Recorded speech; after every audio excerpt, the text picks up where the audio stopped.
Test microphone, hello. Can someone check in the stream if the microphone is working? Thank you.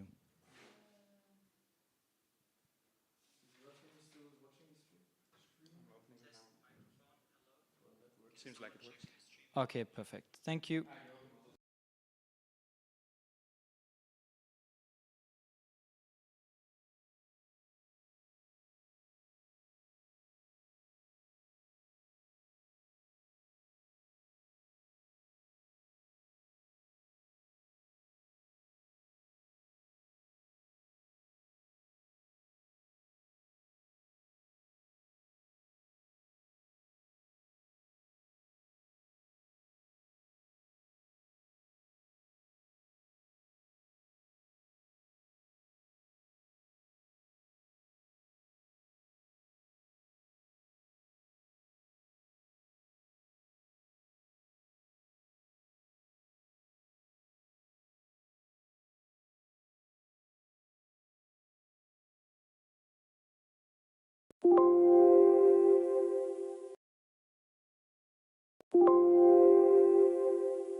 Now people can hear us.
Hello, 1, 2, 3. Okay.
We will commence shortly.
Please, can everyone take a seat? Thank you.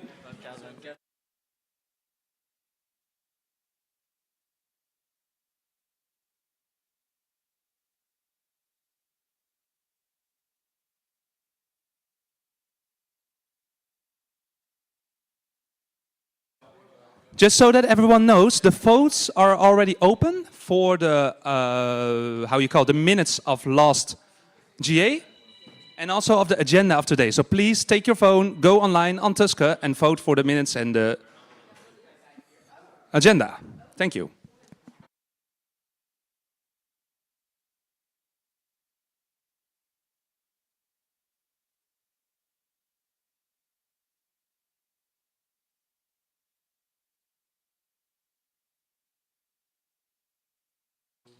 Yeah, the voter information was sent to you. Your Tusker access link was sent to you last night at 11:30 p.m. more or less. The title of the email is General Assembly, Your Voter Information. And there you will find a button. If you scroll down, access your votes here. You open that, it takes you to Tusker. You are able to log in with your volteuropa.org account, and there you will see the votes that are currently open. So at the top you have the approval vote for the agenda of the GA, followed by the minutes of the previous online GA that we held in June.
Test, test.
sit down as quickly as possible and then we'll start? No, it's the executive committee. Sorry? We're just opening the meeting. A few minutes.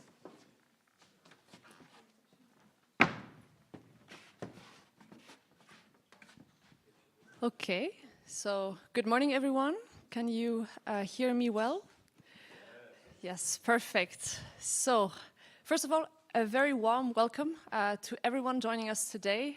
We have special guests from the Netherlands, from France, and we are also super happy to see so many new faces. That's a real pleasure. So welcome to all of you, especially those who are coming for the first time, and also hello to everyone online. Thank you for connecting.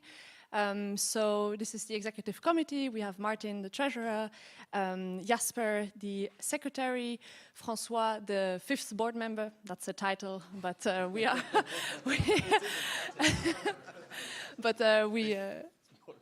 exactly, but we are all part of the board, and Carlo and me, Joanna, as the co-presidents of the board. So from all of us, a very warm welcome. We are very excited for today's General Assembly. So maybe for those who have been there 1.5 years ago, this is where we elected this board, and since 1.5 years, together with the policy team, with the election task force, we've been working tirelessly to prepare the campaign for the June elections next year. And today is a very special occasion because it marks the beginning of our campaign with the election of our lead candidates. So also, thank you very much for everyone who is standing today to become one of our lead candidates for the regional, federal and European elections, and we wish every candidate all the best.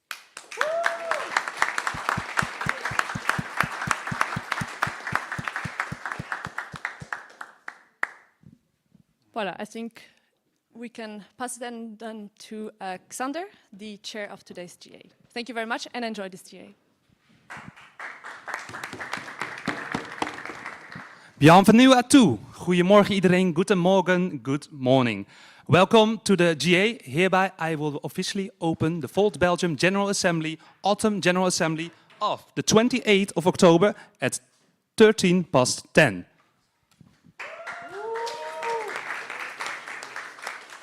As Johanna and the executive committee has been saying, it will be going to be an exciting day today. I will be the chair for you here. I will be sure that everything will be in time. No delays. We're already a little bit delayed. But I'll make sure we don't delay that much further. We will mostly talk in English here, maybe sometimes French or Dutch or German. You're allowed to speak in the language you want, of the official Belgian languages.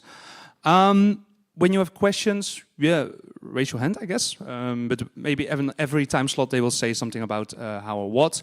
There will be several votes. There is still one vote open for 1 minute. So if you haven't voted, please vote. You have to be a Volt Belgium member, by the way. It's about the minutes of last GA and about the agenda of today. But the more exciting votes are later today for the candidates. The candidates' votes will be, I believe, until 2:30, and later also some amendments of the policies, which will be, I think, open until 3:30. But our electoral board will explain to you later how the voting exactly works. Thereby, also the electoral board, there's Daniel here. He will later maybe introduce himself a bit, but he is here as electoral board. He will be taking into account all the voting. Also, Joachim Boenaert, he's at home, but he will be doing it all digital. The agenda. You can see it online also. I will just open it. So we'll first start with a little electoral strategy by the political campaign task force. Then we have lots of presentations of all the candidates, of the Dutch list, of the French list, of the Brussels list, of the French regional list, of the federal list. Lots of complicated stuff, definitely if you don't know how the Belgian system works, but maybe it'll become a bit more clear later today. Afterwards, after everyone presented themselves, the electoral board will also tell you how the voting works. So if you don't understand it yet, just wait a little bit. Then we have lunch. There's also a little bit break before. We have the policy amendments. There are some amendments to our electoral program. And then we have some varia, like plans for upcoming statutory and amendments, presentation of open vacancies for volunteers, because we need people to get Volt Belgium and Volt Europe known to, with the rest of the population. And then after a little intermezzo, we will have announcement of the voting results, and we close, and then we'll have a public action. Our favorite thing. We go on the streets with purple clothes, and yay, they're going to be amazing. All right, it's 10:15. My time is over. I would like to welcome the Political Campaign Task Force to the stage for their presentation of the electoral strategy for 2024, and I wish you all a very nice day, an amazing time.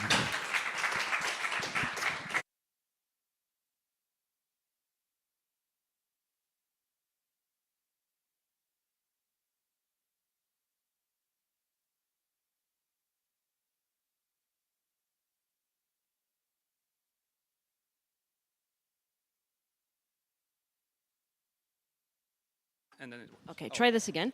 Good morning, everyone. I'm Marie, this is Frank, and we are the co-leads of the political task force. And so before we spend the rest of the morning listening to our candidates, the two of us are going to spend about 20 minutes to kind of give you the big picture, the big outline of what it looks like from today onwards to the election. And then you have about 10 minutes of Q&A before we get onto the candidate presentations.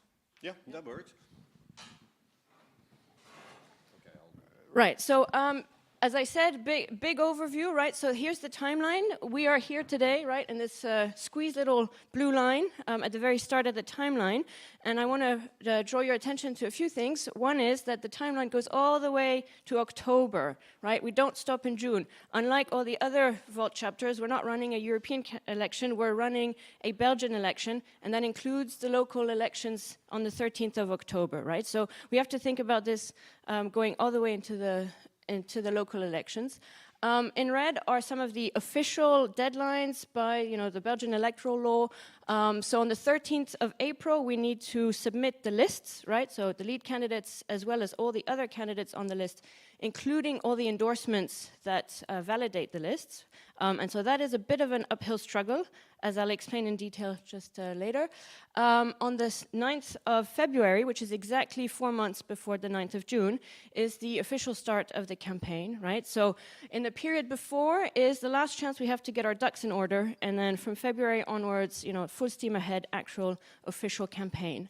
And then there are a few little intermediate deadlines. For example, on the 31st of March is the deadline for EU citizens to officially register on the electoral lists.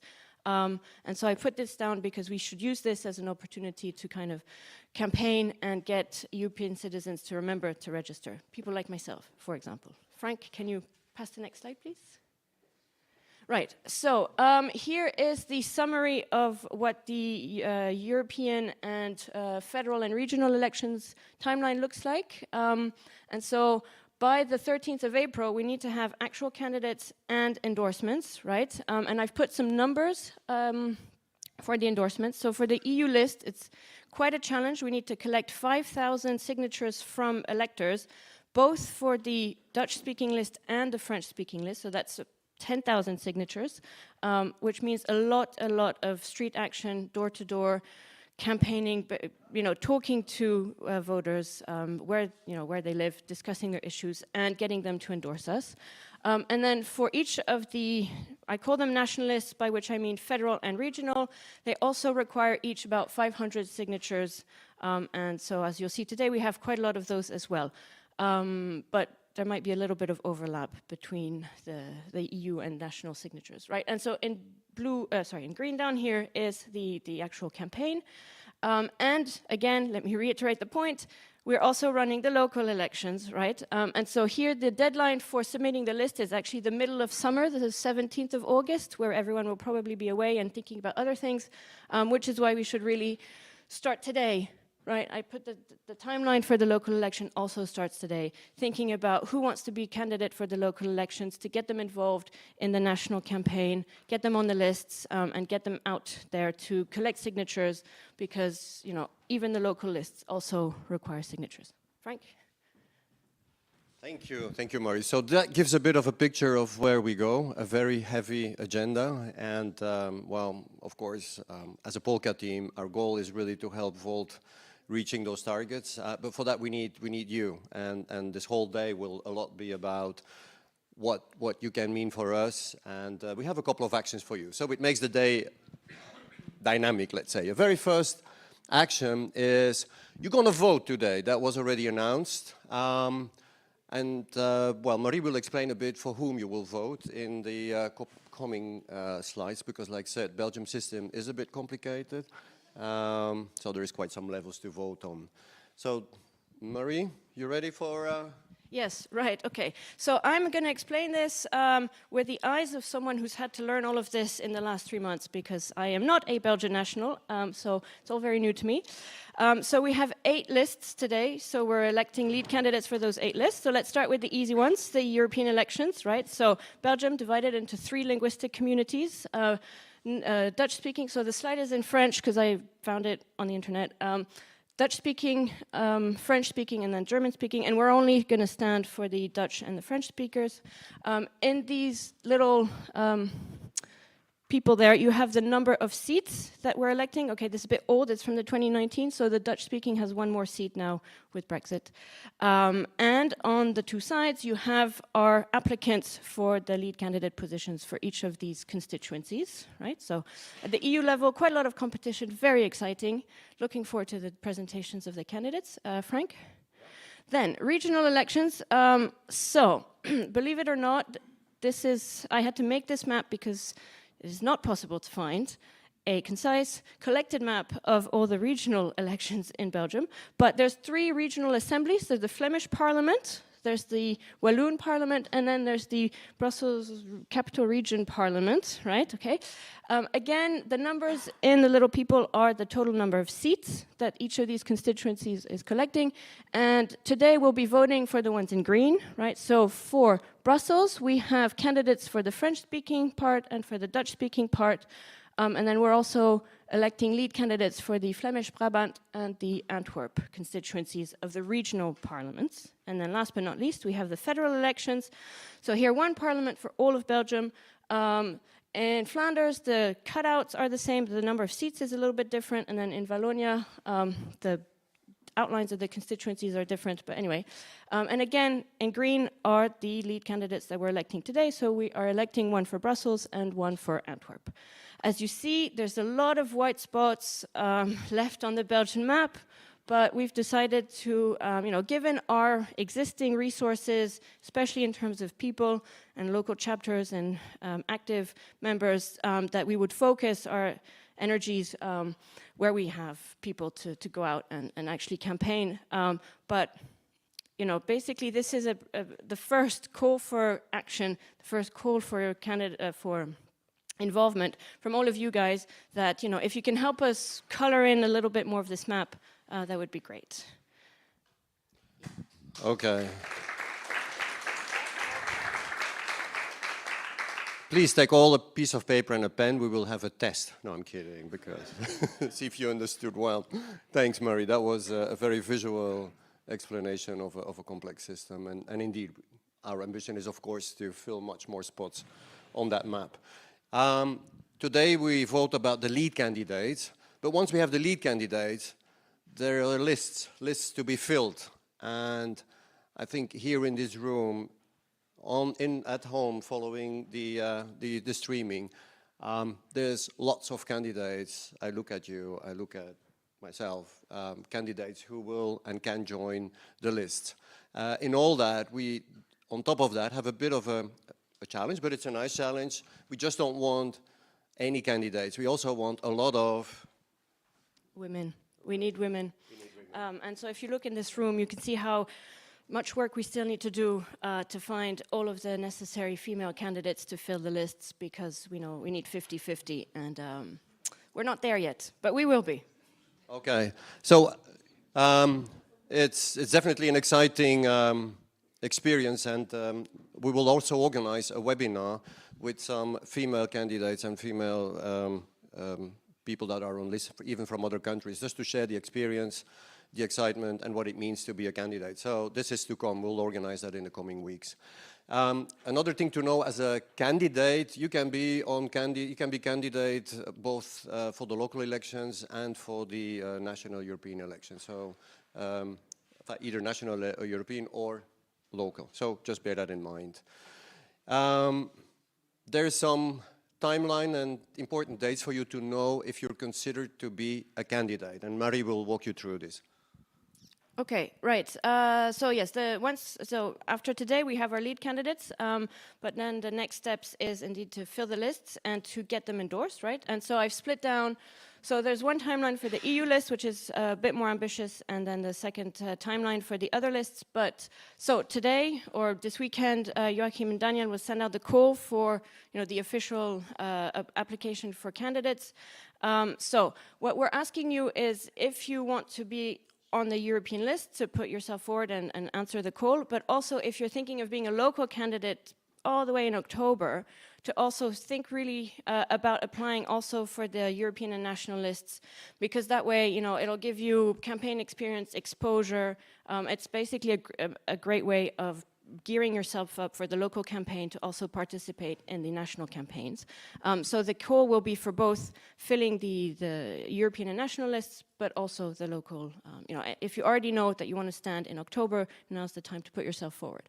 So here I put the number of candidates. So we need 21 people on the Dutch-speaking list and 14 people on the French-speaking list. Again, 50-50 men and women. And we want to get those candidates by the 19th of October, which is of November, sorry, which is in 3 weeks from now. So it's quite fast, but I think, given our existing membership, etc., it's a realistic target. It might need a little bit of push and convincing, but I think we can get it. And the reason the deadline is quite early is because, so there's a little technical step where once everyone has answered the call, there's a final voting procedure to agree on the list and sort out the order of people on the list, which is scheduled 2 weeks after the deadline for call of candidates. So it will be the 2nd of December, which basically means beginning of December, we have our EU lists completely formed.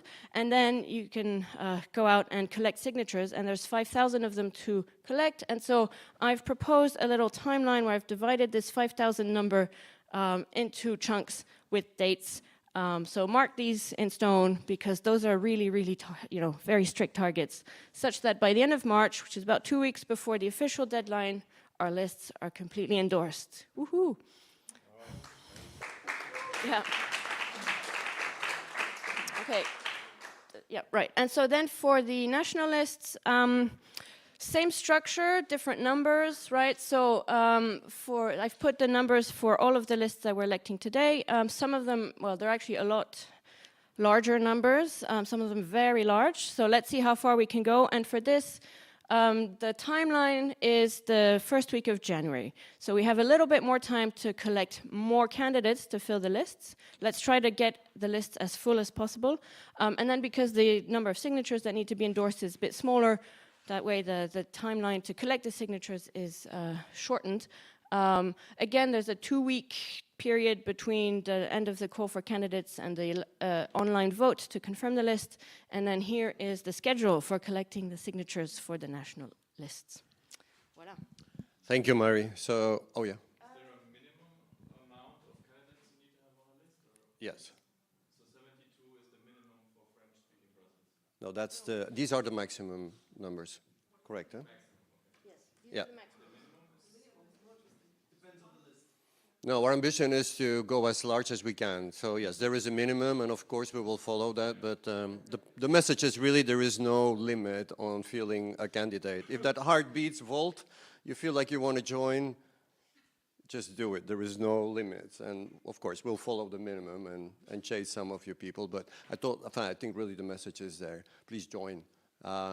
And yes, we'll do more campaigns to motivate people.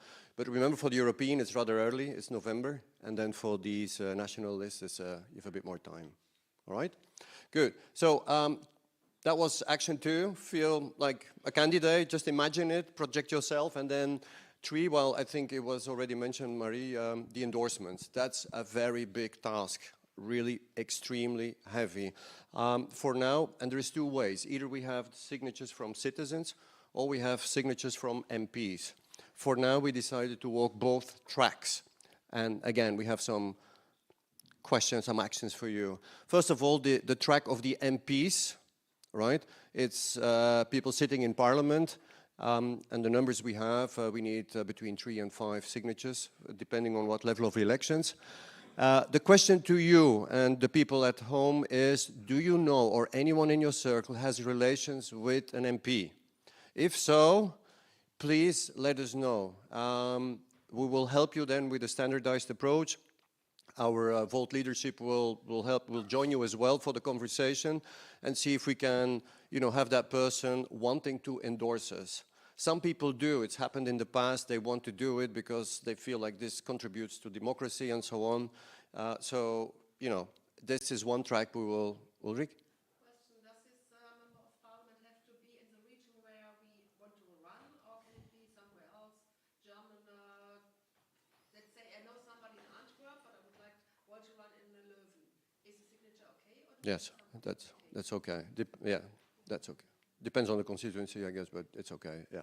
All right. So there is either Marie, myself, or Emmerich. And again, if you have those kind of questions, reach out, but your contacts are absolutely key. I'm sure everybody knows somebody who knows somebody.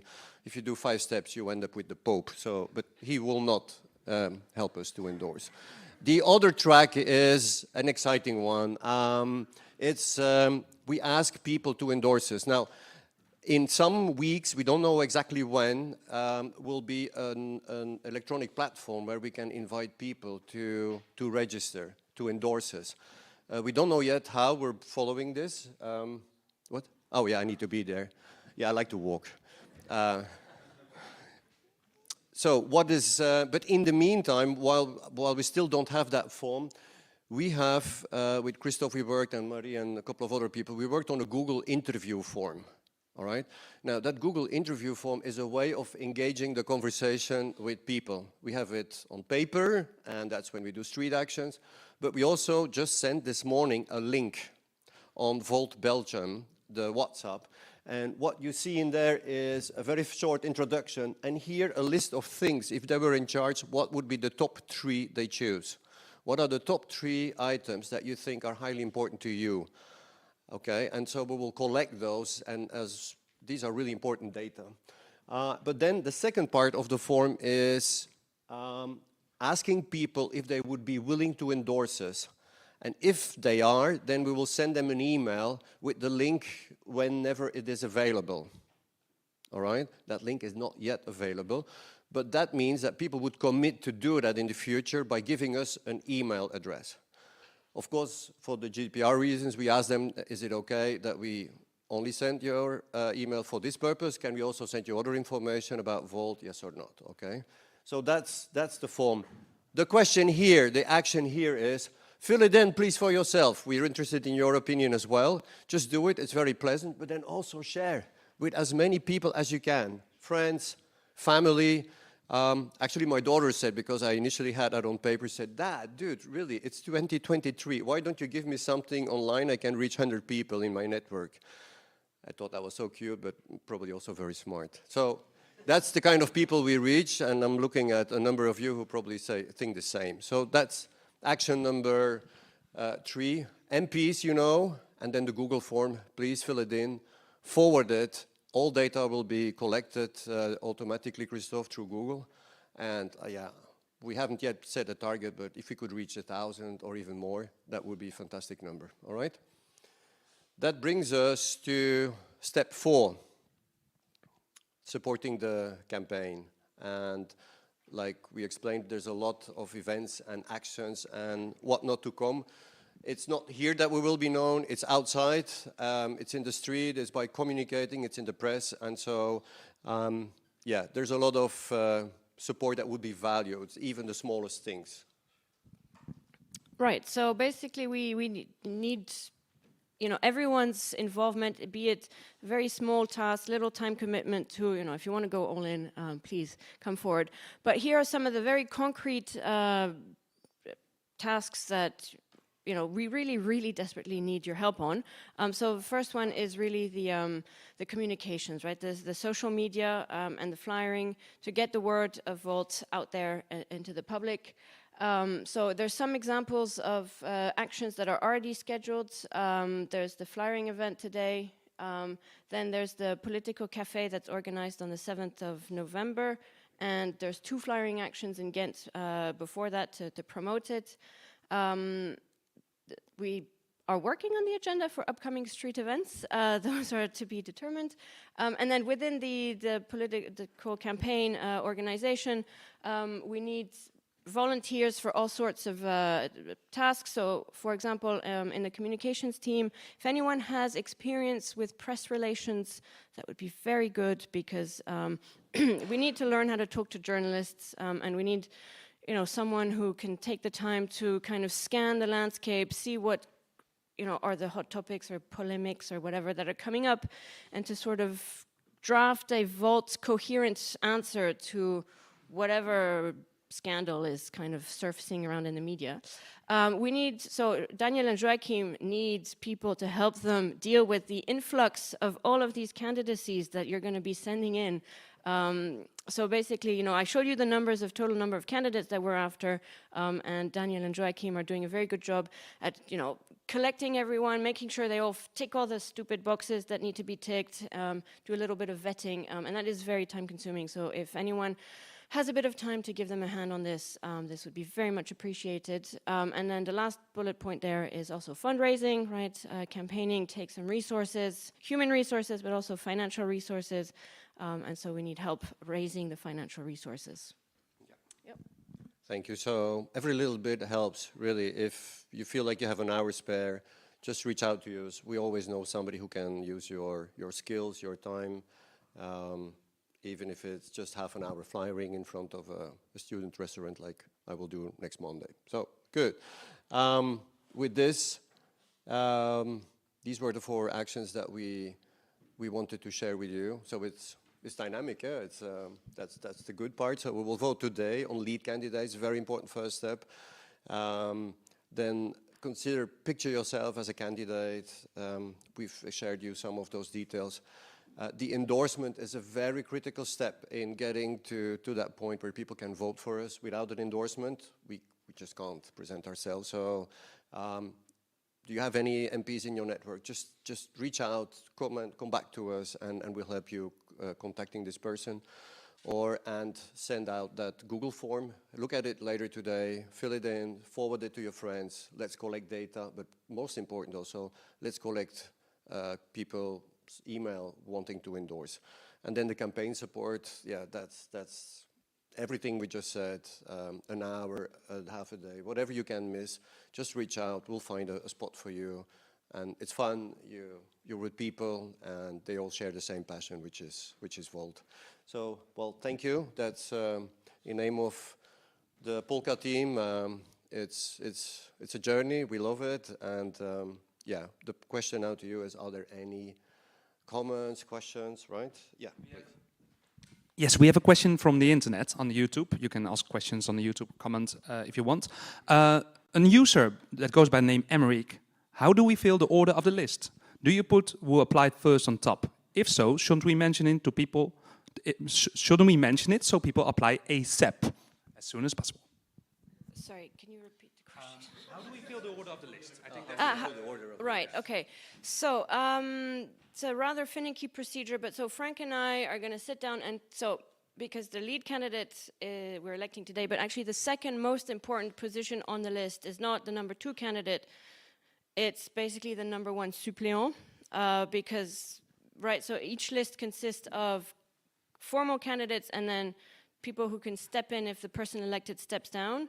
And given the current landscape and our chances of, collecting votes and getting people elected, basically the second most likely person to get in office is the first suppléant. So we're going to sit down and kind of set the order of which positions on the list are the most likely to win, and then.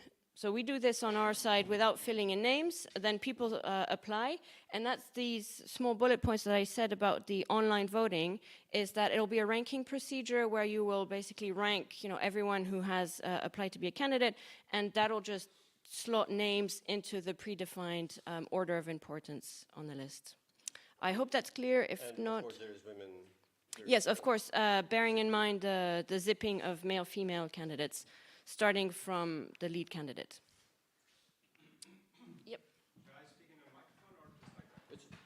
Just hear like that, you yeah. well. No, but I'll repeat the question.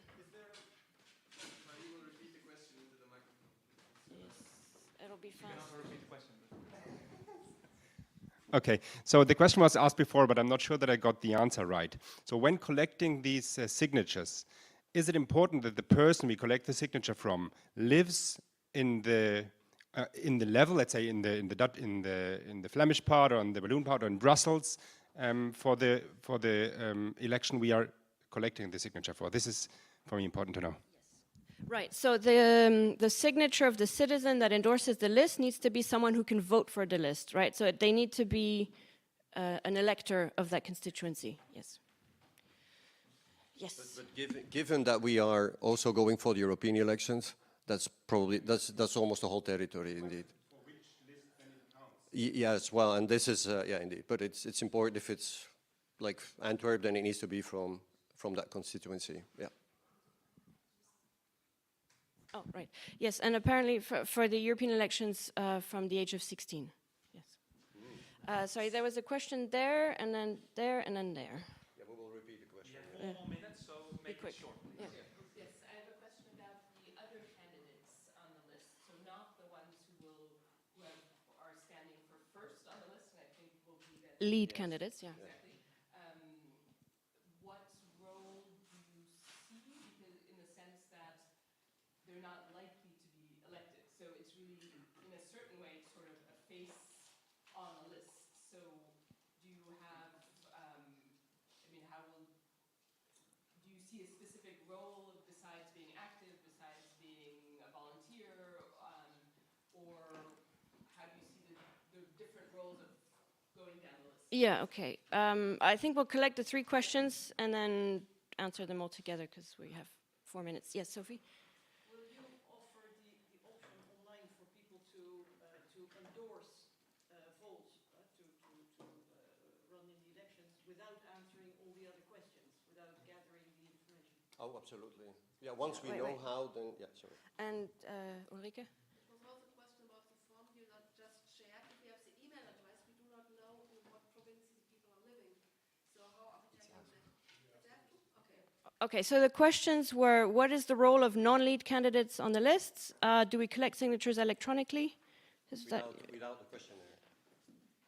Because some people may not want that. They may want to endorse Volt, gives the opportunity to run, without actually answering all the other questions about their interests and their gender. right, so that's the question about the form. Yep. And Ulrike? The question about the form.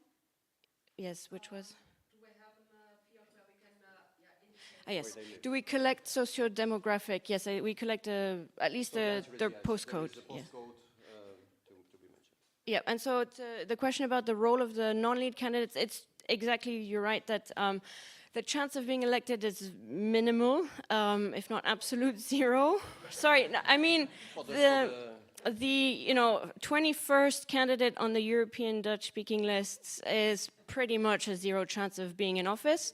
But so basically it's the opportunity to, put the Volt message out there, to be involved in the campaign with everything that means.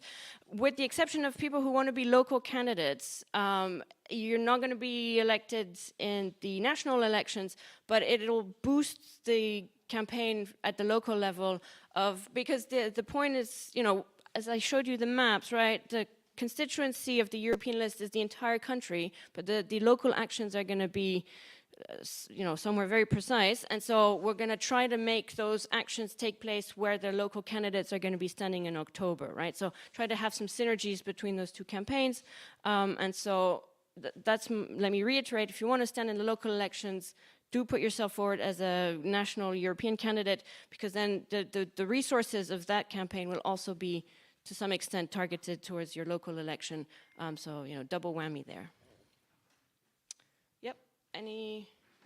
Are we wrapping up, or there's one more question?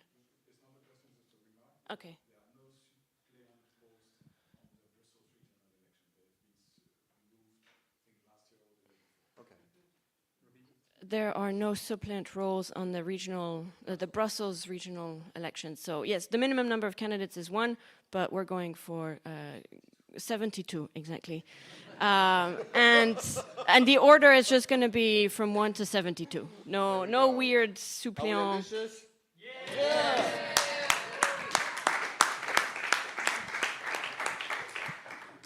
Yeah, so that's it for us, for the big picture, and now the fun part of the day. So, Xander, back to you. Thank you very much, Political Campaign Task Force. Give them applause. Now we're coming indeed to the most important part of the day. We will showcase all the candidates for all the different elections, and that will be most of the day, and that will be organized here by my friend Daniel Plas. Thank you very much, Xander. Good morning to all. So as was said, my name is Daniel Plas. I'm one half of the electoral board. Joachim, the other half, follows this online and is ready for support as is necessary. What we'll first do is the presentation of the candidates and the explanation of the voting, which is maybe somewhat complicated. That will come later. So I would like to start with asking all the candidates of the Dutch list, the Dutch-speaking list for the European Union, to come forward. I will call you out, so don't all rush forward. But be in mind that today we vote for actually two people, which is the male lead and the female lead. And then we also vote for the order of the two. So who will be the lead candidate and who will be the second candidate. So when you listen to all the candidates, think of that as well. So I would like to give everybody 2 minutes time to present themselves. And then we still have some time left over for a few questions that then I will ask all the candidates to respond to in a 1 minute time. During the internet presentation that we had, it was said everybody had to present in the language of the vote, so which was Dutch at that time. Here, I would leave it up to the candidate to decide what language to use. So that's free. Of course, questions can be for all. And with that, I would like to ask, it's alphabetical order that we're going. So Rebecca.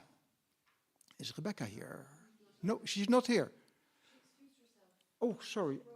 Okay, I was not aware of that. Okay, so not Rebecca. So Ulrike, could you please...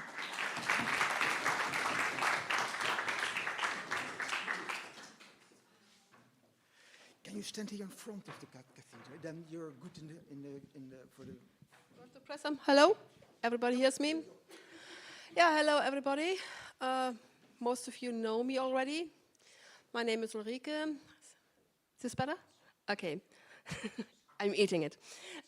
Okay, thanks for having me here, first thing. What I want to say, thank you that I'm here. So, you know me, most of you have seen me. I'm from Germany originally. I came to Belgium in 1996. In 2021, I learned about Volt. And 2022, I joined Volt, and since March this year, I'm event co-lead for Volt Belgium. I'm happy that I can bring myself forward here as candidate for the European elections. Why I'm doing that is because I believe in the future of Europe. If we are able to adapt the European Union, to the needs of the 21st century, that is very important. And I love Volt to play a role in this. I really want Volt to play a role in this process to make the European Union fit for the future. Oops, now I forgot my text, basically. Okay, what do I want to do? No, I would like to help that Europe will have a sustainable and prosper future in a healthy environment. That is why I'm staying here, and I like to work for that in a European context. I had the pleasure to join the programs the last month. Sorry. I'm very nervous right now. I'm excusing for that. I have to work on that. Now, is it okay? Thank you. No, I had the pleasure to join the Members' Assembly 2 weeks ago, and I'm convinced about the program of Volt, our Moonshot program. I really believe in it. I think it's a good idea to work on it, to do that. And yeah, that is why I would like to put all my efforts and my strengths into going on with Volt. During the debate last week, we were asked, what would you do in case you really elected as a parliamentarian? And I think I would be very proud. That's the first thing I would do, being very proud of me. Oh yeah, very proud of me that I was elected. And the second thing, my main priority would not to disappoint this trust. That would be for me most important. And of course, there are quite a lot of political points I would like to work on. You learned from my online presentation that I am specialized in education, and I would like to work on proper education to make Europe prosper and healthy and wealthy again. Thank you.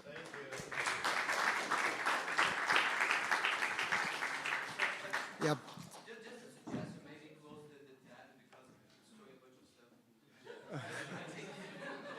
Okay, so Sophie, Sophie, it's your turn. Is next. That's right. Fine. And Richard, is Richard here?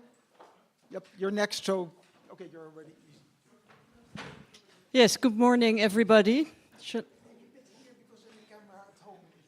Oh, right. Oh, that's the camera. Okay, very good. I was actually trying to talk to the people. Good morning, everybody. My name is Sophie Innetveld. I'm a new member of Volt since June, but I'm not new to Europe. I'm a member of the European Parliament, as some of you may know. And I think one of the reasons that I want to run on behalf of Volt has to do with the power of imagination. Because if you're able to imagine where you want to go, then you find the motivation and the means of getting there. And I think, I put it in one of the app groups the other day, I think we need to paint Europe purple. I think Europe can do with a dose of Volt. If I look at the polls and I see that the far right is on the rise, that it's even appealing to young people, then I think there needs to be a counterweight. There needs to be another voice. And I think we shouldn't be too timid. We should be ambitious. If we have the power of imagination, we can imagine that next year we'll be meeting here, not in this room, but in the big central aula. Will be 500, and in the front row we will have elected representatives. We'll have members of the European Parliament, we'll have members of the Brussels Parliament, the Flemish Parliament, the Walloon Parliament, the Federal Parliament, and we'll have lots of local councillors. And I think if we believe in it, then we can also convince other people.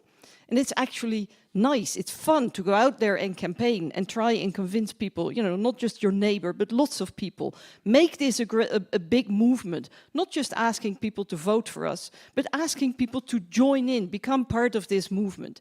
Because I think that's the energy, Volt, that Europe needs. I would be very happy to be part of that, to give everything that I have to offer to this party and make next year a huge, resounding purple success. Thank you.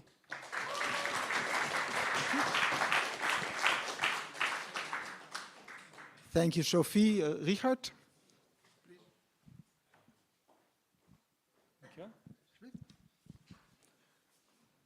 Thank you very much. That's a tough act to follow, I must admit. A little introduction. My name is Richard Kelder. I am originally from the Netherlands. I was born near Amsterdam, lived there for quite a while of my life.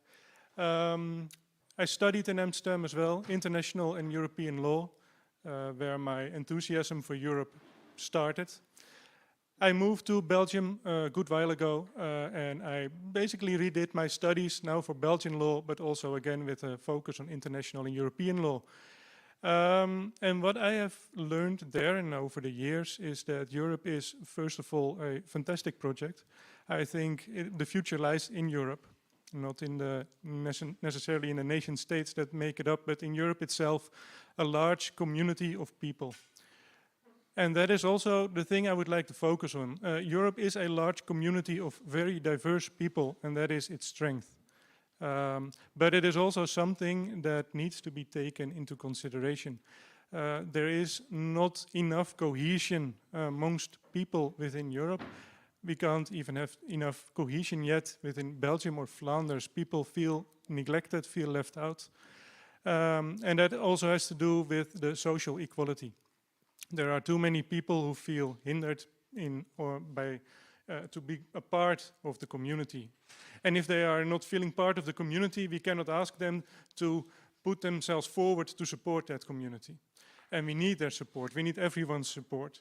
And that is why I would like to run for Volt, for lead candidate, because in Volt I see the hope, I see the drive, I see the passion to change that and to make everyone involved and feel included within Europe and within the community.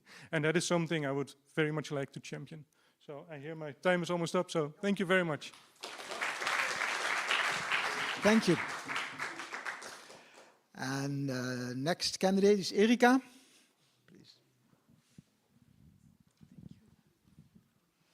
Yes, good morning, everybody. My name is Erika Schulze. I am German, as you can probably hear from my accent. I am in Belgium for 26 years, and I came here for work. I started working in the European Parliament in 1997. I had there different functions, and since 2008, I work as an official there. The areas of work that I have covered are social affairs and employment, but my main topic, in fact, is asylum, and I have also written some amendments to the Moonshot program, so if you have not signed them yet, please go there and do that. Tomorrow is the deadline. Why am I a candidate for the lead position? My vision for Volt Belgium is already since June that we should have 12% for the European election. For some of you that sounds very ambitious, but when we hear Sophie, it sounds very timid, to be honest. So let's say 12% as a minimum that we want to achieve. And I think if you have this ambition, you also need to be a candidate. And it needs to be remembered, why do we want this? This is not a goal in itself. We want to change politics, right? That's what we are here for. We want to have members in the parliament who can work on the challenges of our times, on migration, on the climate change, on poverty. And therefore, we need to be active. And even if we are not leads, please come and work with us. Thank you. Thank you. Bram is next. Thanks, Daniel. Good morning, Europa. So I'm already a member for 5 years of Volt, but most of the time in the first years worked mostly behind the scenes, outside the spotlight, for example, contributing to social media posts during the 2019 election campaign, being part of the political reform task force to make our statutes and internal rules more sound, being member of the electoral board, making our internal election processes more robust and democratic, and then since May 2021 becoming a national policy co-lead of Volt Belgium, focusing on coordinating the Belgian policies, but also the relationship between the Belgian chapter and the European chapter on the policies. Now I'm ready to actively campaign in the spotlights for the European elections.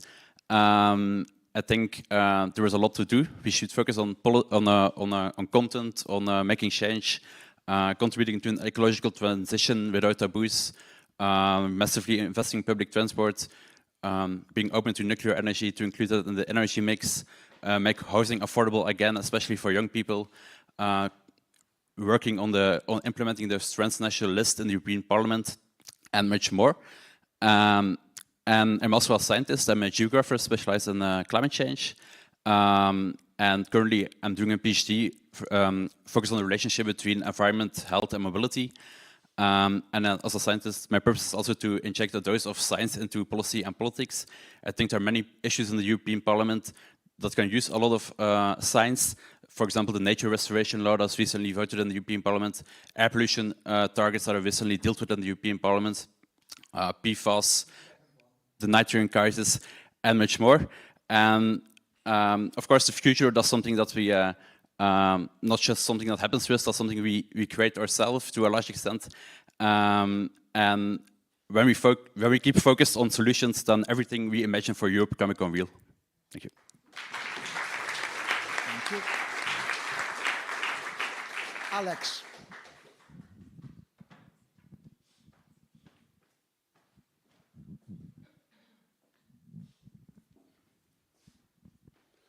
Hello, everyone. Volt as a unique selling proposition.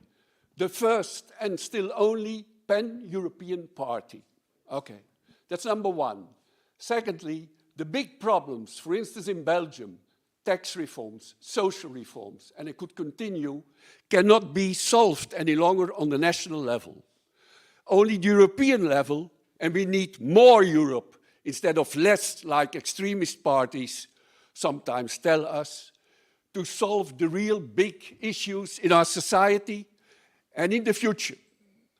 I've been working as a language teacher. I'm Flemish, I speak many languages, and I think I have also made an evolution. And I've been studying now, still continuing, political sciences, and really ideologies of the 20th century, like Nazism, communism, and fascism, we don't need them anymore, and I hope we never need them. And I think, and that's the second big advantage of Volt, Volt works in a pragmatic way, looking at problems, not from an ideological frame, not at all. We look at problems. We choose best practices. We listen to experts, and we don't create enemies. I think Volt should also be a form. They should recognize us, not only by this, but when listening to us. There should be a Volt kind of speaking, listening to other parties. And also Parliament, I think very important is that the particracy should be broken and that a representative really represents what he thinks, what he feels over parties. Of course, with the Volt ideas. Thank you. Okay, Alex, why don't you stay? Maybe when we do the question and answer, the best is if the candidates stand here, because... Sorry? Oh, Fausto, sorry, my apologies. Fausto, is Fausto here? Nope. Okay. Sorry, Fausto, if you're listening somewhere, my apologies. He's online, President. Okay. For the question and answer, maybe it would be best if the candidates would stand here, otherwise it's very difficult for the audience to see your answers. So can I ask all the 6 candidates that are present here?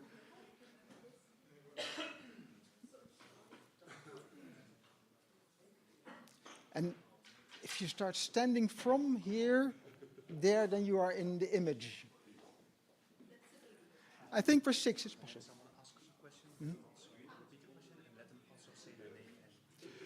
Okay. First question. Who has a question for the candidates? Do we have an online question, Xander? Any questions? Come on. Yes. I'll get the mic to you.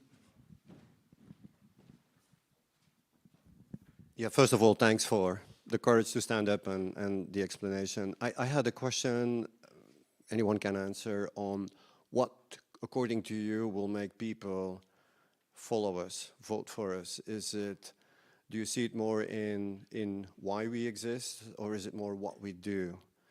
I'd like to understand a bit more the way we will communicate and convey that convincing message to voters.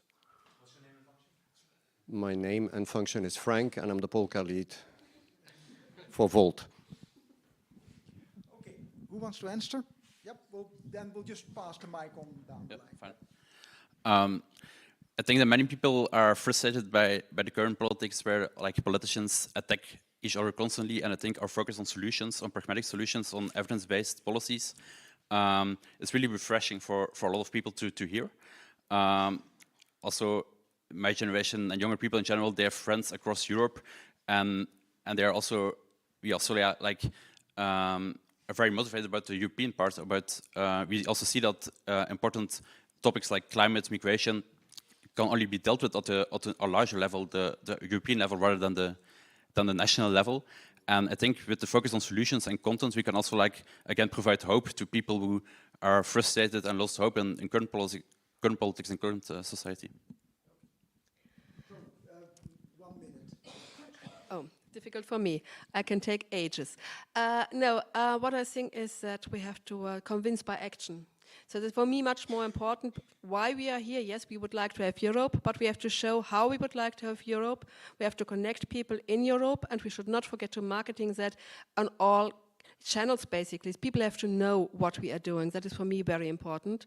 And yes, if you ask me what is more important, it's the action, what we are doing, what we stand for, and that we really do what we say. If we say we don't want corruption, we shouldn't be corrupt, for example. Might be easy right now. We don't know what will be in 20 years from now. Anyway, we should live through example, and yes, we have to convince the people by who we are and what we stand for, both basically.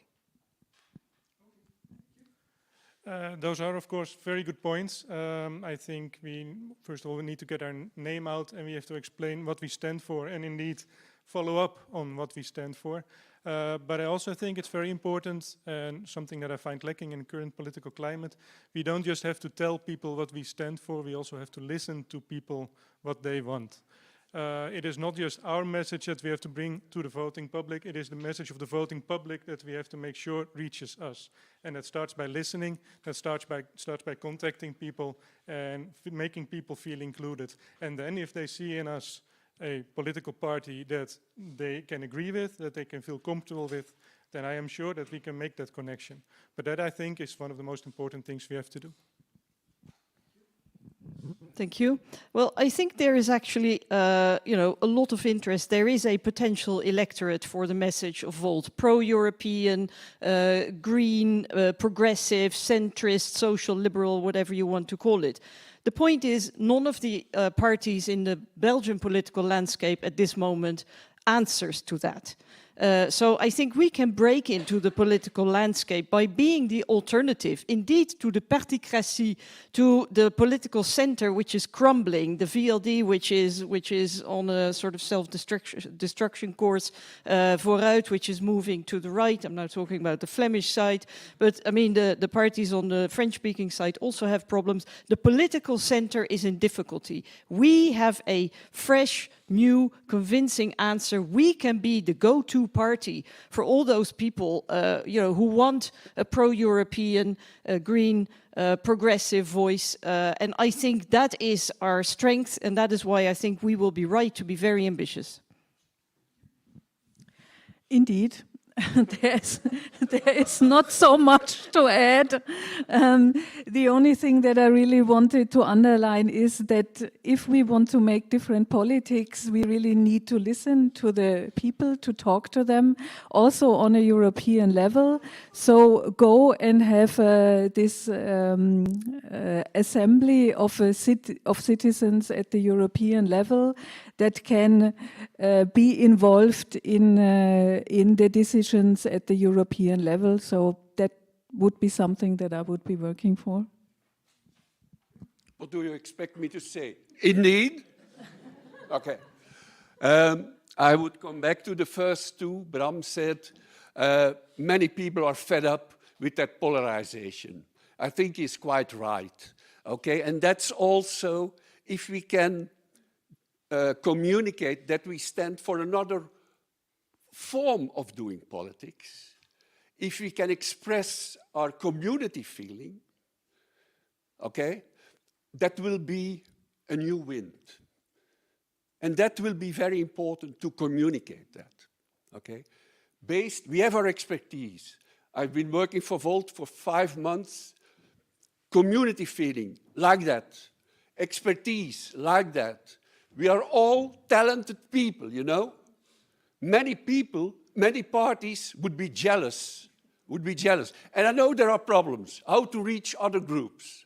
But we start with expertise, and I think we all want to listen to people who have expertise, don't we? Thank you. I'd like to thank all the candidates. André, sorry. I'll get the mic to you. If you say your name. Okay, I'm André. I'm the city co-lead for Leuven. I've got a question because we're talking about the EU elections, EU Parliament. You all know about the 5+1 from Volt, our 5 topics plus the 1. My question is about the +1. We love the EU, but it doesn't mean there's no room for improvement. If there's one thing that you would like to focus on, what would be your improvement for the current EU? Thank you for the question. I'd like to change the order now. So Alex, you go first. You have the chance to. I would come back to particracy, beginning from Belgium, where it is a very big problem. I think the EU has already done very good things. There is the match funding system. It helps people not to be completely lazy. They have to go to the citizens, try to persuade them and try to get some funds. Otherwise, they don't get all the subsidies, number one.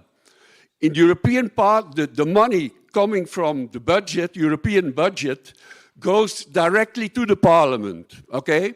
In Belgium, it is not the case.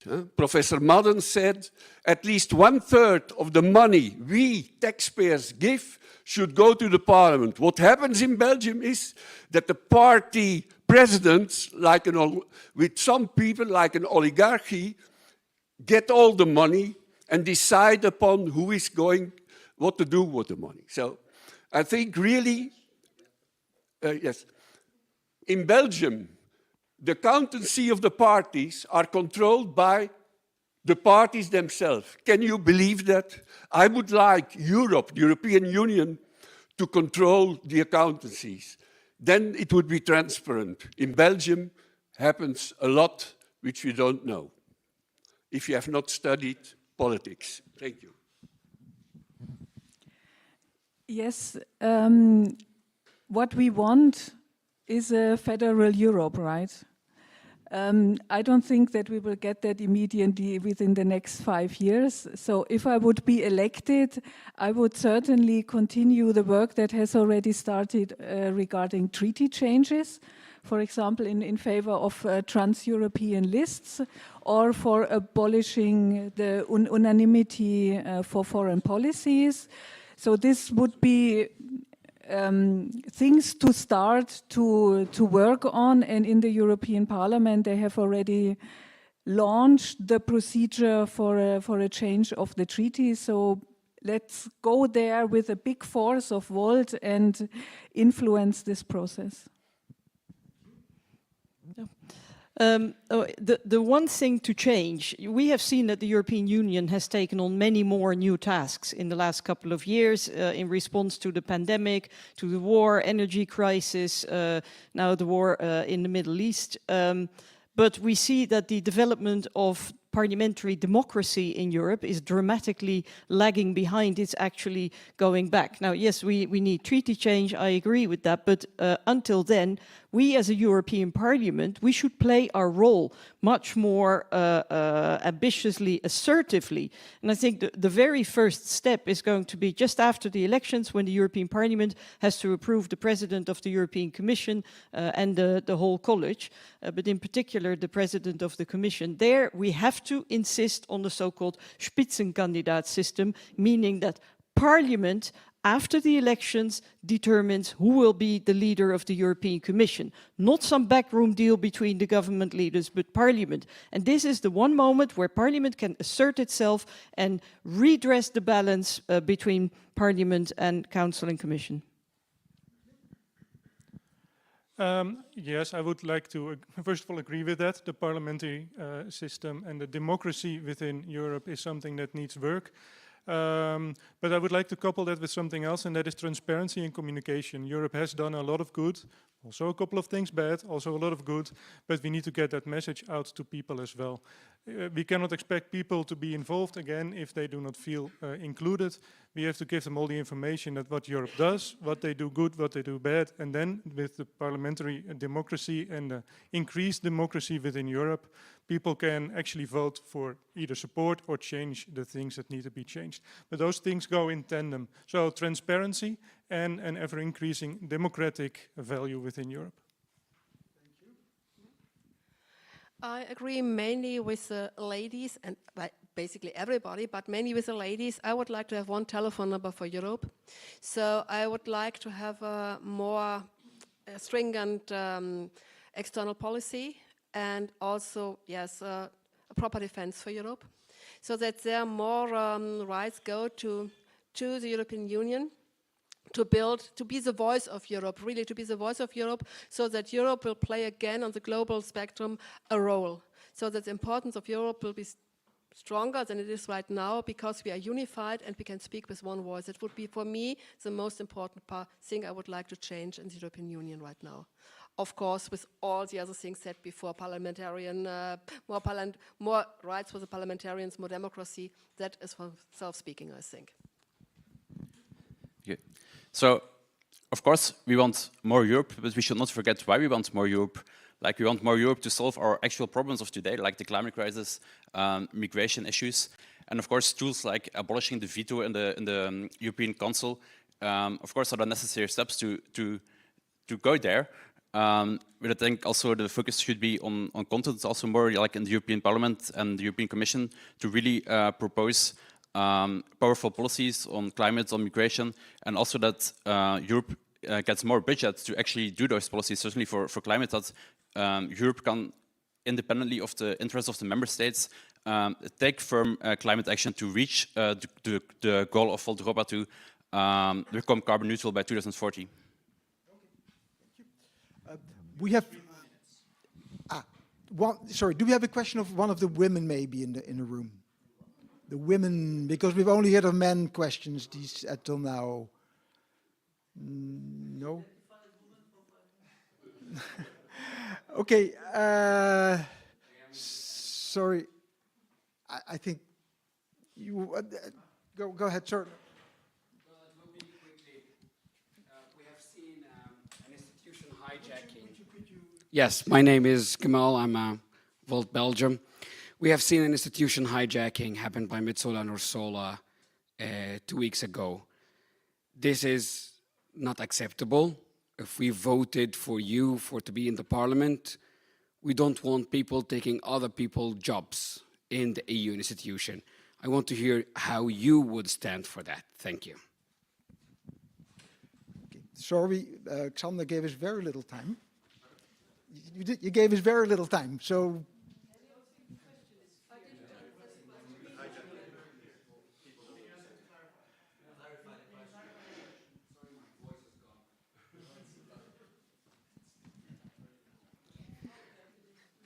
Metsola and Ursola took a trip to Israel, standing and questioning whatever they have done.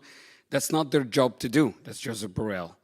The whole EU institution has been hijacked by both of them for their own campaigns, for their own future, political future.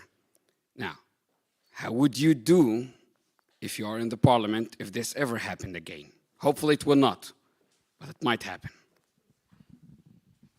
Anyone who wants to say something on that? Yeah, to answer more in general, I think, of course, that the European Parliament should have the right to, for example, fire a European Commissioner if they make a severe mistake, or a President of the European Parliament. I think in the national parliaments we have the tools, like if Parliament members think that the minister is doing a really bad job, they can file a motion of no confidence, and then the Parliament can vote on it. And I think there should be something similar at the European level. I would like to pass this because I'm not deep. I do not know enough about this case. So, Yeah, I'll keep it short. Not to go into this exact case, but I think the job of the parliament is to exert control and over every elected official within Europe. So I think the parliament should play its role there as a parliamentary democracy to hold people accountable when they speak or pretend to speak for Europe, especially on politically sensitive issues. Well, I think this underlines what I said before about the Spitzenkandidat. There has to be a different relationship between the European Parliament and the leader of the Commission. The European Parliament should hold the Commission to account. That's what the treaties say. Unfortunately, the European Parliament does not do that enough. That's why I think it is very important that the next European Parliament asserts itself from the start. And I agree with you that the leader of the European Parliament in particular had no business representing the European Union. But it seems to have become completely normal for everybody to go outside the treaty structures, something called Team Europe. I have no idea what it is or, you know, what phone number to call, indeed. But this is something that we need to insist on after the elections. Yes, and I really think we can do a lot if we are more voters in the parliament, because I think the two ladies just felt very comfortable because they are part of the biggest group in the European Parliament. So I think this says a lot about how the politics are done, and we need to be there to obstruct this. I agree, and the role of the parliament should be more important to control. On the other hand, I must also say, and that certainly should make people from the Commission very tactful and not to do things without negotiating, because unhappily we don't have a real external law or legacy.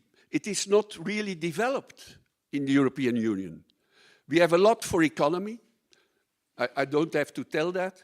So there is still a lot of work to do, but it is a difficult work.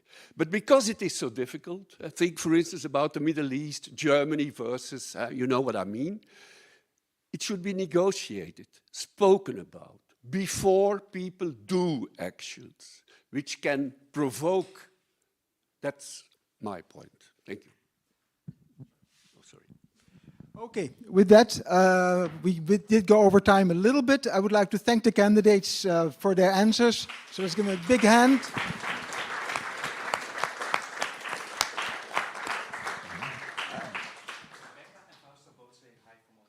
Okay, Rebecca and Fausto both say hi from online to everybody. So thank you very much. You can take your seats again. And I will hand again over back to the chair. Thank you, everybody. I hope that was interesting, and if you've learned a lot about our candidates. I think the votes are also open, right? I'm not sure. Yeah, the votes are open, so if you want, you can already vote online on your Tusker. If you have any questions about your voting link, if you can't find your Tusker voting link, please come to Daniel Plas here to ask questions, or send an email to eb@voltbelgium.org. That said, we have a short coffee break. We will have a coffee break until 11:45. We will start at 11:45 sharply, so be here at 11:42 so you can sit down. All right? Thank you, and enjoy your coffee.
We will start again in 5 minutes.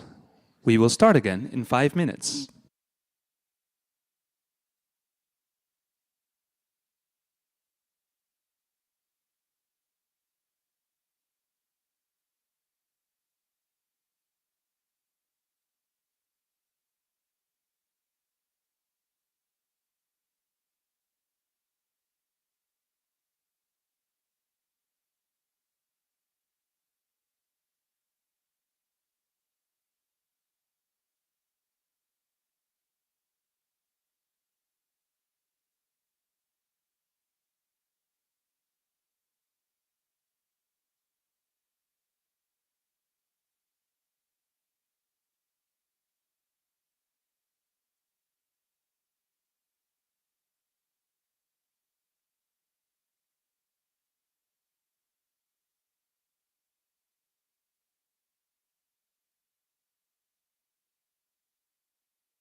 Everybody, please take your seats.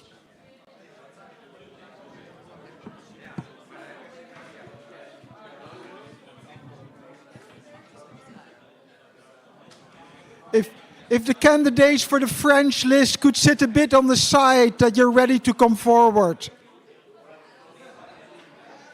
Or come to the front.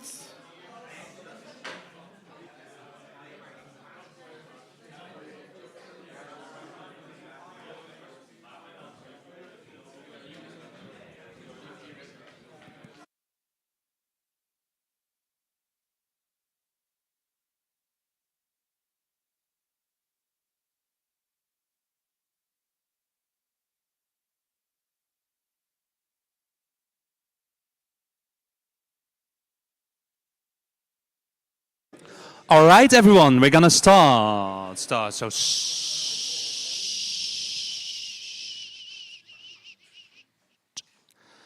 I hope you had a nice coffee or tea or water. We're going to start again with the next topic, the presentation of the candidates of the French-speaking list. Daniel will guide you in this. Remember, the voting for candidates are already open, all of them, and they're open until 2:30. So you have the time to vote on all the candidates until 2:30. We will explain later also how the voting works. And hereby, Daniel, take the floor. Okay, thank you very much, everybody. The list for the European Union Dutch was the longest, so the next one will be shorter lists, less people. So we want to continue with the European Union election for the French-speaking list. And I would like then to call the candidates forward for a 2-minute presentation, self-introduction, and we'll do this again in alphabetical order. So, Susanna, could you start, please?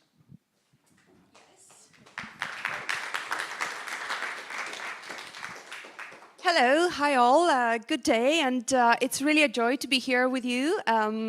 I would like to first start by presenting my motivation, and then I'll introduce myself at the end. And so I stand in front of you today just as I once stood in front of European member state governments, as well as the Foreign and Commonwealth Office of the United Kingdom, asking for a unified identity card for all Europeans with a view to safeguarding citizens' rights amidst the Brexit negotiations.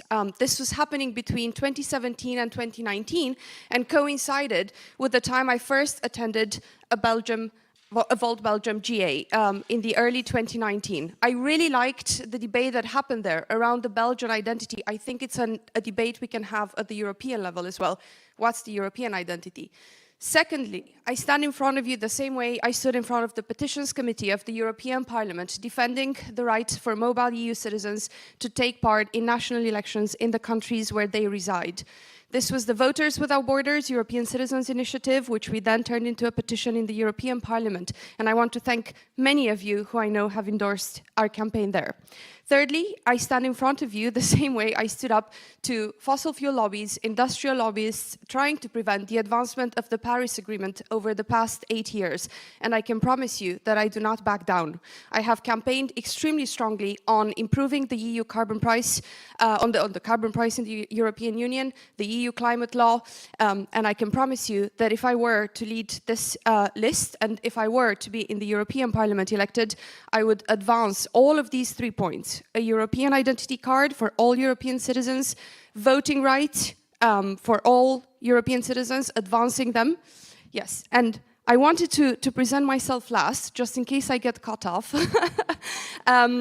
My name is Susanna Karp. I was born in Romania. My first memory ever is a Christmas when we also had a revolution. On TV, I saw people younger than I am today dying so that I could have freedom and freedom to be a European citizen one day with you in Belgium right now. So I want to thank you for that, and I want to ask for your support to continue my pathway with European citizenship and to have the chance to stand as a candidate in Belgium. Thank you very much. Thank you. Arslan.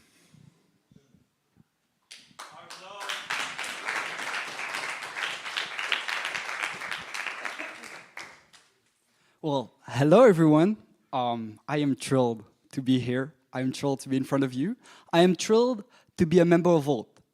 You might know that I'm a student. I study international relations and organizations. And for me, Volt has been that one party that I feel linked to, that I feel represented to, that I feel that all policies are really ambitious and are promised to improve Europe in such a nice way. So I know that we will be, we'll have difficulties, but I want the best for Volt, and it's gonna be a hard time. So obviously, I have many reasons for why I believe in Volt. I believe in Europe, first of all. I believe that Europe has so much potential, that Europe can be so much better, and that's why I joined Volt. As simply as that. And I'm also very interested in international relations, as I said, and the foreign part of Europe is what interests me the most. We have a possibility in Europe to have, with Volt, a strong and independent Europe. And that's what I want. That's what I want to put forward in my campaign. I want for us to have a strong Europe so we can finally act independently from other superpowers, and so we can actually have an impact and improve the world and Europe in itself. So, thank you. So, please, take care, and I guess we'll see each other later. Thank you.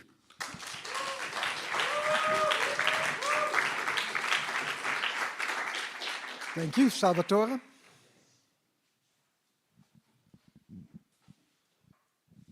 Thank you very much, Daniel. So thank you very much all. Yes, I have to say here. Thank you. No problem at all. I like to stand. So my name is Salvatore, and I'm proposing my candidature as a lead candidate for the French list. I'm Italian by nationality, but I have been living here in Belgium for 5 years by now. I work on climate policy, environmental policy, also chemical policies. I ended up there a little bit by accident. But I would like to answer 2 questions, then you can look at my motivation a little bit in details. 2 questions. So why would I like to stand as a candidate in general, and why would I like to do it for Volt?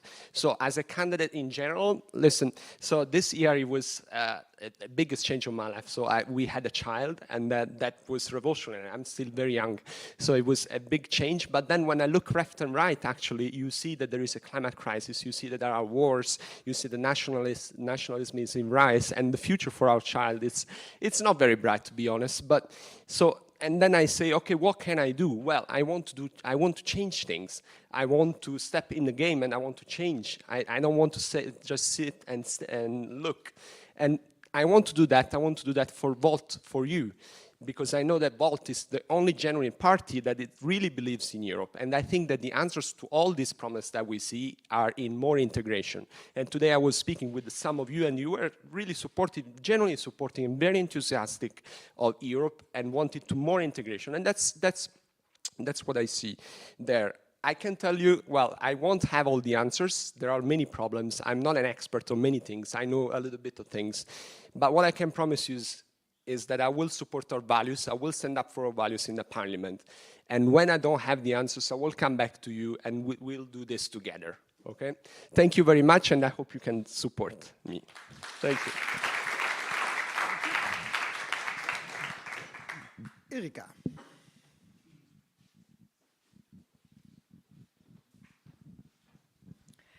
Yes, good morning again. Yeah, you know already that I'm Erika, that I'm German, that I work in the European Parliament, right? I said that already. So I take the opportunity to say a little bit more again about why I am standing. So I want 12% at least for Volt at the European election. So this is why I'm also a candidate for the French-speaking part. But I think it's also important to see the situation of the French-speaking part. And I think that this is a region where, in particular, the connection between what can the European level do and what needs to happen on the ground is particularly important. People should not feel forgotten, but should be taken care of also at the European level. And I think what I would like to do during the campaign is really show the people on the ground what Europe actually can do for them, how they can improve by learning from other regions, for example.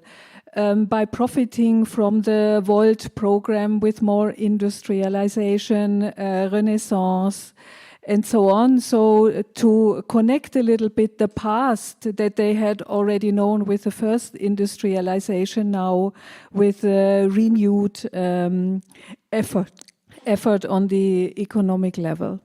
So this is why I am a candidate, and thank you very much for your support. Thank you. Please stay.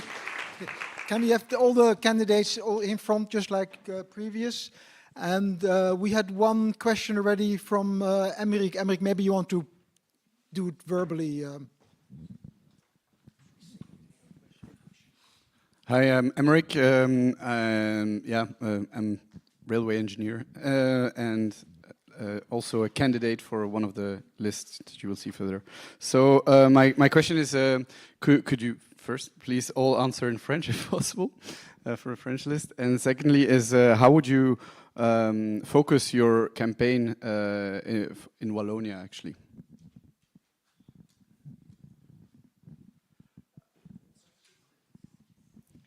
Merci beaucoup, Émeric, de ta question et aussi pour l'occasion de parler français. OK, 1 minute. Oui, merci pour pouvoir parler français, enfin. Ce que j'aimerais bien faire en Wallonie, c'est y aller et rencontrer les gens, écouter leurs soucis, écouter et leur transmettre ce que l'Europe peut faire pour eux. Comment est-ce que le niveau européen peut améliorer leur situation et évidemment, pourquoi est-ce que c'est important de voter pour Volt dans cette occasion et pas pour une autre partie? Merci beaucoup pour cette question. Et merci. En fait, on a déjà débattu cette question dans le dernier débat. Et je pense que c'est une très bonne question parce que depuis ce moment-là, j'y ai réfléchi. Et en fait, bien sûr, ça va être très difficile, je vous dis. Ça va être très difficile de faire ça. Mais je pense que ce qu'il faut faire, c'est en fait, comme Erika le dit, il faut aller là-bas. Il faut rencontrer les gens, mais surtout, il faut comprendre quels sont leurs problèmes. Voilà, ils vont dire quels sont leurs problèmes. Et nous, comme Volt, il faut leur montrer qu'il peut y avoir une solution au niveau européen. Il faut leur montrer que déjà l'Union européenne nous a amené beaucoup de choses et en fait, il faut leur montrer que beaucoup de ces problèmes-là peuvent être résolus au niveau de l'Union européenne. Nous, on est Volt, on croit dans l'Union européenne, on croit dans l'intégration et c'est ce qu'il faut faire. Il ne faut pas se cacher, il faut aller là, il faut discuter et voilà, c'est mon opinion. OK, et comme j'ai déjà dit pendant le débat, mais pour moi, la première thème priorité sera on parle d'un système climat-citoyenneté qui vient avec beaucoup de liens de support social pour les communautés qui sont entraînées dans la transition énergétique. Alors, qu'est-ce que ça veut dire? C'est prendre l'argent du polluateur en Europe, oui, à travers la marché de carbone européenne et avoir des dividendes versés directement aux citoyens avec lequel les citoyens peuvent financer le projet de communauté comme l'installation de pompes de chaleur et tout ça. Et premièrement, je commencerai avec les écoles parce que je pense que c'est très intéressant de faire ces projets d'énergie verte avec les écoles et ça peut donner un petit peu de renaissance et en discussion sur le développement durable dans les écoles en Wallonie aussi. Alors, j'essaierai de connecter un petit peu la citoyenneté climat en Europe avec des concrets résultats économiques, mais aussi pour avoir un débat sur le réchauffement climatique dans les écoles. Merci beaucoup. Merci pour la question, Émeric.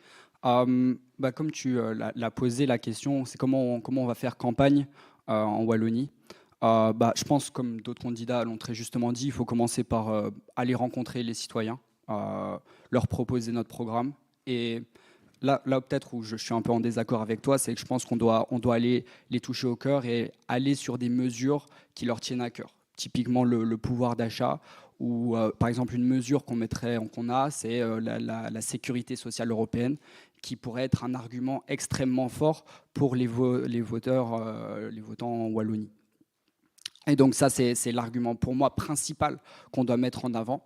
Et je pense surtout qu'il y a une bonne partie des électeurs qui peuvent adhérer à notre programme, qui sont beaucoup au Parti socialiste.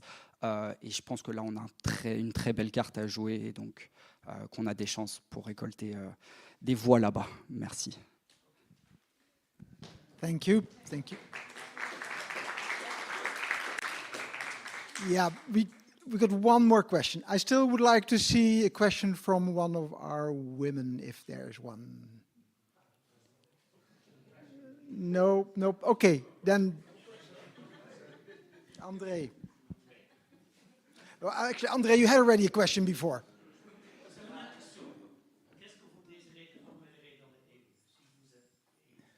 Okay, that's the last question that we have.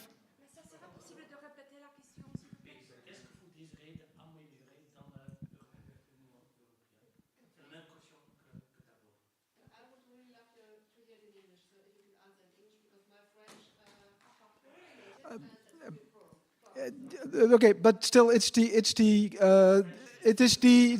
is up to the candidate to decide which language you want to answer. So you can do it in English, you can do it in French. It's your choice. Yep. I'm gonna do it in English. So the question is what do we want to improve in Europe? What was the number one policy maybe? I'd say first that one of the reason I joined Volt is that I believe in so many policies, and I just looked recently at the electoral moonshine program, and I see all different acts, and I agree so much with them. I just cannot stand with one specific measure. I feel like so many measures has to be pushed for, and so many are worth believing in.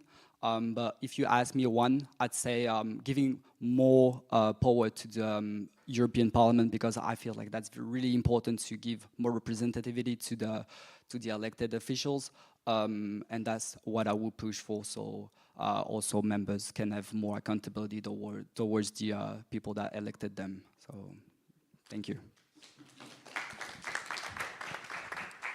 Okay, for me, I would start by focusing on improving the common foreign and security policy of the European Union, clearly because A, we need it, two, because I think there's space to have a discussion about feminist foreign policy and also what it means today in the light of climate change and everything affecting lives of citizens, global citizens around the world in ways which are deeply gendered.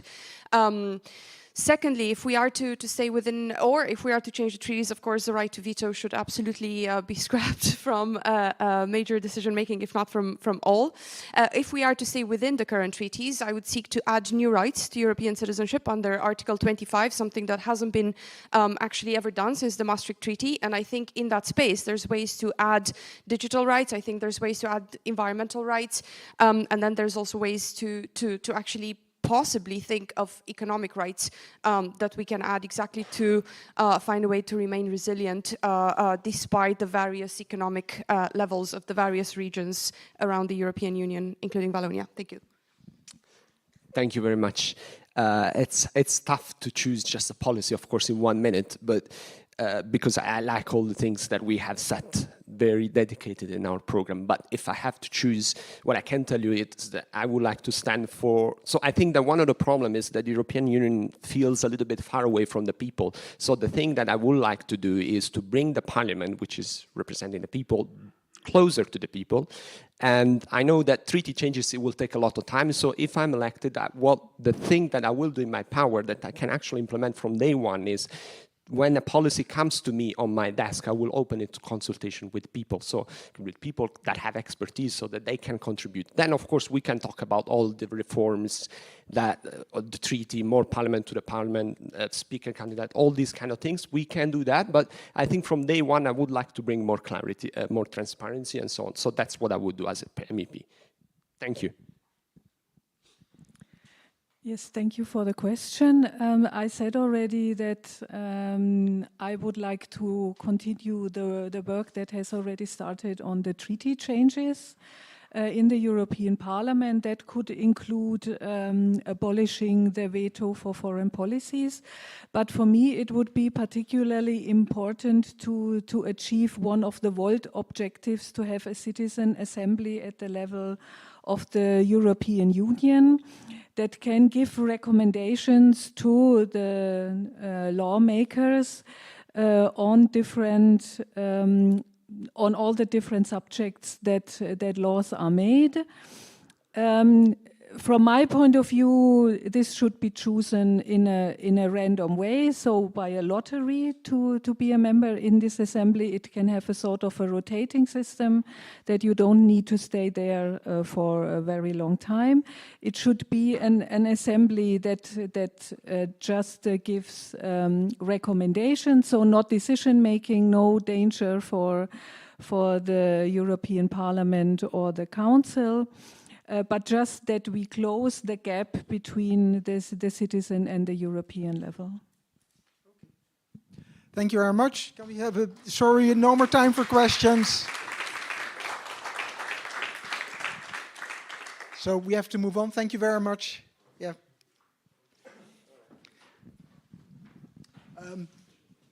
Sorry.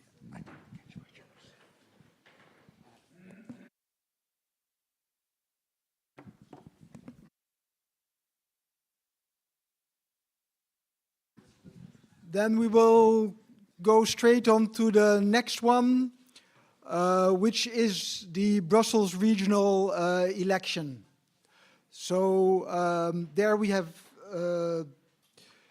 the two candidates for the French-speaking list and one candidate for the Dutch-speaking list. So we'll start with for the French-speaking list, and can I first ask Christophe to come and introduce. Bonjour à tous, bonjour à toutes. So I will switch back in English. You can choose any language that you want to speak.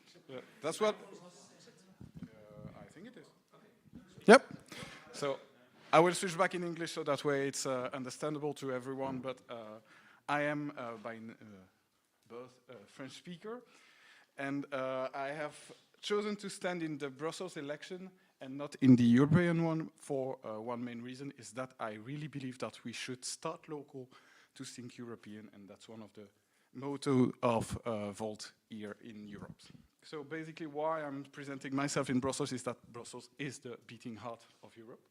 We need to be there, we need to be known there, we need to get the message of Volt across the community that is not only the EU bubble, but also about the citizens of Brussels that needs to be part of that wonderful melting pot and that wonderful space of diversity that Europe can be and that Europe is right now. So that's why I'm starting to be, I decided to be that candidate for Volt, to represent the French-speaking part of Brussels, to represent those people from Brussels that are not EU expats, that have been born in Belgium, raised in Belgium, and grown in Belgium, and studied in Belgium, but that also are proud European at heart and are full of that sense of diversity. So, European and world diversity, because Brussels is a far more than a melting pot of European, but really diverse communities that need to learn to speak together and that learn to come together in one big community. So that's it for me. I wish you keep it short. Thank you, Christophe. Carlo.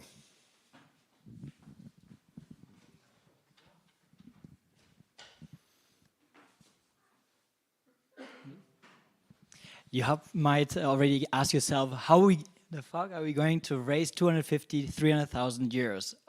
It's not going to be easy, but I have a plan. My name is Carlo Giudice. I'm the co-president of Volt Belgium, born and bred in Brussels, in a lovely quartier of Etterbeek, and I'm running for the Brussels Regional Parliament for the Francophone list, and I have a very clear vision of how I want to render the campaign, and I want to do it with you. I have three main priorities for the campaign itself. So one is fundraising. We need to get the money so that we can run an effective campaign, be it on social media, be it on the press, be it also to just pay for all the merchandise. I want to work on the actions and the communication. We need to get Volt known in Belgium and in Brussels. We need to proactively reach out to the media, and we have to go into the streets to talk to the people. And thirdly, I want to empower our community. It has been already a pleasure so far to work with Volt for the last 4 or 5 years. We have gone a long, long way, but we need to even better and even more communicate to our members how they can help us in the streets, online, and with the network. Once elected, I want to make sure that we want to improve our intercity mobility. I want to make sure that we have a cleaner, safer, and greener city. I want to then also make sure that the Volt stands for a bigger and more sustainable city in terms of also social life. So I want to create social spaces for all people, be it Brussels, Belgians, or Europeans, to come together and get to know better and closer to the world, and just be a fantastic place to live in. Thank you. Thank you, Carlo. So these are the two candidates for the French-speaking list, and now we're going to go to the Dutch-speaking list, for which we have one candidate, Hans, please.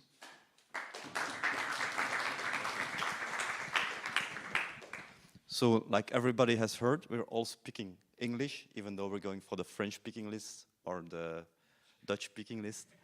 But actually, this is the way that Brussels works now. We have to be pragmatic. We have to adapt ourselves to our international situation. I'm also married to somebody who lives already 16 years in Belgium, doesn't speak a word of Dutch or French still, but speaks Estonian, and that's quite of a hard language. But yeah, we need to embrace this multicultural city where everybody has its place. I think we have to focus more on the education in the city, because I'm kind of afraid large parts of the city are kind of left out, especially because of the language situation.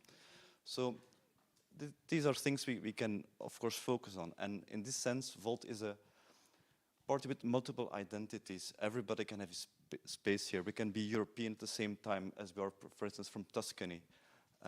So that's something that really speaks to me as well. I've born outside of Brussels in Dendermonde. Now I just live down the street.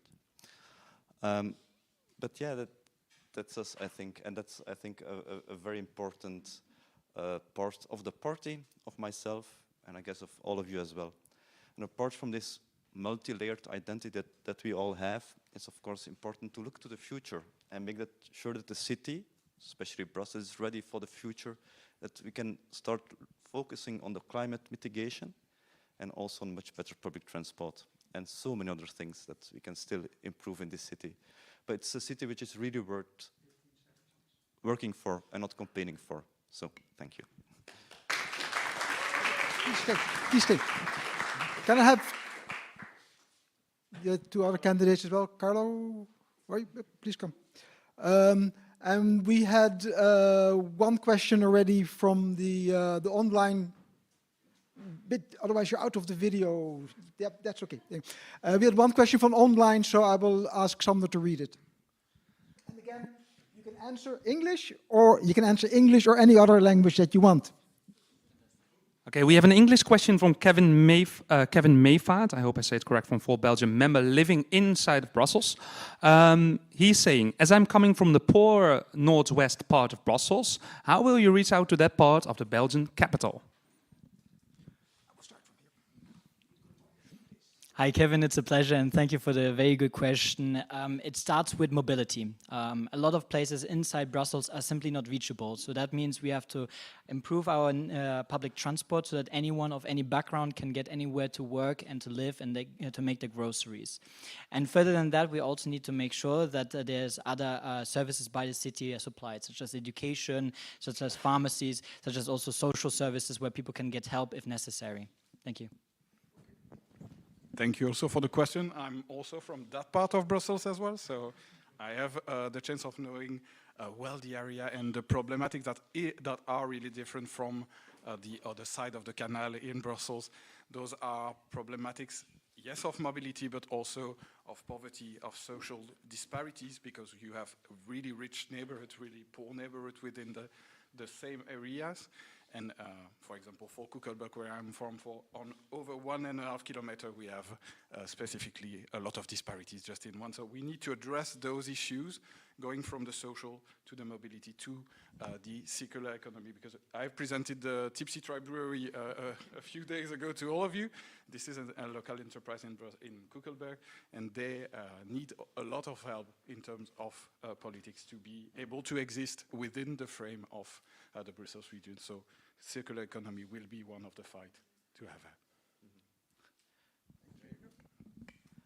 Yeah, I can't really add much more to that, because first of all, yeah, we need to reach out to also the other side of the canal, because that's kind of a difference you see in Brussels. You see this west side, which is very European, and then the east side, which is even more hyper-diverse. So it will be important also to reach out to those people and listen to what their concerns are. Thank you. We have room for one more question. Could you please give your name and function if you have? So my name is Alexa. I'm a member of Volt Belgium and also a member of the leadership team of Volt LGBT. So my question is also about mobility and especially working class neighborhoods. We've seen with Good Move that a lot of people think that we're working against them.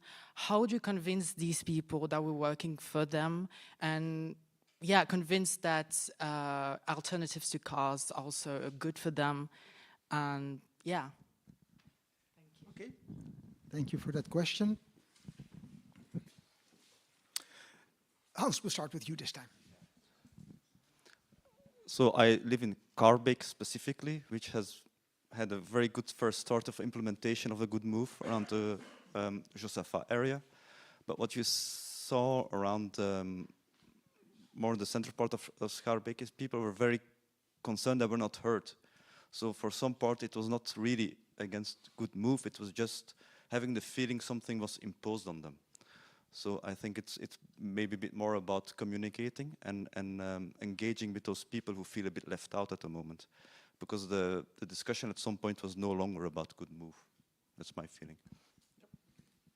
So for me, one of the important point that went sideways of good move is one of the important point of all is the complexity of Brussels. So we have one really good plan with a lot of good ideas and 19 different or non-implementations that went their own direction, without concerting themselves on a territory that is not that big.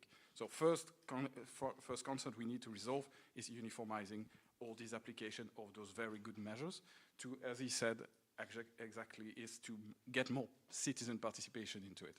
Because there has been, within Brussels, a tentative way to make citizen participation, but it is not well known. It has been very eaten by politics as well, because you see in those groups a lot of representative or party of member of party that are just there to get the party's voice heard. So. Thank you. And as already Hans and Christophe already said, we don't have necessarily a problem of ideas. We have a problem of political will to implement it and also the coherence to implement it on every level in a good way. So I think we need to really fight on the Belgian and European level, the particracy, but on the local level, we also need to make sure that we give a good example. We want to implement good ideas, but that also means to include the citizens, such as by, for example, Citizens Assembly. I'm very often in touch with Agora Brussels, who have some really interesting ideas about that, and then also considering what the experts say, and then finding a very good balance that benefits every citizen and not only those that live outside and benefiting from the infrastructure of the roads, the motorways into and out of Brussels, but everyone, so that it's easy to access and easy to also leave. Thank you. We were quick, so we can have another question.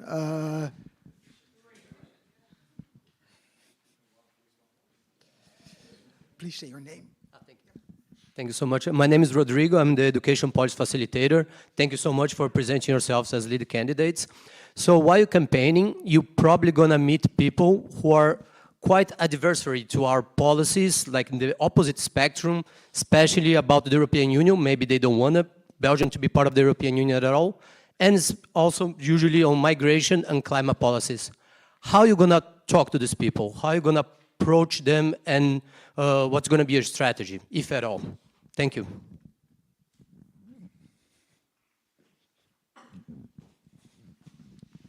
Okay, Christophe. Thank you. So first, as maybe with the mobility question is, let's go talk to them. Because most of the time, because you have an adversary, you just don't go talk to him. You know, basically you have a kind of way of knowing those kind of people are not for this, for that, so I'm not going to talk to them. Basically, you need to go. You need to go there. You need to get your voice heard, and you need to listen to them, because it's not an argument match. It's basically hearing their concerns, maybe being able to address them and to go through those counter arguments, and maybe winning them over. Maybe not. That's the game of politics. But the first step is to go listen to them, because that's mainly what we hear: is people don't feel heard, and we need to fight that.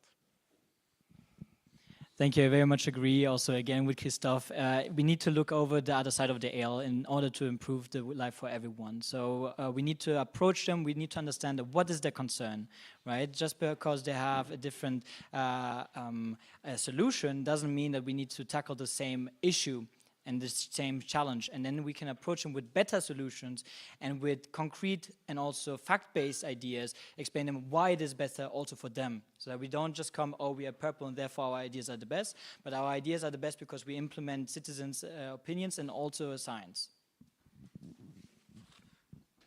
Yeah, it would be important to know what drives them there, what makes them think something is bad, or is it not working for them only, or do they have like, yeah, you don't really know. So first you need to know what's the root cause of the way they're thinking, then you can start seeing like, are there better solutions to the problem you're having? And I think that's where we can come in. Let's give a big hand to our candidates. Thank you very much. We'll go straight to the next. Sorry, I have it here. So this is the presentation for the Flemish regional election. We have 3 candidates here, 2 for Flemish Brabant and 1 for the Antwerp province. So again, we'll do this alphabetically. Can I first ask Ulrike to come and present herself for this election? So candidate for Flemish Brabant. Again, you choose the language that you want to present in. Kann ich Deutsch sprechen?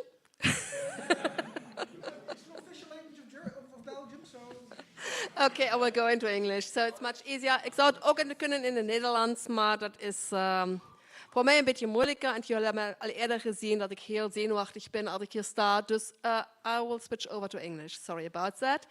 So why I am putting myself forward as also a candidate for the regional elections in Flanders. Because I think that Volt needs to be known in Flemish Brabant, Vlaams Brabant. We have to go to the people and make the name Volt known. We have to make ourselves seen. My choice to stay here is a strategic one. So I would like to show in my home country, basically my home region, that there is an alternative to other people or other parties with a much more focus on national questions, who like to, nationalistic questions basically. And we are the alternative for that. We have to get it into the heads of the people that questions like infrastructure does not stop at the border of Flanders. So if I have a good street going to the border of Flanders and Vlaams Brabant, and in the next province there is no street anymore, it doesn't help us at all. So all our topics are European-based or focused, and we have to make it clear, we have to show the people that a prosper and healthy Flanders will only be a part of Europe. So only if it is embedded in a bigger picture, in a picture of Europe, we can hope that the problems which are there in Flanders, that we have a prosper Flanders, the economy is going on, that the KMOs have big business, that education can be also changed. That will be also something I would like to do in Flanders, but I'm not sure that I will be very successful on that. Yes, that is why I'm standing here. I like to present myself there, and basically my purpose is to make a very loud campaign in Flanders to make Volt known. That is why I'm here. Thank you. Richard.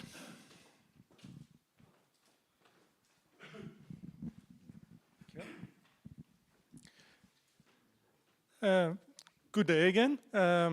I already introduced myself previously. I'm not going to repeat too much that I've already said. But one of the things that I haven't said yet is that I am, well, first of all, I have the Belgian nationality. That's why I can stand as candidate for this position. But also I work for the Flemish government. And I work in a legal position. I manage a legal team within the Flemish government. And one of the things that I am involved with most of the time are big projects, big infrastructure projects, roads, also forests, basically everything that has to do with real estate. And that can be large, that can be small.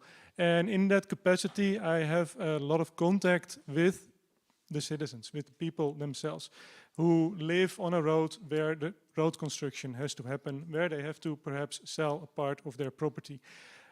What I noticed there is that there's a lot of understanding from the people about the projects we do. What is not present with those people is an understanding of how the communication works. They feel forced, they feel not heard. One of the most important things we do infrastructure-wise is, of course, with climate change. There's a big projects. Every project has climate parts in them, whether it be a road, whether it be something else.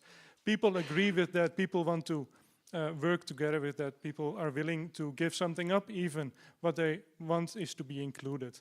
And I think Volt is a party that can, on the political spectrum in Flanders, dares to be a climate party as well. We have basically no real climate party within Flanders. And I think Volt can definitely fill a role there. Explain it to people, communicate with people, connect to people, and show them an alternative to the current parties that, quite frankly, leave a lot to be desired on those areas. Thank you.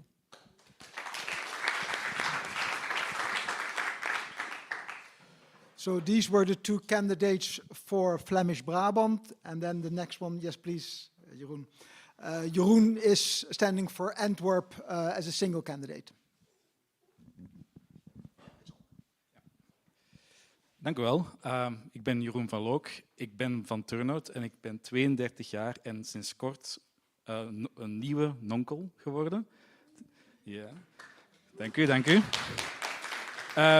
Ik ga eerlijk moeten toegeven, ik ben geen perfect persoon. Integendeel, I'm going to also say it in English, I'm not a perfect person. Far from. I have ADHD and I'm on the spectrum of autism.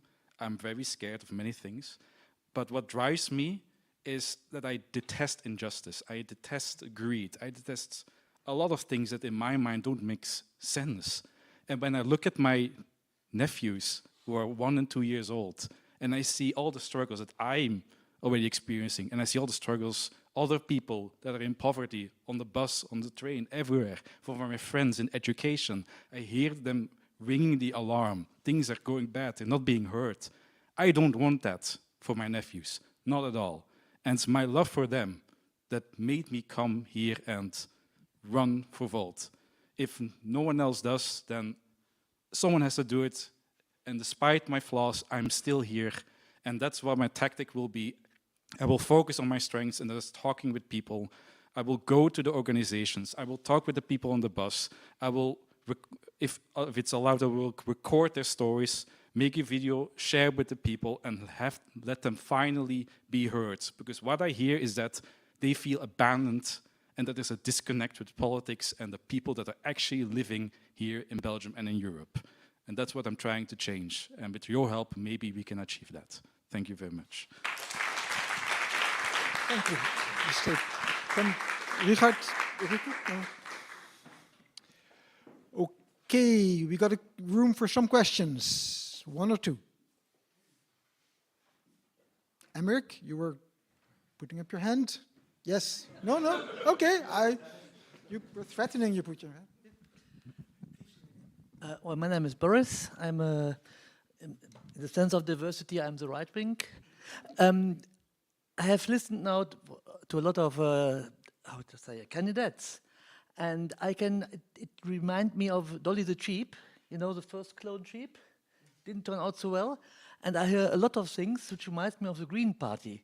So is Volt changing into a clone of the Green Party, or is that only my bad impression? Okay, maybe you want to comment on that?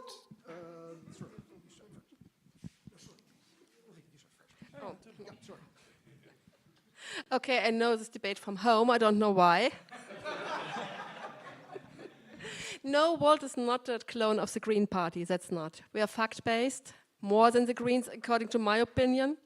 We don't have an ideology we want to follow. We would look into facts. We would like to talk to people who know what's going on, and we would like to elaborate other ideas as well. We don't have to follow the mainstream opinion about one topic only because it's a mainstream. We are looking at it, we are thinking about it, and we like to propose better solutions than simply repeating what the media are saying. Yeah, I agree completely. We are not a copy, we are not a clone. First of all, we dare to go for something that we believe in. And I believe that, well, I'm not going to, the name has been mentioned in the question, but I'm not going to focus on one party. I think the political parties in Flanders don't dare to focus on something that might cost them votes. Volt is a party that dares to focus on things that they believe in, fact-based, science-based, even when those things might not be entirely popular, but they at least dare to stand up for things that are correct. So no, not a clone at all. Yes, basically, I can only agree with what have been said. We're, again, not a clone of the Green Party. I think that Volt is one of the parties that basically came into existence because a lot of people started to feel as if the Green parties are deteriorating from the true green beliefs.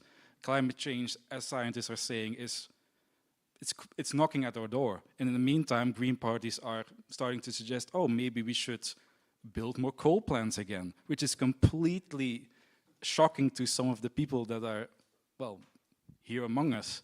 And that's why I think Volt was a wake-up call. We're seeing the alarm, we're seeing on the horizon the smoke. And if the Greens are not going to do it, then we shall go. Then we shall do it. Yeah. Okay. Yes. We have room for one more question. Yep, Bianca. Hello, yes, my name is Bianca Baumler and I've been with Volt since 2018, in the very beginning. Since the first Belgium General Assembly. My question is, how will you go about getting other people to join Volt lists, the other faces, even if they may not, the chances of being elected are not that great if you're lower down, but just to have that, the collection of faces and volunteers and support, what do you plan to do to convince people?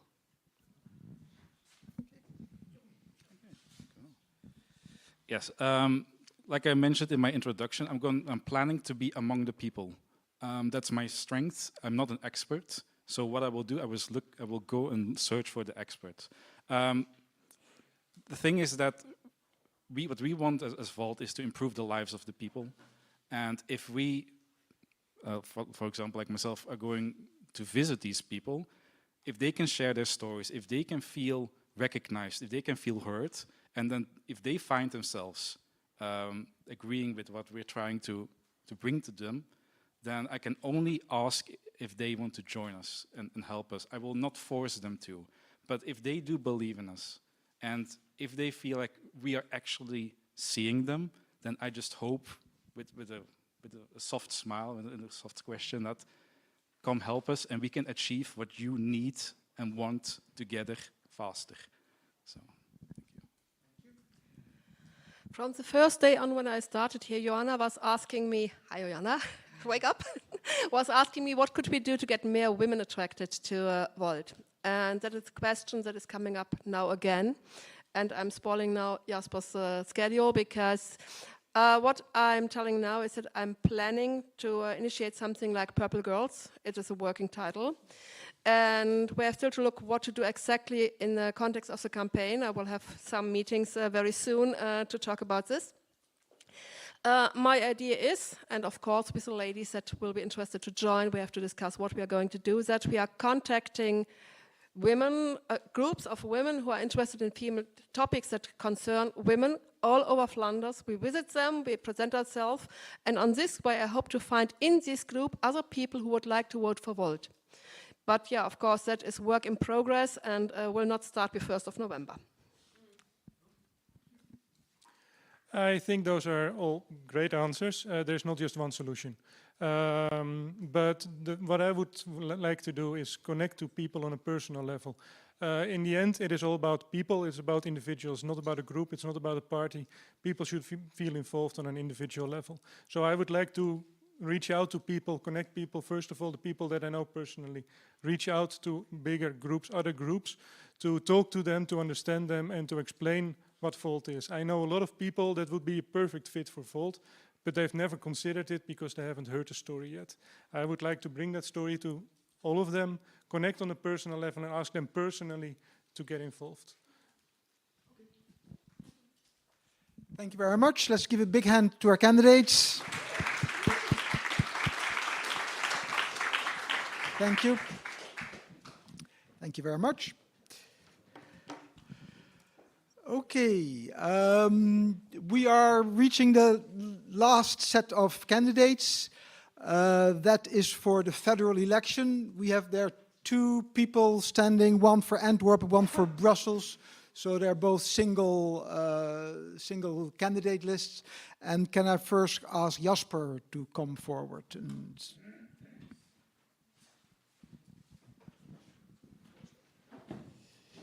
Ja, goedemorgen allemaal. Ik ben Jasper Kozemans. Ik ben ingenieur van 33 jaar uit Antwerpen. Ik ben geboren en getogen in België. Ik heb ook wel wat tijd doorgebracht in andere Europese landen voor mijn studies, stage, mijn eerste job. Maar ik ben nu weer gewoon thuis. Ik wil jullie uitleggen waarom dat ik opkom voor Volt en waarom voor de federale lijst. Waarom ben ik bij Volt gekomen? Dat is omdat ik heel hard aangetrokken ben door de facts-based politics, waar Volt voor staat. Dus voor mij is het belangrijk als ingenieur dat al je beslissingen die je neemt, dat die zoveel als mogelijk gebaseerd zijn op feiten en op wetenschappelijke basis. Je kunt niet alles beslissen op een wetenschappelijke manier, maar in zoverre mogelijk moeten we daarvoor gaan en ook in de politiek. Waarom op de federale lijst? Ik denk dat heel veel van de problemen die we analyseren vandaag in de politiek, de centrumpartijen liggen op zijn Vlaams gezegd op hun gat. Ze slagen er niet in om te leveren waar ze voor staan. De extremen die winnen, de centrumpartijen worden uitgehold. En heel veel daarvan ligt volgens mij in België op het federale niveau. Omdat onze particratie gevoed wordt voornamelijk vanaf het federale niveau. Heel veel van de partijfinanciering is federaal verdeeld. Die partijfinanciering die gaat via de partijen. De partijvoorzitters komen daardoor in machtspositie. De macht ligt niet meer in het parlement, de macht ligt bij de partijbesturen. En dat kan zo niet blijven duren. Daarom wil ik voor Volt opkomen om te gaan zetelen in het federaal parlement. Om op een andere manier aan politiek te gaan doen. Om aan politiek te gaan doen op een manier die echt gefocust is op beter beleid en minder op welke partij welke post krijgt en binnen welke partij wie welke plaats krijgt op de kiezerslijst enzovoort. Daarom juich ik heel erg onze interne democratie toe, waarbij de leden zelf de lijsttrekkers kiezen. Ik denk dat we daarvoor ook redelijk uniek zijn in België. Dus ja, goed. En daarmee ga ik afsluiten. Dankjewel Daniel, dankjewel allemaal.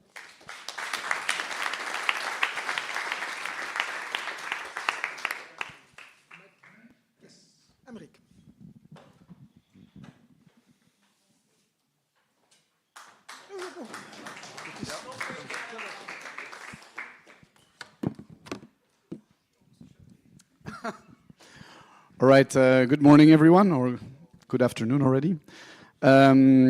So I'm Aymeric Massot. I am running for the list lead position for Brussels in the federal parliament. Bit about myself, background, I was born in Liège, raised in the Kempen. Then I moved to the UK for my studies. Then I lived in Leuven, where I worked, and then I started working for the Belgian Railways after that. And lived in Leuven for a couple more years, and then I moved to Brussels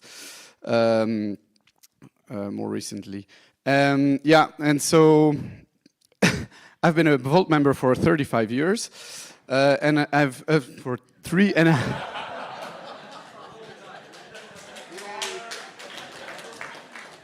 for 3.5 years. There's an order of magnitude going on there. Yeah, born Volt, or exactly. And I've had already some political experience in the past. When I was doing my studies, I went to the Model United Nations in Lübeck. I went to the Model European Council and Model European Parliament. So I've done a bit of these, let's say, youth parliaments trials. And yeah, I have some expertise also in mobility and energy. I've been a very vocal advocate of nuclear energy in the recent years, and so I learned a lot about energy systems and how it works.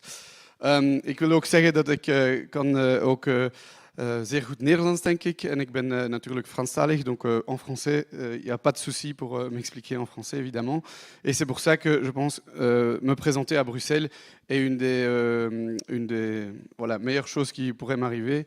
Et je pense qu'on va faire une campagne fantastique avec tous les candidats qui seront présents sur la liste bruxelloise et sur les listes européennes, parce qu'on peut faire une campagne tous ensemble. Et donc voilà, et une des dernières choses que je voulais dire, liée avec mon engagement sur l'énergie et le climat, je vais participer à la COP 28 en décembre. So I think there I will be able to meet lots of politics. And that's it for me. Thanks. Please stay. Amerik, please stay. Any questions? Sorry, you had already, Alex. C'est en fait une question pour Émeric. Vous savez, il y a beaucoup de chômage entre les jeunes à Bruxelles. Avez-vous des idées pour aider, éventuellement, résoudre ce problème? Parce que c'est un grand problème à Bruxelles.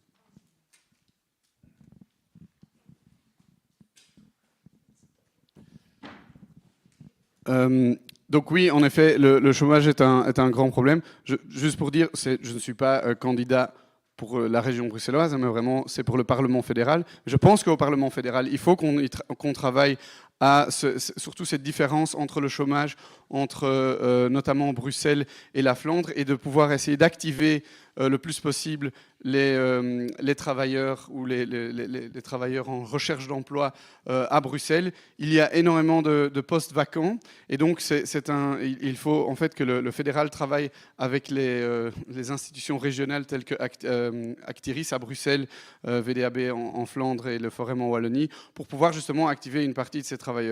Moi, je travaille à Bruxelles et je sais que c'est un autre problème. Trouver du personnel, c'est super difficile. Je travaille dans les chemins de fer, trouver du personnel même pour travailler à Bruxelles, faire des travaux, très difficile. Donc il y a du travail, il y a moyen d'activer l'emploi. Et je pense que le but, c'est d'avoir que le fédéral encourage encore plus les entités régionales à activer les travailleurs.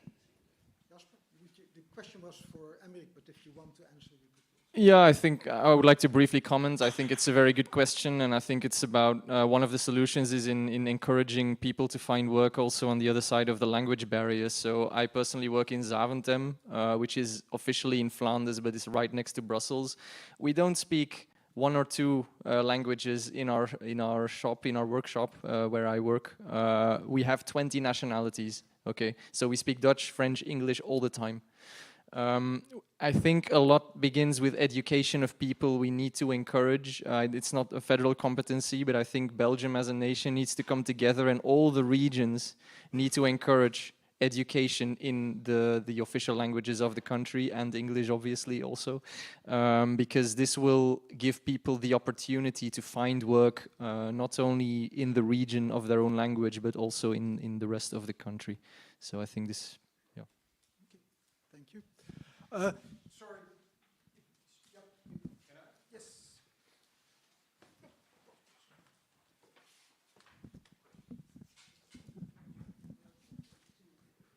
Thank you.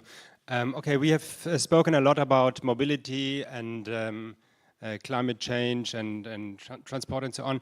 I would like to know what do you think about the taxation policy on Belgium federal level, and what would you change? What would you like? Which direction would you like to go into as regards taxation policy on the federal level in Belgium?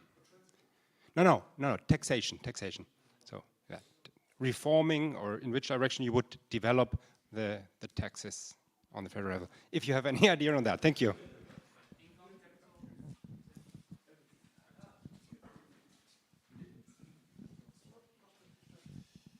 Yeah, thank you for the question. This can get very technical. I'm not a tax expert, so let's be honest. But I think that in general, the taxation on labor in Belgium is, well, going towards extremely high. I think that the general focus should be on reducing a bit taxation on labor, especially for mid-income salaries, where I think the pressure on their income is a bit too high currently. That would be one thing. Now, of course, the Belgian government, the budget, as you may know, the next government has the honor of having to find a couple of billion euros in savings if they want to be in line with European budget regulations. So we have to stay balanced. One thing where I think we can get more income is on VAT, but also on capital gains tax, and I think that's something we have to strive to solve on the European level. Even within the national parliaments, we have to encourage the European level to find a European solution for capital gains tax, so that we can to put it bluntly, get the money where it actually can be found. Great question. Thanks a lot for your question. I'll bounce back on what Jesper said. We are a pan-European party, so the great thing is that what we advocate on a national level, we can also try to convince all our European colleagues to also advocate at the European level. This is the strength of Volt. Now, if you come back to the Belgian level, indeed, the federal parliament is a good place already to start to negotiate the tax burden. Like Jesper said, one of the main issues that people complain is that tax on labor is way too high, and it has two effects. Is that first, people feel a bit robbed sometimes, but also it's difficult for employers to create jobs when you are when you want to employ more people. You think more, let's say you think twice about it when you're in Belgium than when you're in some other country. So the idea would be to do a proper tax shift. I know that the previous governments have tried, but they've always been very weak, and so it is to really reduce the labor pressure on labor. And also, how would you finance this is to tax more consumption. There are other places where you can increase taxation, which are bad for environment and for people, and so to compensate these lost revenues. Can we have a hand for our candidates, please? No, sorry, no more. Time is up.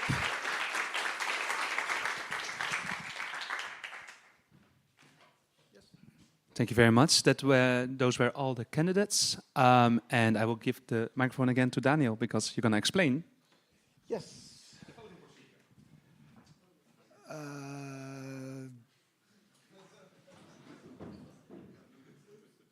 Johanna, could you maybe help me with the... I can help you if this is the... Ah, yes. Okay, it's fine. Do you know what... Yeah. Put it on full screen. Where's the full screen? First find your page. And We just start at the beginning, isn't it? Ja, oké. Goed. Nou, gewoon met de pijl. Okay. Okay. There we go. So just to recap, we have actually not 5 because we have more elections. So we have for the EU Dutch-speaking list, we have EU for the French-speaking list, we have for the Brussels regional, one for the French, one for the Dutch, and then for the Flemish regional, the Flemish regional, one for the Flemish Brabant, and then for Antwerp. And then finally for the federal, separately for Antwerp and for Brussels. Now, after this GA, we will open the registration for the non-lead candidates on the list. So you all get a communication on that. And the voting will not, we will not call another GA or a special GA for that. It will all be done online. It is just not feasible to do that. And I think our online events worked quite well. So we're going to organize it in that way. So there are going to be quite a number of different ways of elections because we got different numbers of candidates for the different levels. And we also have to, of course, take an account of the gender. What we had announced beforehand is that we would do a separate voting for the one gender and a separate voting for the other gender. So that's where we're going to do it. So for every candidate, That's the first one. Sorry.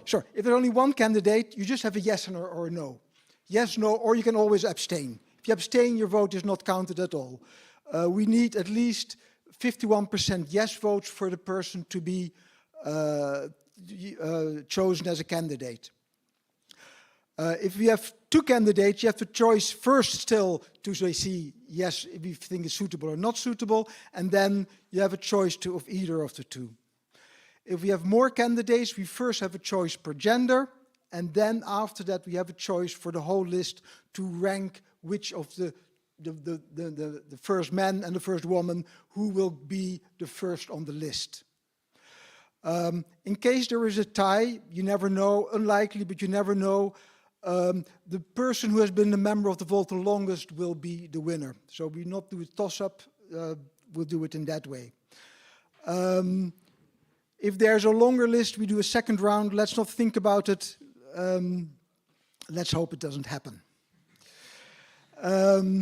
So these are the people on the Dutch-speaking list for the European election. The French-speaking list. These are for the regional parliaments, the Francophone and the Netherlands list. The Flemish list. And these are on the federal. The votes are now open. Yep.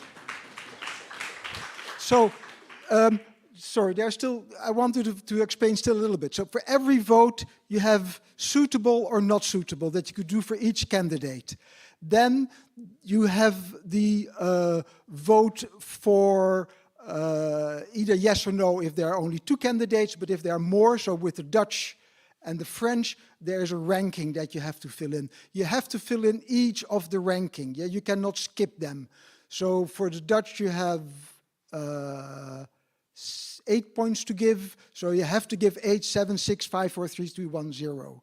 Yeah, you cannot skip. Even if you think a candidate is not suitable, you should vote no for them. Are there any questions?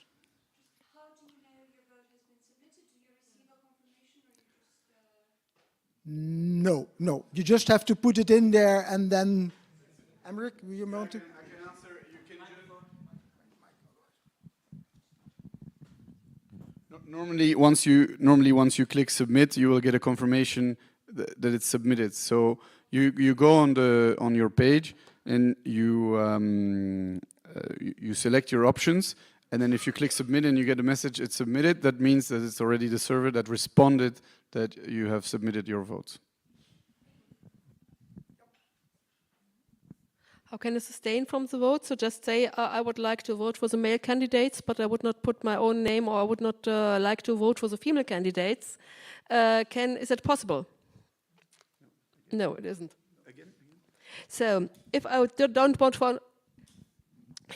don't vote for the female candidates for the European election, for example, I don't want to put my vote in there, but I would like to vote for the male candidates. Is that possible? Yes, you can abstain. Abstain is a special button for it. I have just opened. I have here 4 points, 2 points, 3 points, 1 point. So for the ranking, you have to vote for all. Even if you think the person is not suitable, then you just put that person at the bottom of the list, but you have to do the full ranking for all of them. It will only be used for the ranking, so not for other things.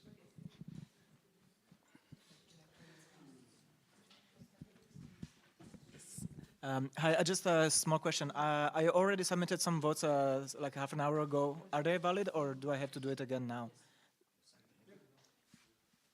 Once you voted, they're valid. You don't have to vote again. So even before you said...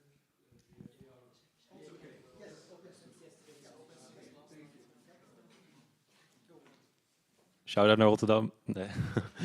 Is it correct to say that when there is a female and a male candidate, then both will be elected as lead candidates? So for both the European list, what we're going to vote for today is indeed a leading male candidate and leading female candidate. So there are two different elections. You vote for the women, you vote for the man. And then one will be on top eventually when the results come in. And then to know which of the lead will be the first lead, yeah, whether it will be the man who will be the first lead or the woman who will be the first lead, that we use for the ranking. Yeah, so you vote for the ranking, and whoever comes higher in that ranking will be the lead of that list. And then, of course, the woman, if it's the man the first, the woman will be the second on the list. If it's the woman first, then the man will be on the second on the list. Is that clear? Wait, sorry. You want to give an answer, Emmerich, or a question? Okay, sorry. Answer a question. So there have been some questions about not receiving the email with the voting token. So yesterday at 23:37, I think around that minute, Joachim and Daniel sent out an email through Tasker mailing to, by default, your personal email inbox, but some of you might have already chosen as a preference your Volt inbox. So make sure to check both. In the case that you do not have received the email or you can't find it, you can always reach out to Daniel as well as Xander or Joachim. They can resend a link in case you don't have received that email.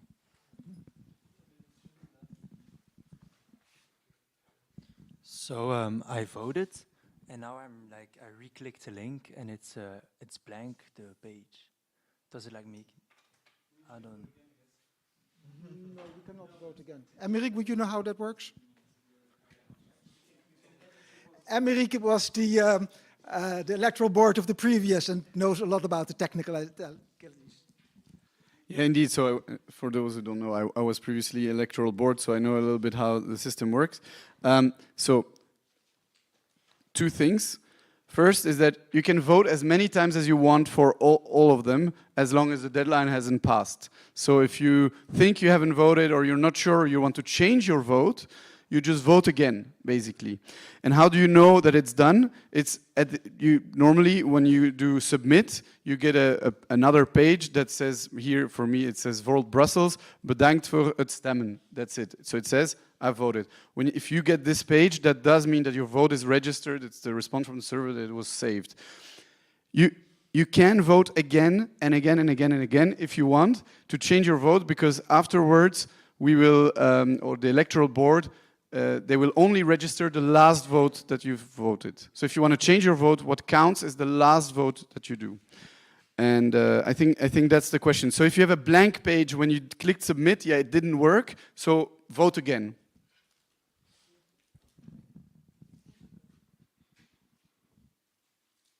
That's it. Well, happy voting. It will be open. Oh, sorry, Jasper. It will open until 2:30, I think. Yes. Sorry, one more question here. No, not so much a question, but pay attention when you do the voting. You're giving out points. So it's 4 points, 3 points, 2 points, 1 point. It's not first place, second place, fourth place. I made that mistake. So beware that you count the points and not the number. Thank you for that clarification. The higher the number, the higher the ranking. Just one more thing. Earlier this morning, I had a few people in the room who couldn't find the email, but it turned out to be filtered automatically into a social media folder or an updates folder or anything. So if you can't find it, look there as well. Has anyone still not been able to find their voting link? I see no hands. That's awesome. Okay.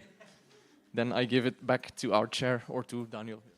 Okay, that is the end of my involvement in this part, so I'll give it back to the chair. Thank you, Daniel Plas. Give them applause. And also thank you, Joachim Bonard, who is also the electoral board, who is at home right now, counting votes and doing all those kind of stuff. They are working very tirelessly for us. You can vote until 2:30. It's been said before, but I want to reiterate. You can vote until 2:30 on all the candidates. Make sure you vote. You can vote again. Your last vote counts. Now, it is 12:59. Our lunch break is planned for 1 o'clock, so I think we're in time. And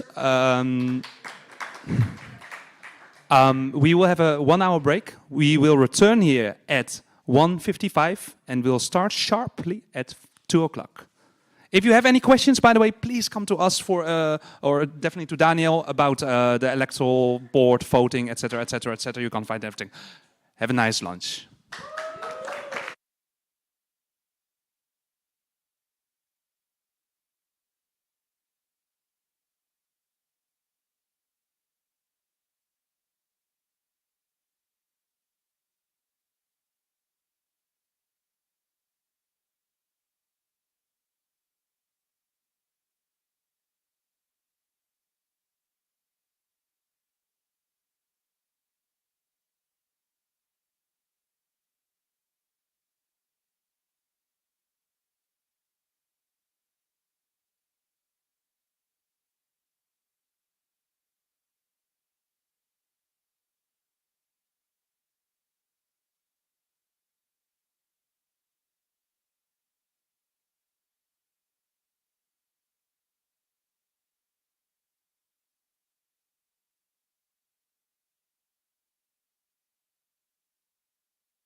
2 aan 2, nous commençons à bientôt.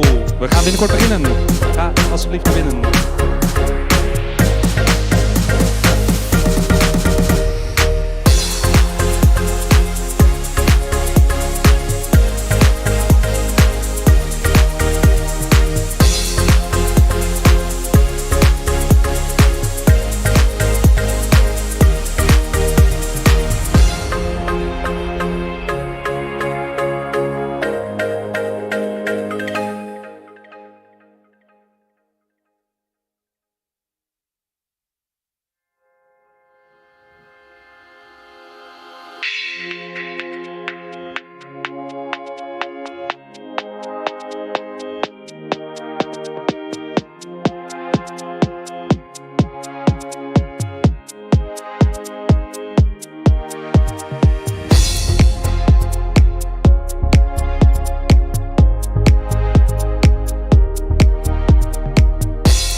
Yes.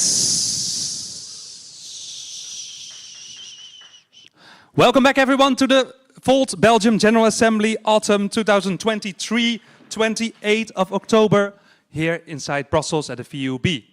We're gonna reconvene. The break was over. I hope you all had a good lunch. We will start, as you can see on the screen also, we will start with some policy amendments, then some varia, and later today we will also have the announcement of the voting results. But first of all, I want to invite Bram van den Inden here to the stage. to talk about the policy amendments. But one little thing, vote, vote, vote. If you haven't voted until 2:30, you can vote for all the candidates. And the policy amendments will soon open, and they will be open until 3:30. But Bram maybe will also explain a bit about the amendments. Ladies and gentlemen, please welcome Bram. Thank you, Xander.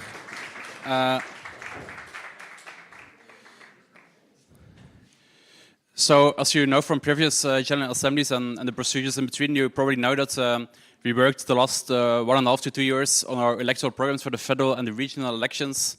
First with the ID gathering phase, then the referendum, then the writing teams, etc. And we approved our electoral programs on the General Assembly in Namur last spring. But the last months we organized like an amendment procedure where members can submit amendments. And in this cycle, there were 4 amendments submitted. And 3 out of 4 amendments got sufficient endorsements to be voted today. So the rule was that 5% of the Belgian membership, corresponding to 12 members, had to endorse the amendment in order that we vote on it today. The first amendment to reintroduce obligated voting in the municipal elections in Flanders got insufficient endorsements. The other amendments about reducing the voting age to 16 for all elections across Belgium, the amendment about being more specific about the nitrogen crisis in our policies, and the 4th amendment about quantifying the budget impacts on the programs got all sufficient endorsements that we can vote on them today. So that is for this cycle. We will do probably one last amendment cycle in January, February for other urgent amendments, but it's also good that we communicate about our programs, and so also people and citizens go discover potential mistakes or potential areas for improvement in our programs. The first amendments we will introduce today is amendments to lower the voting age to 16 from local to European for all elections, and Carlo will explain more about that.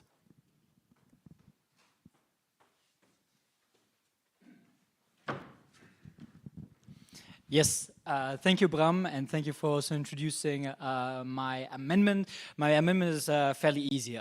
Let's allow younger people to participate in our democracy, as we need to fight challenges, intergenerational challenges with everyone. Because if we have only 60% of the population voting, but most of them are not even going to see past 2050, well, that's going to be a big issue. So I hope that you can support my amendment, not only by your signature. Thank you for everyone that already endorsed it that way, but also that we can approve it. Thank you. But we have also time for questions if there are questions.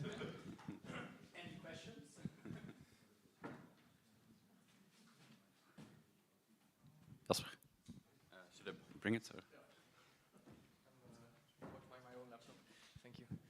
Yeah, thank you, Carlo. My question is, would this vote for people aged 16 to 18 be mandatory like it is today for other voters in Belgium, or would this be optional?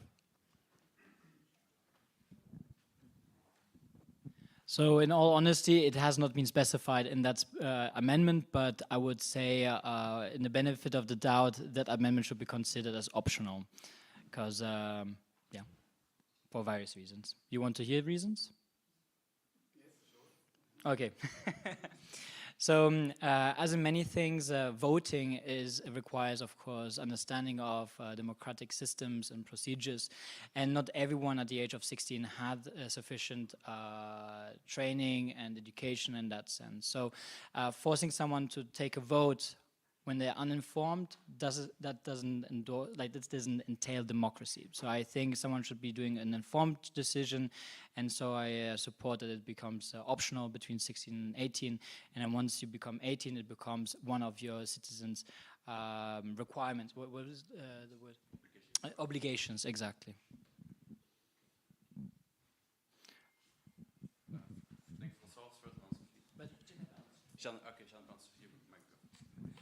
Yeah.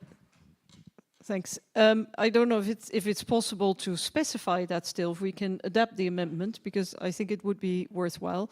But I don't see why 16 to 18 years old would have a worse judgment than the over 18s. And if we allow them to vote, then why treat them differently than the rest? It might actually make the outcome of politics a lot better in the end.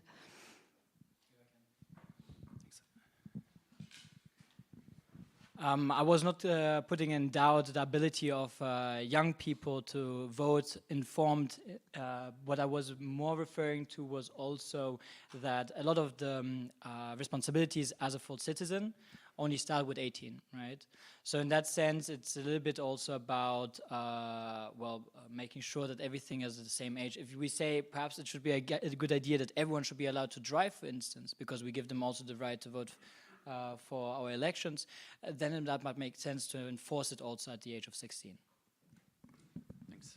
And I think we also now see that 16 and 17 years old are allowed to vote this cycle for the European Parliament, but it's not obligatory for them, while it's obligatory for the plus 18. And then François has a question.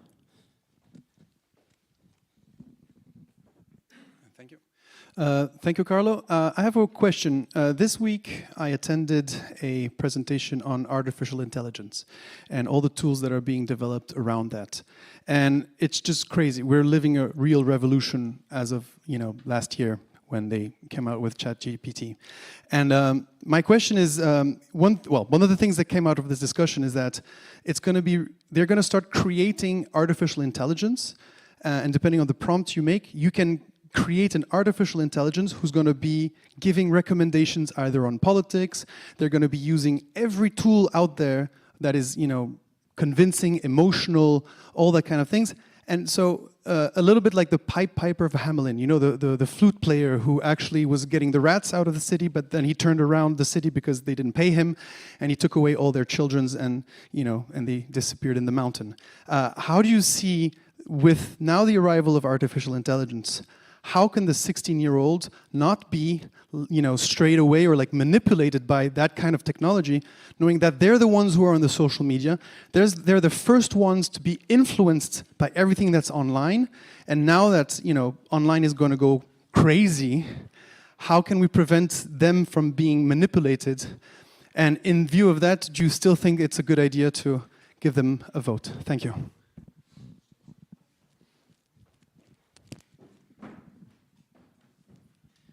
Thank you, François. It's a very good question. I actually studied that also as part of my education in political communications, everything that worked with algorithm and AI. I think we need to demystify it. We need to demystify AI. Those are algorithms, of course. They're not just some magic intelligences that's out of nowhere they're becoming intelligent. We are feeding them algorithms, we are feeding them data, and they're also giving recommendations, as you were saying, based on the data that we feed them in. So, one algorithm is, for example, the stemwijzer in the Netherlands, or for example, the voting compass, where people put in their own preferences, and then compared to a database, the algorithm, the AI, then basically tells you what to vote. Many people actually base their voting really on top of that. So I think what is necessary is also not to just wrongly accuse young people to be more susceptible to AIs and social media. Yes, there are certain trends that young people use more, TikTok, for instance, or Instagram, whilst the older populations use rather Facebook. Or other platforms. And so in that sense, we need to make sure that everyone equally is being taught about the advantages and also the risk of AI, of social media, and that we need to work together to inform and have everyone choose based on information that they are receiving good at elections. Voilà. I hope that explains. You want to go? Hi, thanks a lot. Just because we've recently organized an event on this very topic with the ESA Foundation, but just one with 16-year-olds, by the way. So it was fascinating to hear from them as to why they thought they were not ready yet, while others did think they were ready. So, there's the idea of, do we merit our vote, or is this granted to us because it's ours and we should exercise it? But I wanted to just flag the risk that the moment the vote is optional, what effectively happens is that someone has to declare their intention to vote, to actually show up on the list when they go into the voting booth. And so that is really the issue. The same way with EU mobile citizens in Belgium, they have to declare that they actually are here and ready to vote in European elections here, which means that many people don't declare this intention. So we have therefore disenfranchisement, which comes because of this intermediary step is introduced.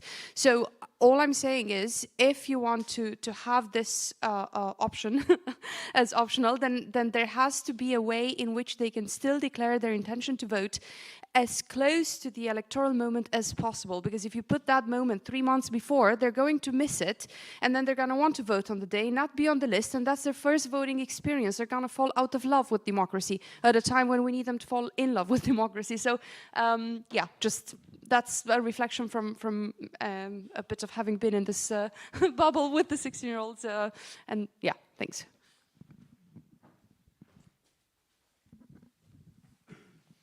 Honestly, it was a perfect statement by itself. I think it adds a lot of information to it. I think indeed we need to realize that the young people themselves at times do not feel ready or do not feel sufficiently informed.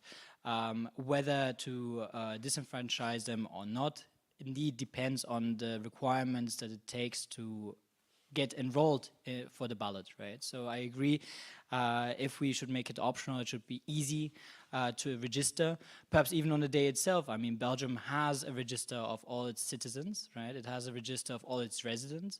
So why is there necessarily an administrative difference between 3 months before or even the day before? So let's make it easy, but for anyone, also for European citizens living in Brussels for the European elections. All right. I don't see any more questions. Thank you, everyone. And I see Emmerich raising his finger. Okay. Can you pass it? Yeah, very shortly. I think in Belgium, indeed, if we would have a part, I think it's the case for the European elections, you don't need to register specifically in advance. As a Belgian. As a Belgian. For...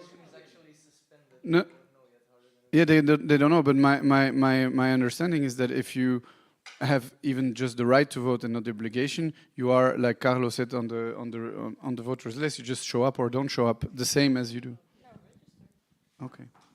Okay, let's not go too much into detail. I think it's a very valid point to look into. I'm looking at our campaign leads, Frank and Marie. You'll be the perfect people to answer that question. Thanks, Carlo.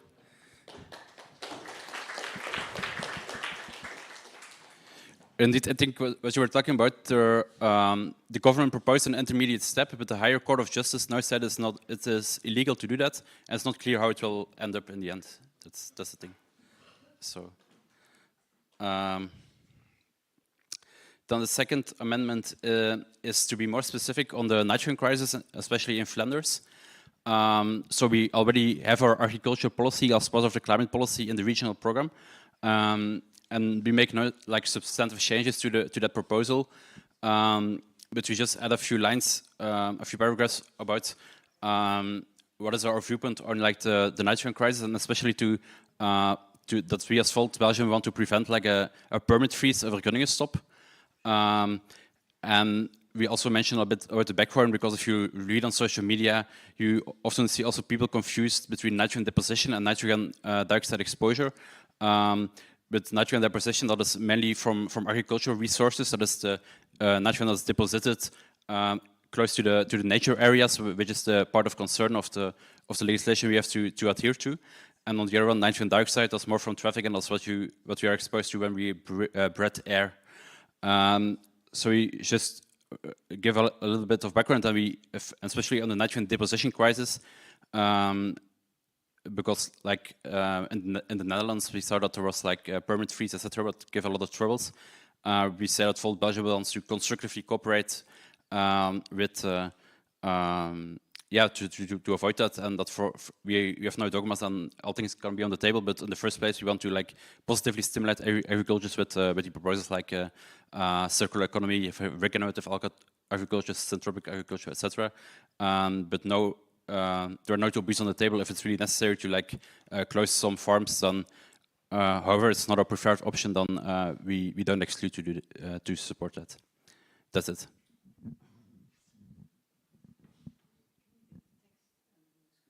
Yeah, of course.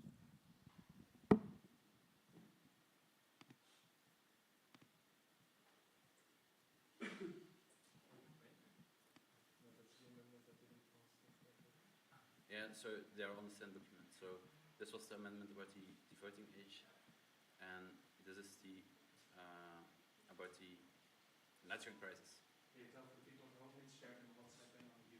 It's shared in the web. It's shared in the WhatsApp and on the YouTube channel. And it's part of the voting form too. So I understand right that the solution is more about incentives and then less about red tapes and buying out farmers, even though it's not. Yeah. So what Martin said was it's more about, in the first place, stimulating farmers towards more sustainable practices, but as a last resort, we can also take firm action if that's really necessary. And we talk about a lot of solutions. We describe the problem. We align also with the European program a little bit more. You say biodiversity is important and sustainable agriculture practices are important. We are open to consider all methodologies, also genetic optimization of crops, but we say we are open to with the necessary prudency. And yeah, that's a bit. And the main purpose, of course, is to avoid the permit freeze or the vergunningenstop.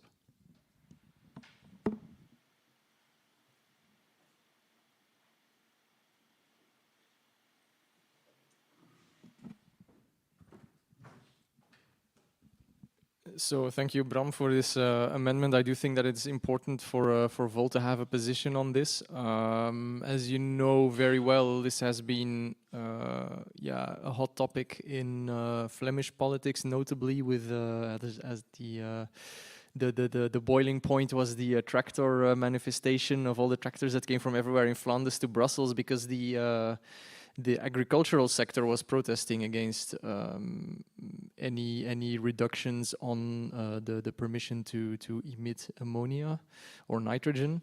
So my question to you is, it's a bit of a mean one perhaps, but how do you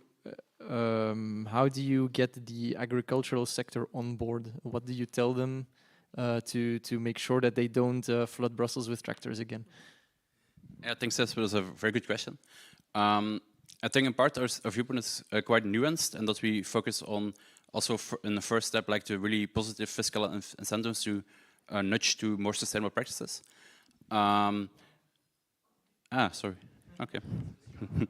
But of course we should communicate it in a very good way and also show that on one hand we are scientific, but also like nuanced. And it's not a policy against the farmers. It's Sophia also. Yeah, a couple of remarks, because of course the first step should always be incentives, dialogue, etc. At the same time, we know, it's not always the farmers who are in the way of solutions. There's a whole industry behind it, cattle feed, etc. It's a whole. It's an industry where the bulk of agriculture products, or at least cattle farming, is for export. So it's not enough, I think, to give incentives to farmers, but I think we should also be honest. I mean, there is a big problem. It's actually very similar to the Netherlands, and we see that N-VA is now acting as the champions of the industry, whereas the Christian Democrats are saying, no, it's about the farmers. I think we should come up with a solution, and I don't know if that is covered by this amendment. If it is, then I'm fine to support it, but that actually takes into account, let's say, the long-term interests of the population at large. Not just the economy, not just the farmers or the industry, but also people's health, living conditions, etc. But I do think it is very, a lot of people both in agriculture and industry are clamoring for certainty. They say, it doesn't even matter what the measures are anymore. We just want to know where we stand so that we can start planning. So I do think that Volt should be very honest about this. And I do see that you're not excluding coercive measures. I think that's important, because with incentives only, we're not going to solve the problem, I think.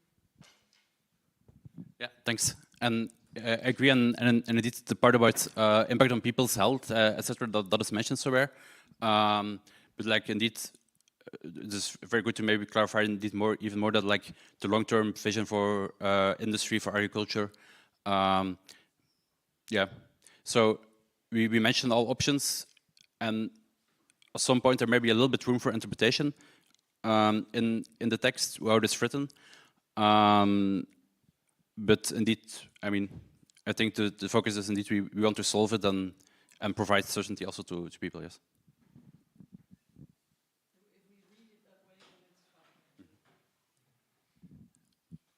Any other?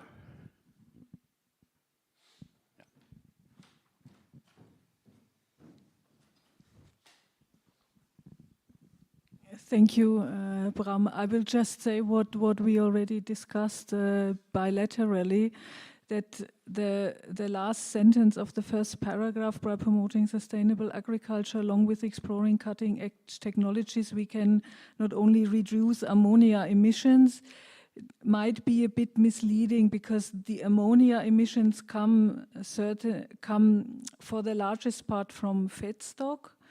But we are talking here from the cutting-edge solutions like CRISPR and genetic optimization, and that is more for plants. So maybe in the last sentence, you should be a little bit more careful with the wording, that it's not wrong. Thanks, Erica. So indeed, but you also see like earlier in the paragraph we mentioned like livestock and etc.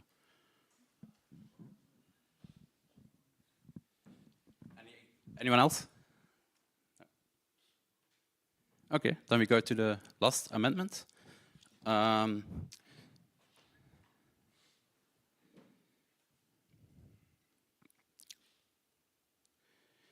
So it's about budget impacts on policy proposals. I will maybe first explain a little bit about what we already did, and then Sophie had also some ideas to what we could do, like to gain press attraction, contact the Plan Bureau. So what we already did is, if you look to our 10 electoral priorities, then we mentioned for each of the priorities. Yes. Okay, I have to say that we have 8 more minutes for the candidates vote. So what was I saying? Oh, yeah. What we already did in our existing programs is for each of the 10 electoral priorities for the proposals that will cost money, that will impact the budget. We use existing resources, for example, earlier calculations from the Plan Bureau, but also like university studies to estimate the cost. For example, in the first priority, infrastructure, we mentioned, for example, a new railway tunnel in Brussels, and there we say we foresee, for example, 4 billion euros for it. Well, the estimate is actually 3 billion, but we take some margin, and we say we finance that, for example, in part by reforming the system of the salary cars. But indeed, what would be very good to have is that for all of the 10 priorities, we have a complete list of income and expenditure based on our program proposals. And while we provide a rough indication for most proposals, there is no comprehensive overview of what our total program costs and what it will return. Also because we simply don't have the capacity to do that yet. And the second difficulty is that, of course, some of the measures we propose, like reducing obesity, investing in public transport, they will also increase revenue indirectly because they lower, for example, healthcare costs, etc. And then, Sophie has also some ideas about it. I will maybe give you the word. Well, if you that's I think it's better if I stay here. But no, this is well in the Netherlands. This is what most people or most parties do. Here it's not yet so it's not a routine yet.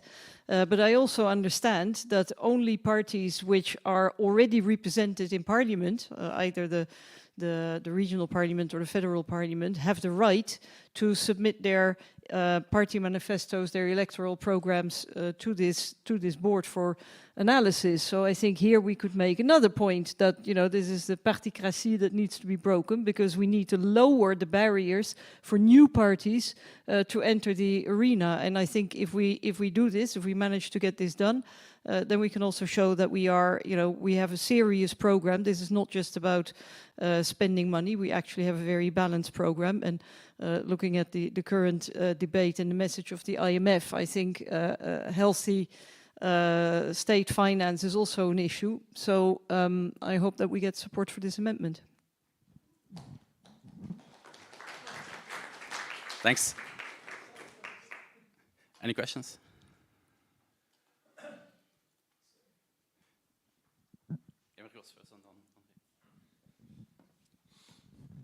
Yeah, very well.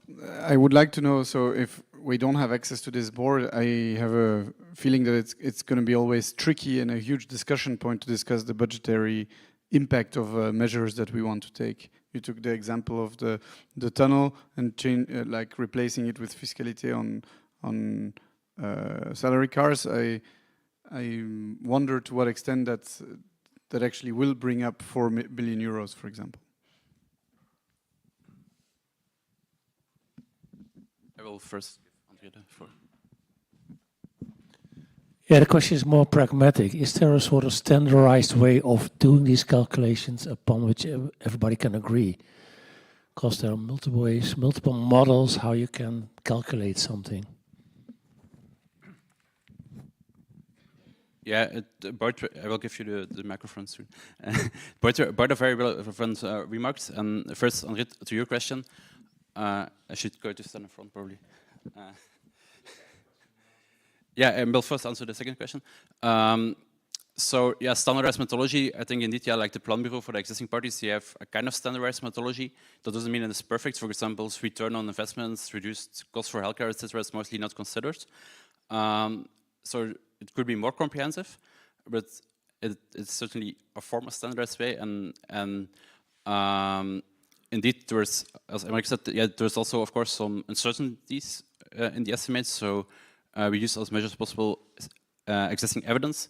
But yeah, there is always kind of uncertainty. So we can't guarantee it's 100% perfect.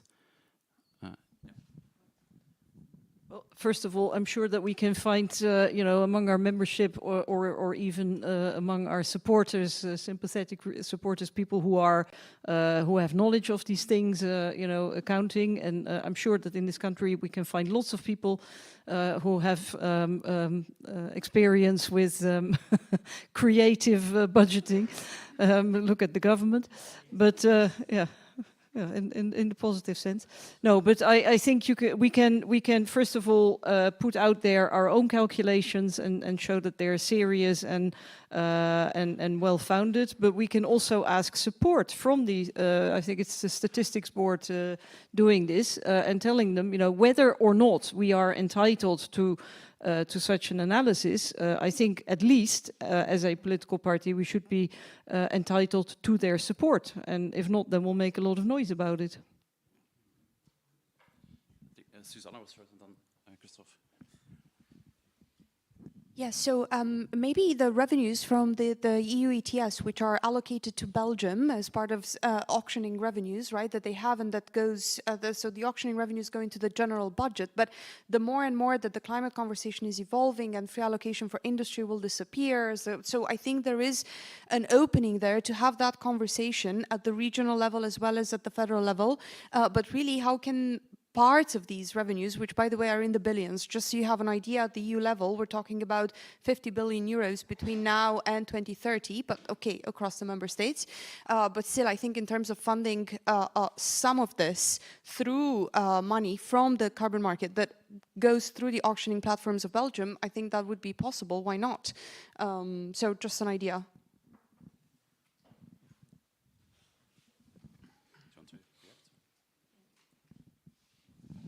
No, I think one last element, because I mentioned the creativity, but I think, I mean, what we see a lot with other parties is that they make calculations which then lead to a balanced budget, but with very short-term measures. That's what I mean by creativity. And I think that whether or not we can have this analysis done, the kind of examples that you gave, if you take measures which, for example, lead to better health and therefore lower healthcare costs, those are long-term savings. So I think we can show that we are responsible.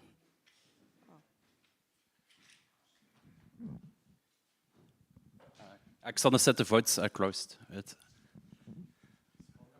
And I just wanted to add more a remark than a question. If we look at what Brussels has done and Claire Failly has been doing, they are trying to build an open platform, an open data about Brussels budget. And I think we should be also advocate of this kind of thing, because this brings transparency to the citizen, but this also can bring transparency to any potential challenger of those measures and the budget.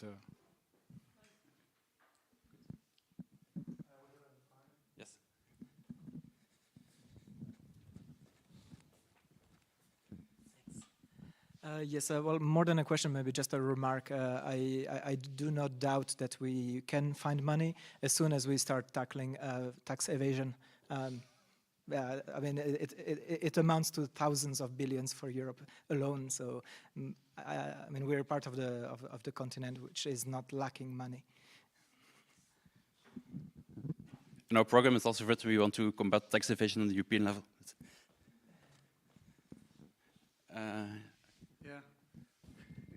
Sorry, just but to really understand also, because I heard a lot of platform that it's accounting, that it's so on. But how do we sometimes budget measures? I will give an example. Things I know. We want to develop renewable energies. We say, okay, we want to allocate budget for this. But what is usually forgotten is, well, you also need to tackle then energy storage and transmission. Well, this is a budgetary impact that it will also have, but it is usually like no. So this is an easy example to say how many other policy aspects could be actually complex to account for. How will we do this? Yeah, indeed, I think that's true. It's complex for all parties, and it's certainly true that it's not yet perfect. I mean, there's a lot of uncertainty always. Yeah.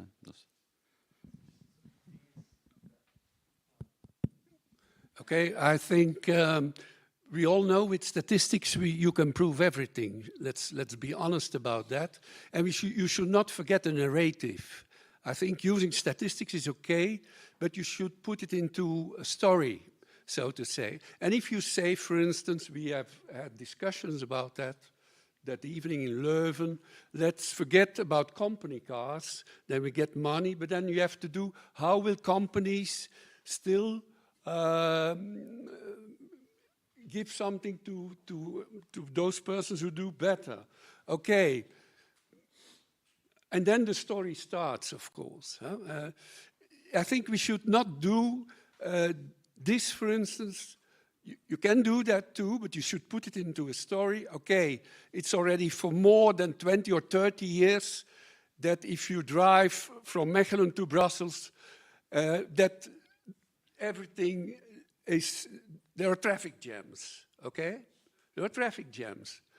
And then you can say, of course, yes, more public transport, people will feel better, less depressed, and so on, and we can calculate that. Okay, you can do that, but it's better to have the story. And the statistics can feed the story. But to say that really, if you have no traffic jam anymore, people will have less burnouts and things like that. I mean, I think a story, and certainly to convince people, is as much as important as statistics. That's my opinion. Thanks. I think also our proposal is to add it to the appendix of the electoral program, so it will not be front and center on a front page or so. But for some people, other people, often think it helps us in becoming more credible if we do such a calculation. And I think it will certainly not be perfect, but we will try to do it as good as possible, just to as a useful exercise also. Do you want to?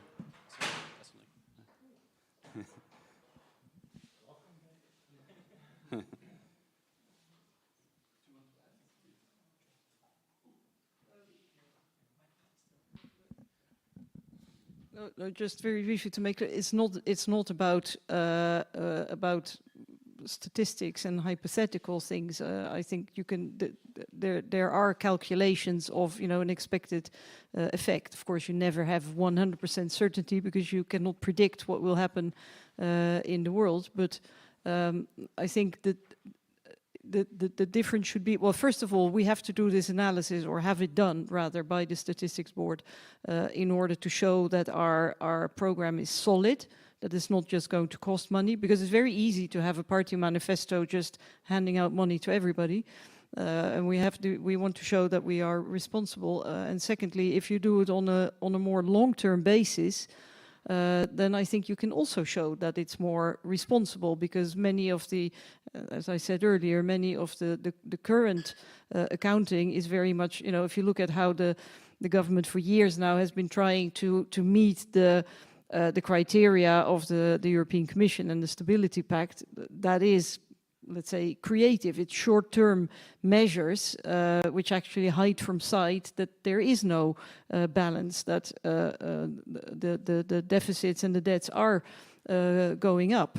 And it's important that we have long-term answers to this. And I think about the company cars, I think companies can do lots of good things for workers who perform, but if it's the state facilitating basically not paying taxes, then I think the state has a stupid policy. So let's abolish them. Thanks. Any other remarks or questions, or no? Okay. Just one last remark. So as you all know, these are amendments for the Belgian and regional program that we developed within Belgium for the regional and federal competencies.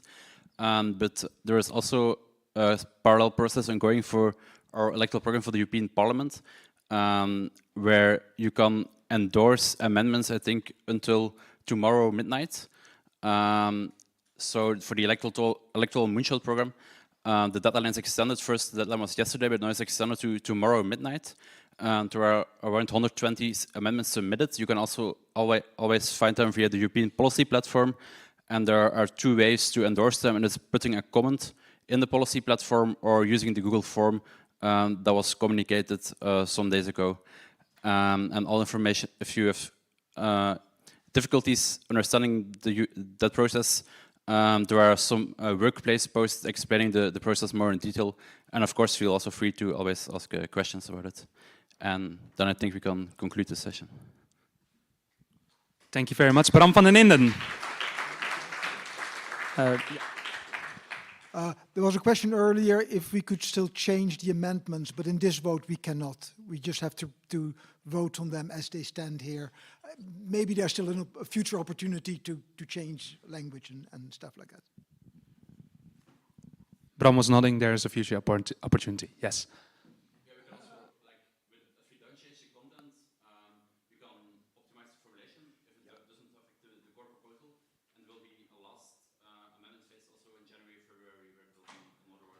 There will be a last amendment phase in January, February, where we can optimize the text as long as it doesn't change the core policy. We can optimize the text as long as we don't change the proposal. We can improve and optimize the text, the layout, the spelling, the grammar, the sentence formulation. As long as we don't affect the proposal, that we can do any time. But there will be another round of amendments, January, February, where members can submit new amendments if they want to use. Okay, so January, February, there's amendments for the complete policy, and all the time during the complete period, you can always turn in some proposals for layout and text changes. Thank you very much. The vote is open for the policy proposals. There are 3 votes. They are open until 3:30. So I would like to give you all 6 minutes right now to just vote. During the meantime, I'm just gonna bother you with some facts about Volt. And at 45, I would like to invite the executive committee to the stage for the next topic, which is plans for upcoming statutory amendments at 45. But please now take your phone, start voting, etc. Then, well, did you all hear about Athens? We got 2 local city councillors there. We won in the district. Yeah. That's amazing. At the same time, a lot is happening on a European level also. We are proposing candidates now for the Belgium level, and we're proposing policy changes for the Belgian, the federal and the regional programs, and all the different programs we have in Belgium because we have so many. But also important, tomorrow is the last day you can endorse European policy amendments. We also have, for the European elections, we have a European program, which is defined on a European level, Volt Europe. And there are lots of different amendments, and they are being endorsed right now. Not yet voted, sorry. If you want to find it, you can go to policy.volteuropa.org. Policy.volteuropa with an A.org. O-R-G. You can find lots of more info also on Workplace. Please check it out. There are lots of great amendments to endorse.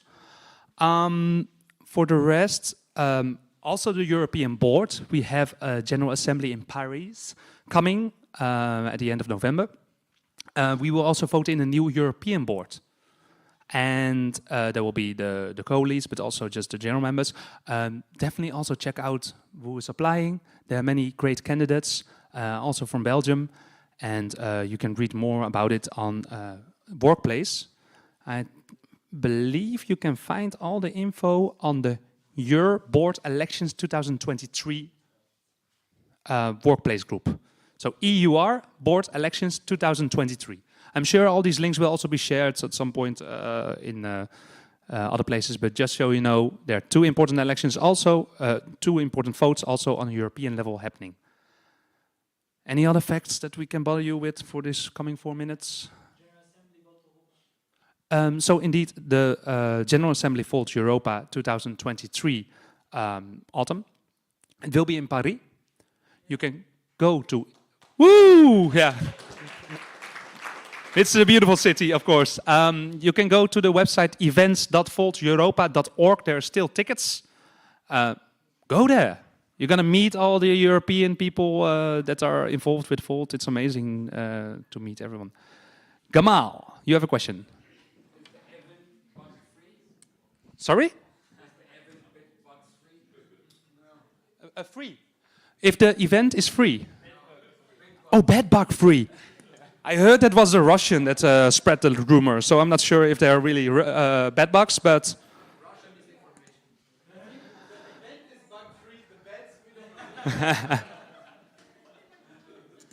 I will ensure you the beds are bed-free. Bug-free. Bed-bug-free. Please, you have 2 more minutes to vote. Well, actually, you have more time, but we will start with the next agenda point after 2 more minutes. And I think, François, you'll be here. Yeah.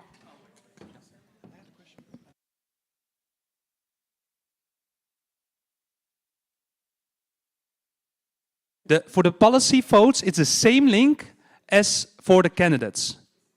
So in your email, you got a vote. You got a voting token, a link. If you follow that link, you go to the same page as where you voted for the candidates, and you can also vote on the same page, different forms, of course, for the policy amendments.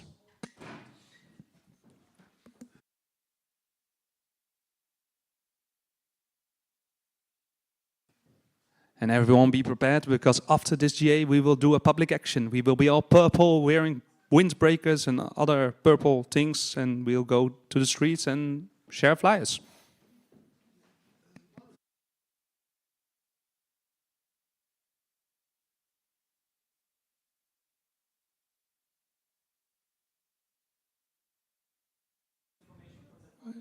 Yeah, they will give information later.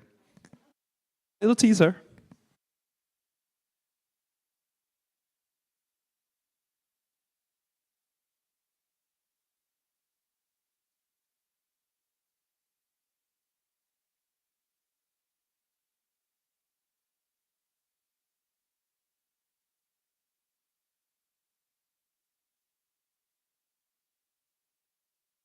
of course.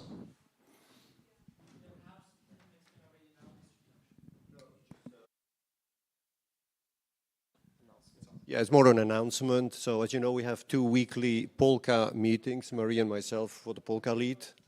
These are meetings where we discuss alternatively more internal things like the candidates, the endorsement.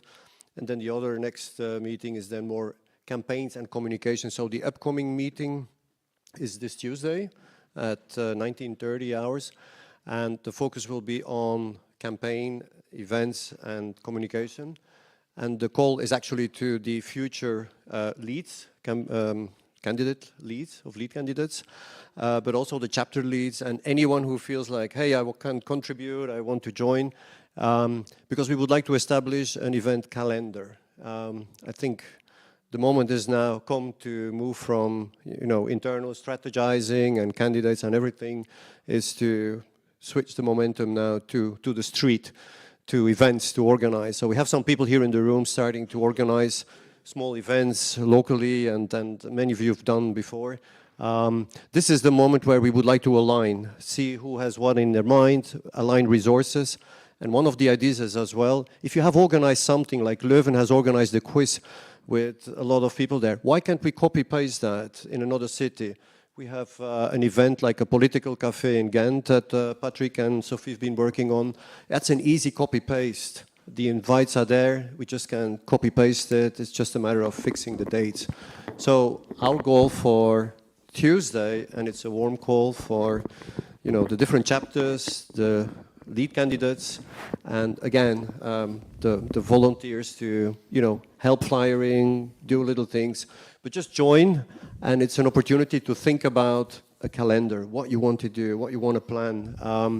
We within the election task force team, Polka team, are here to help you. We're here to, coordinate all the resources, the fundings, the people flyering, etc., etc. So nobody is alone, but please join. This is the moment where all these functions come together to create something concrete. All right, so this is our call. Thank you so much. Thank you, Frank and Marie from the Political Campaign Task Force. Of course, if you want to join those events, we share lots of info on WhatsApp, on Workplace and everything. If you don't have any access to these communication tools, please contact someone here from the executive board, Carlo or Frank.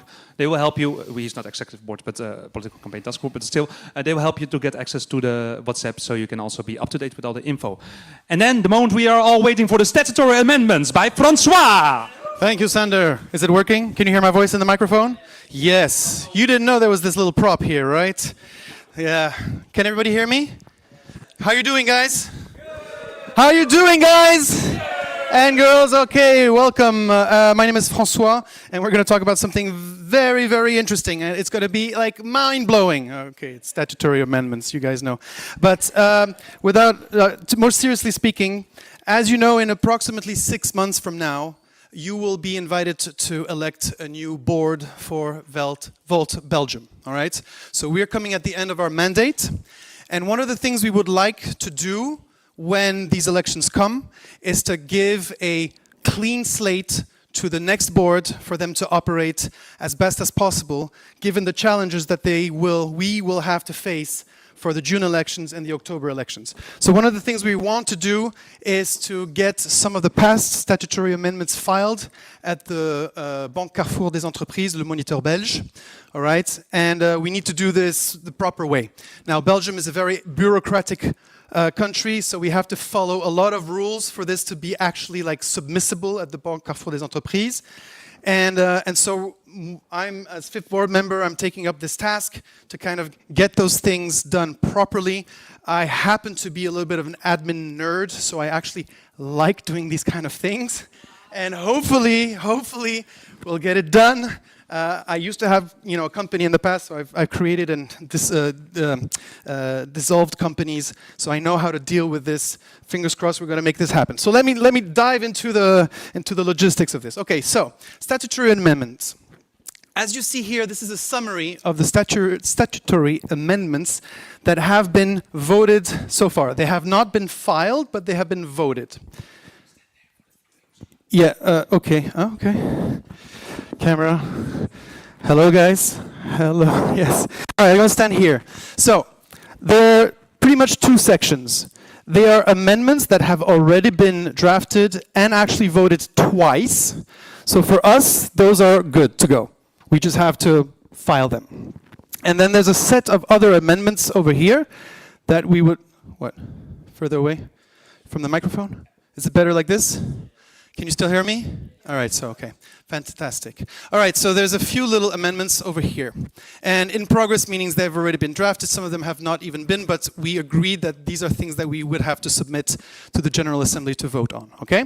So these are the two sections. And you know, FYI, for those of you who are new, there are three key documents in our movement here in Belgium. You have obviously the statutes, there's the internal rules of procedures, and there's the code of conduct. Three different documents, but all together, these are the ruling documents of our movement here in Belgium. All right, moving on. We have already 9 amendments that have already been voted twice. All right, in April and October of last year. Now, they need to comply with our statutes and Belgium law if we want to file them. So we really have to file them. And it turns out that a bit out of inexperience and all that, we didn't follow the rules as we were actually supposed to by our statutes and by Belgium law. Technically, it's Belgium law. So what we need to do is that these that have already been voted twice, we will have to officially present them again in an extraordinary General Assembly for you guys to vote on. And because of quorum questions, we have to do it twice. Because you need 50% of the actual members to vote. That never happens. Just so happens that even whatever we do, if it's online or in person, we never get 50% of our members to vote. But there's a rule which is if you do it 15 days later, you don't need the quorum. So we have to do it in 2 steps. So and we're going to do it online because it just makes it easier. All right. So it's a kind of just a procedure we have to do. It has to be documented. Why? Because those documents have to be submitted at the Banque Carrefour des Entreprises for them to accept it. Okay. It has. Okay. So red tape. Don't worry about it. You're going to be conveyed twice. Both are interesting. Anyway. So this is going to happen around February. Okay. Because we're going to do that with the other amendments that we want to bring to the table. Now let's talk about the new amendments. All right, so those are being worked on as we speak. People online? Yeah, I'm very tempted to go and use all the space. Okay, all right, so first, there was an amendment that was submitted already a while ago, which is to allow Belgian citizenships who are not residing in Belgium to be eligible for becoming effective or associate members. So we've had Belgium nationals who are living abroad, who wanted to join us, but they couldn't because their statutes don't allow them to do that. So we want to change that. Second, we would like to create a provincial seat for those expats. So we have, I think it's 17, 18, 11, and then we want to go to 12. Is that correct? Yes. So we have 11 seats for the provincial, and we want to just add one just so that these guys can group up and be represented at the provincial level. All right, so that's amendment 11. So far, so good? No one's shocked? No, okay. Okay, very good. All right, next one. Make the executive committee the official board of administrators in our statute. Actually, there's a T missing here. So that registration at the BC and the Moniteur Belge is limited to 5 people. The way the statutes are written now, we would have to take all the provincial committee people. We have to put them in the same, because they're considered to be board administrators right now. And so if we have 12, hopefully one day we'll have 12, plus the 5, that's a lot of people who have to submit their copy of their IDs and signatures on the new statutes or whatever you're filing at the BCE. Just to streamline that and to make it simpler, we just want the executive committee to be on the statutes, the board of administrators, without compromising the powers of balancing powers of the provincial committee. So that's the idea. So it's there. It's 150 euros every time you submit actually a change, absolutely. So we want to try to do this in a smart way without spending money, too much money, or at least the minimum amount necessary. Anyway, so we have to work on this. And this is maybe the more technical aspect, because again, we don't want to take away any powers from the provincial committee. We just want to make sure that when we go to the Moniteur Belge and at that, we don't have to get like thousands of signatures. It makes it just more complicated. Yes?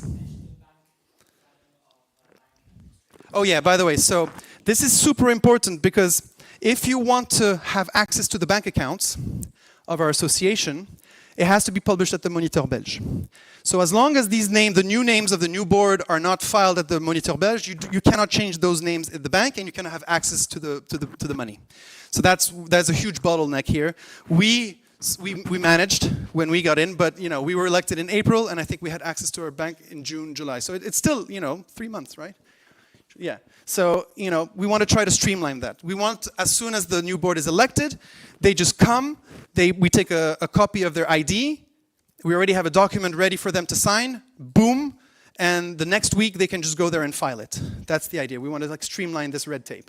So for that to happen, we need to pass this amendment. So as far as I'm concerned, this is the most critical one, and it's probably going to be the one that's, as far as I'm concerned, is one of the most important. And we hope you're going to, back it up. But again, we're going to try to do this as best as we can.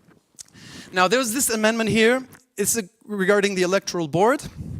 We want to give it a special power, because now in the statutes, they don't have the power to create subcommittees. We create subcommittees for them if we want to, but we want to give them the freedom to create their own subcommittees.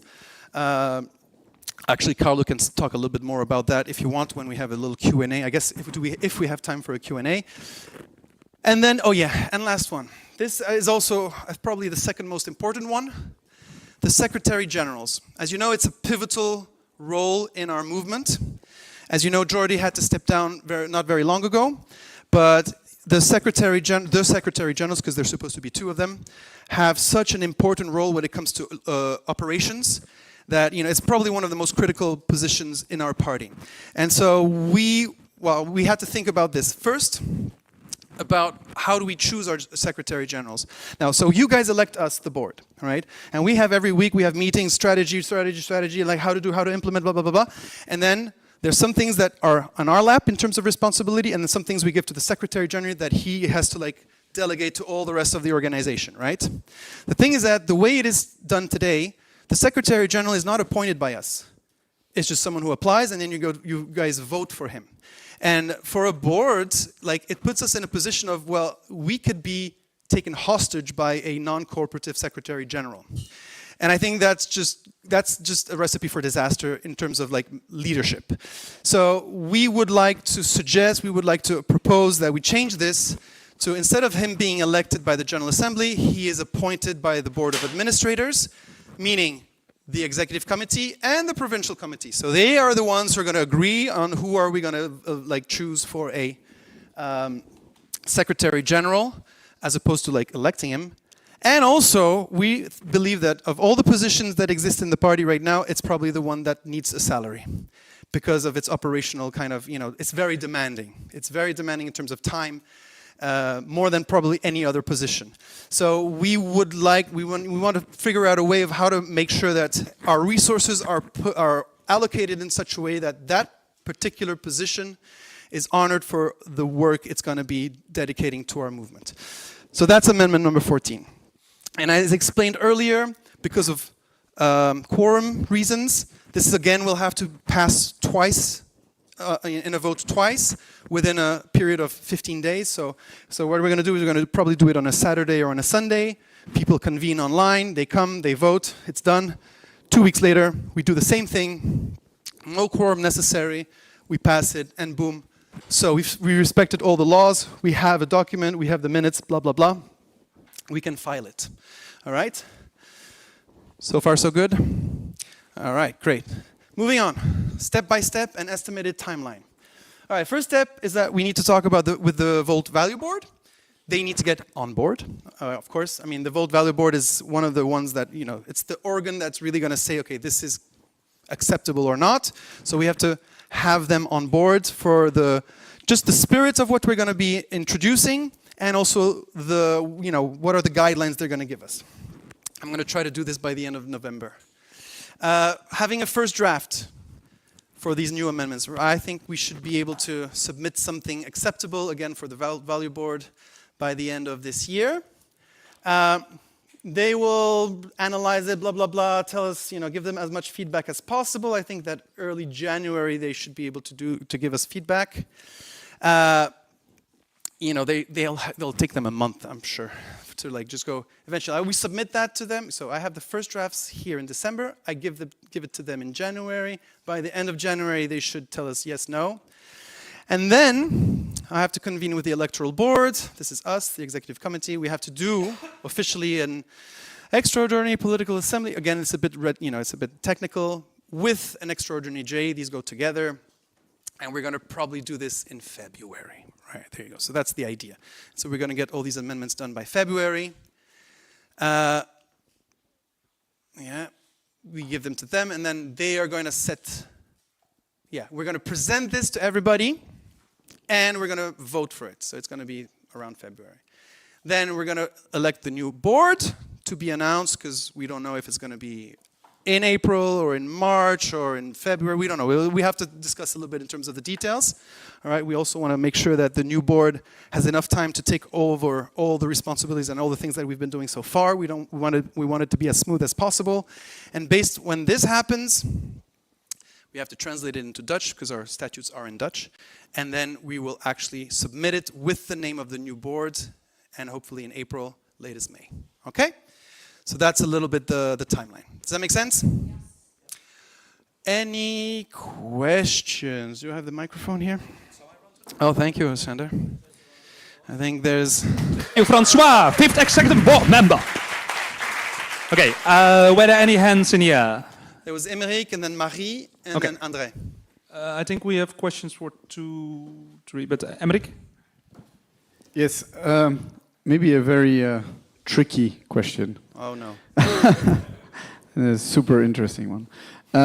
So I learned also fairly recently that ASBLs have to update their statute to the new code of companies by the end of this year. And this code of companies has changed in 2020 or 2021, I can't remember.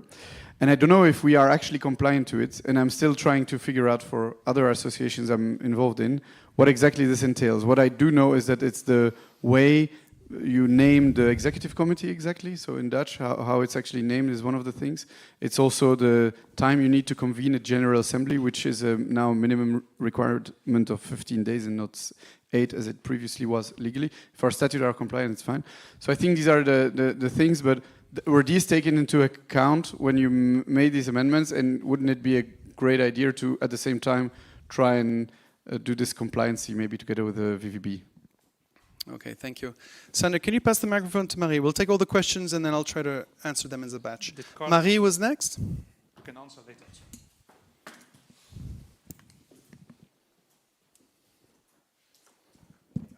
Thank you. I'm not entirely sure this relates to actually the amendments, but given your timeline and the new board elections that are happening, as you said, somewhere around April, May, is there a risk that the board will not have access to the bank account during the campaign, in the time between April and the elections in June? Define the date of the campaign. Well, any time between now and the election happening in June, is there a risk that we don't have access to the bank accounts? Actually, yeah, there is a risk, and that risk exists, and that's one of the reasons why we're going to try. There's 2 ways of doing this. There's the right way, and then there's the easy, low-risk way, which is what we did. Because when we went to register, we were actually filing the amendments that had been voted prior to us, but they didn't accept it. They were like, no, we cannot accept these amendments because you didn't follow this and this and this and that. So what we did is like, okay, forget the amendments, let's just file our names. And that's an easy thing. It's a 1 page, you put our names, the name of your numéro national, whatever, your ID thing, and then you just submit it, and then it worked. So if we had to just go for the safe option, we just file our names as the new board, and that takes maybe 15 days. You do it in 1 week, you file it, maximum 2 weeks later, it's published in the Moniteur Belge. So that would be the safe way. And then the new board would have access to the bank accounts. There is a possibility that some of the boards now will still be on the board the next one. Therefore, that person would already be on the list, and he or she would already have access to the bank account. So that's a technicality. But let's assume that everybody's new, then you have to file it. If everybody's new on the board, then you have to just put that, and that's just a one page. But you're not filing the amendments, but then you have to do it again, but you're going to pay another 150 euros. It's not a big sum, but for some, it's just, it's silly for us to like re-spend money on something that we could have just done it in one go. So yeah, so the idea is like, we're going to try to do it in one go. If it's too cumbersome, like if, they generally give you an answer really quickly, which is like yes or no, you can submit it or not. If it's no, then we just submit the names. All right, so that you don't have this risk of having our bank accounts frozen or not having access to our bank accounts. Does that answer your question? Yeah? The answer is yes. Okay, good. Sorry, Emmerich. Oh, sorry. I said I was going to do it in a batch. I just got really excited by her question. Okay, not that I wasn't excited by yours, but Carlo. Oh, okay. You want to? Oh, fantastic! Brilliant. Look at that. Yes, thank you for allowing me to respond to Emmerich. It's indeed a very good question. Some of the requirements, like for example, having the minimum days of convocation to 15 days are already included in our statutes because they were only recently changed, I think in 2020 at the, was it in Mechelen? Yeah, it was the Mechelen General Assembly. That's where you also... They were written before they were approved in the Mechelen General Assembly in 2020, your first General Assembly, I remember that. I think the right person to ask here is Kim Mauter, our Volt Values Board lead. The Volt Values Board also, as François already mentioned, has the competence to evaluate and revise our statutes and give advice on how to amend them. And he was also the one that was writing the statutes back then. So I think he is the number one person to ask, but thank you for reminding us, we will definitely look into that. And if anyone here knows exactly what, like, speak up to us to help us to change this. Indeed. If you have any experience, let us know. There will be another part about vacancies and ways that you can help us. Thank you. Marcus? Yeah.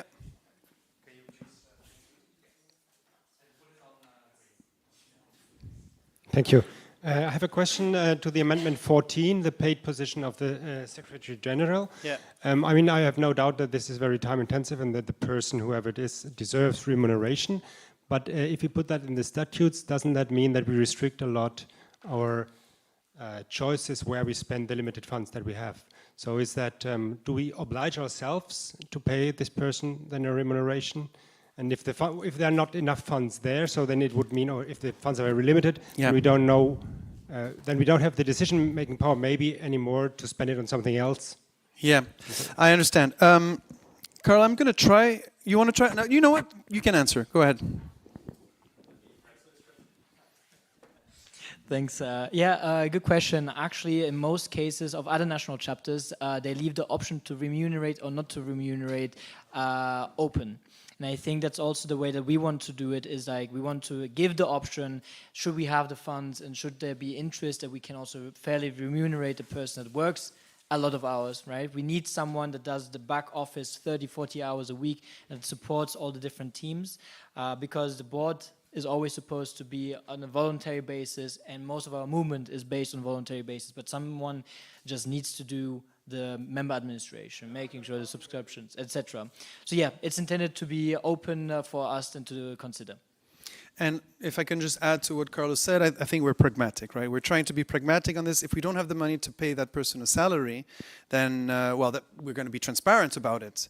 But if, first, I think it's an incentive for the board to start doing the necessary kind of fundraising and like financial kind of like scouting to get the necessary means to finance that position, knowing that this is such a labor-intensive one. And second, it also creates an incentive for us to it creates a kind of a structure that as soon as the money is there, we know where to allocate it, knowing that that position, because it's such a crucial position, so it works at the bottom, at the board level in terms of our strategy, but it also, it's a way of guaranteeing that that position is valued and so as soon as we have the money, that it creates a priority when we have the funds. Do you know what I mean? Does that make sense? We want to put in the statute to force that this is the first position that needs to be paid exactly. rather than leaving it open. Yes. Yeah. Before any other one, because the discussions were like, who goes first? Is it the communication lead? Is it an expansion lead? Is it like one of the board members? Is it could be, or the policy? Like Bram is putting like incredible amounts of hours doing what he's doing. And like he's one of the beating hearts of Volt Belgium. And you haven't been paid so far as far as I know, and you've been doing a great job. So, I mean, with smileys and hugs and that, on WhatsApp, but that doesn't pay the bills, And so, if we would lose Bram or somebody who's also as committed, it would be terrible. It would be a big blow for our movement. So again, we understand that there's these key positions, and one thing that we understood is like on the top of this pyramid is the Secretary General, and probably the second. Again, this is my personal opinion, but it's my, I would say would be the policy lead. Those would be the two kind of top positions. And then you have other things, so maybe communication, et cetera, et cetera. But the one we have a kind of a consensus is the Secretary General. So that we are sure, we're sharing this with you guys, and we want to try to translate this in our statutes so that person is valued for his or her worth appropriately. Okay. Yeah? Was that it? That was it. Yes. Okay, thanks a lot to Francois. We'll go to the next chapter, or the next time slot, next subject, which is presentation of open vacancies for volunteers. Who can I invite to the stage? Yes.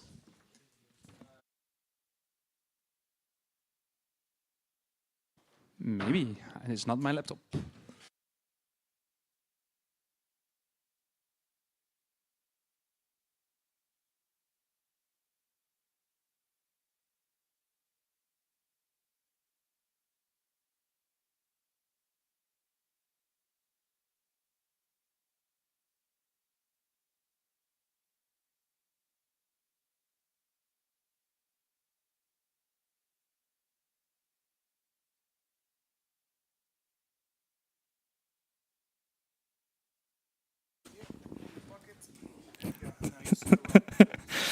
Okay.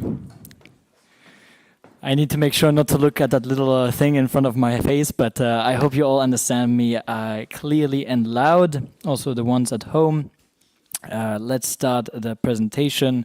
It's a very simple one. I drafted it in the last 5 minutes, so forgive for any mistakes, but it's quite straight to the point. So we talked a lot about what we plan for the next few months until the elections. We are electing our lead candidates. We want to have a full list. We want to raise funds. We want to make communications and have events.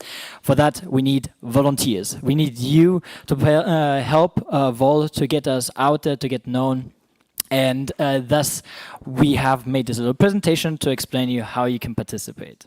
We'll get straight into it. So I split up a little bit the presentation in, on one hand, projects. We want to, a great idea from Christophe is to think more about project management. So rather than always thinking about projects or like ideas that last 2 years, so basically the mandate of Board of Administrators, we think in a more functional way in terms of projects. So for example, we have the eyes now on the on the elections next June. Let's think about it more in like, okay, what can we do in the next 6 months?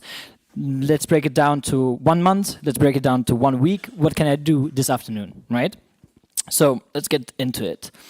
So I split up the projects into 3-4 points. The first one being communications. I just drafted some ideas as to what you can do in your free time with just like an hour or two in your afternoon or on a weekend.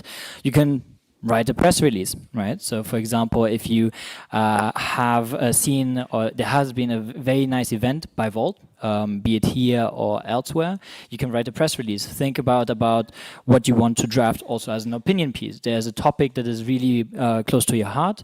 Write it out, send it to us, and we can then publish it together. What you can also help us with in terms of communications is to find and build contacts with journalists. We have some here in the room, so a big applause for all the journalists here in the room. Woo! We are very happy.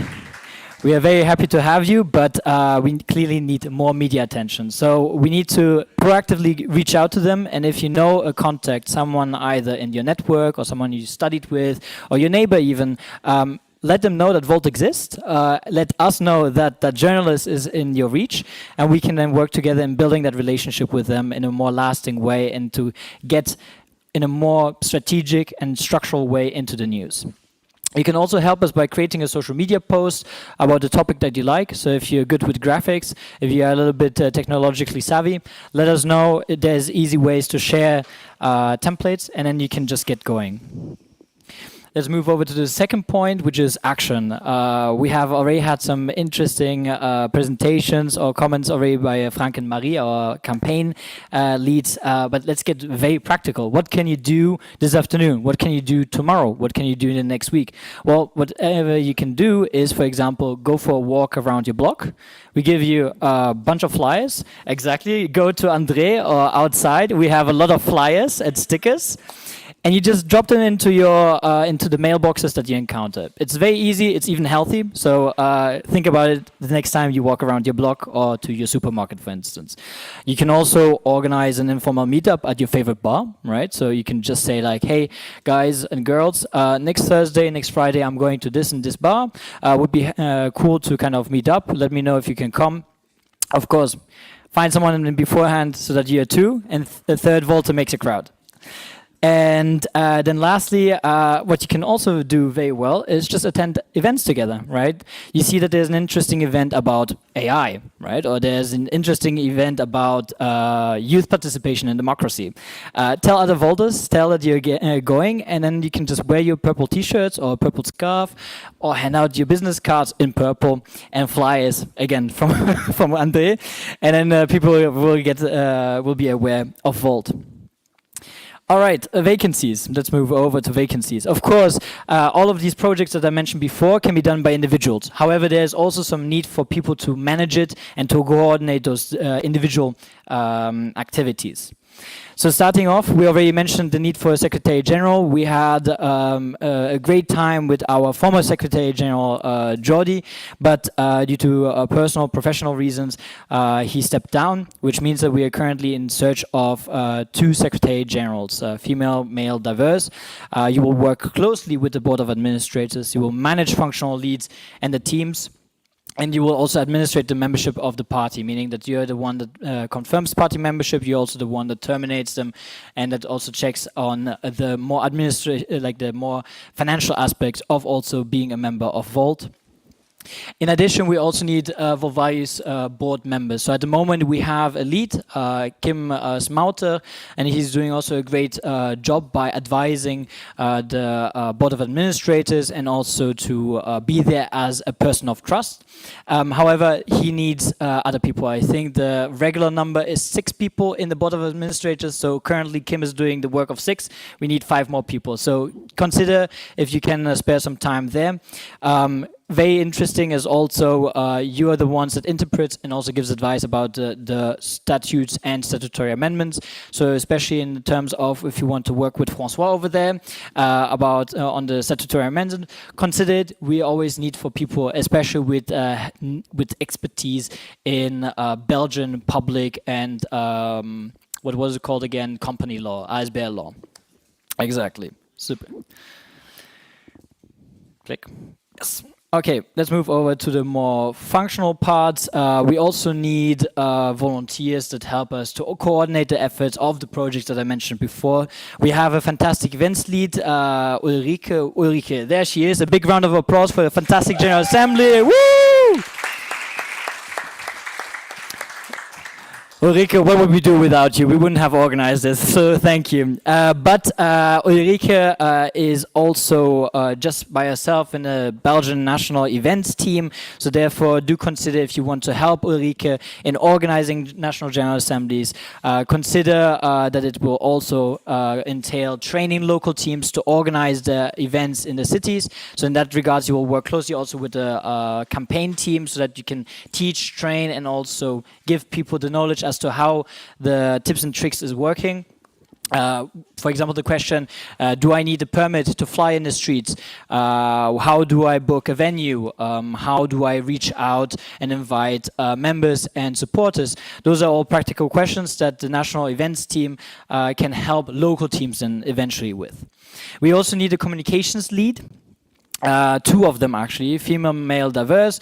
You will of course not be required to do everything. I did that, it's not a good idea, there's a lot of things entailed. So your main task is to organize a team of content creators, social media managers and PR experts. So you're making sure that overall the big picture is always aligned and that our social media don't say something contrary to our press releases, for instance.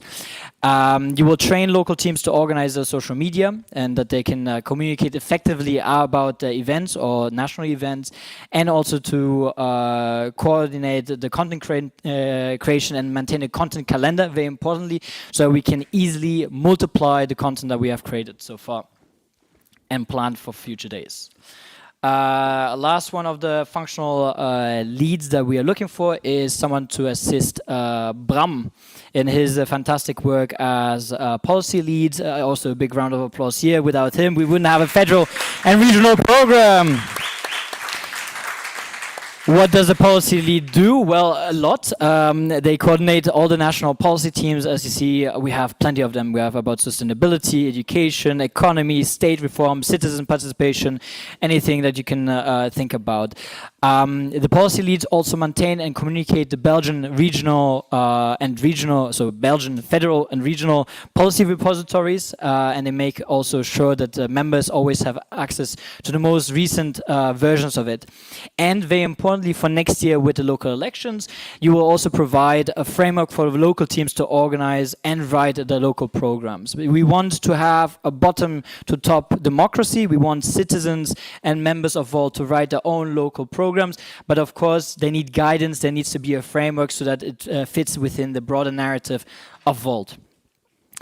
I already mentioned city teams are the beating heart of our movement. Without them, we would not exist. Here we are making a broader call for anyone who wants to set up a team in their local city. So you will manage a team of volunteers. You will also help with the onboarding and doing the community work. And eventually, together with the national policy team, you can then write a program for the local elections.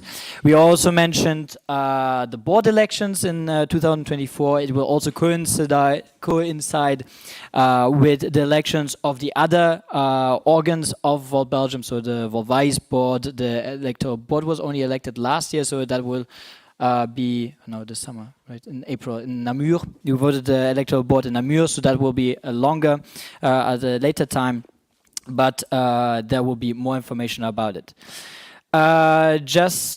Oh, that slide I didn't finish, so forgive me for that. I'll narrate it to you. So there's a few differences between how you can apply and how you will be appointed or elected.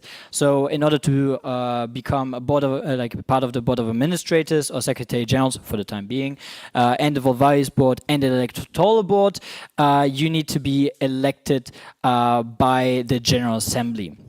Instead, all the functional teams and the team leads, such as policy, communications, events, actions, well, that is appointed by the Secretary General or in the meantime by the Board of Administrators. I think I had one more slide somewhere.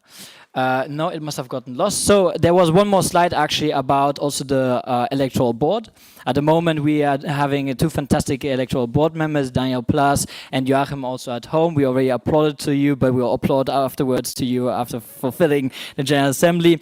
Normally, the electoral board is consisting of a minimum of 3 members, I believe. So they're also in dire need to have some backup there. In addition, and to temporarily help them with the workload in order to select the candidates.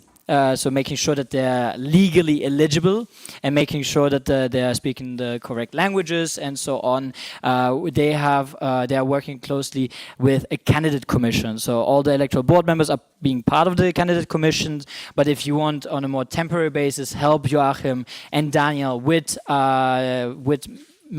preparing the list of applicants for the candidate list, do reach out to them, and those can be appointed on a more ad hoc basis.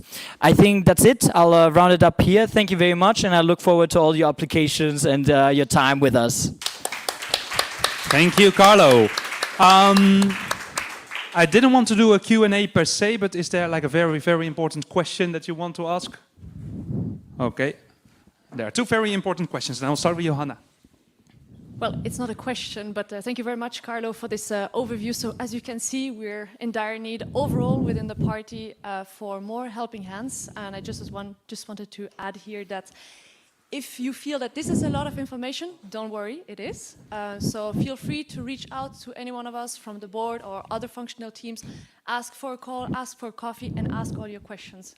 This is, I think, where every one of us has started sitting down with someone saying, okay, so I love organizing events, how can I help? Is it better that I do it at the national level or the local level? So if you have questions on your heart, let them out, and we're more than happy to help you, and then also, let's say, start together until you can become also autonomous in your work. And it should be fun. That's the baseline.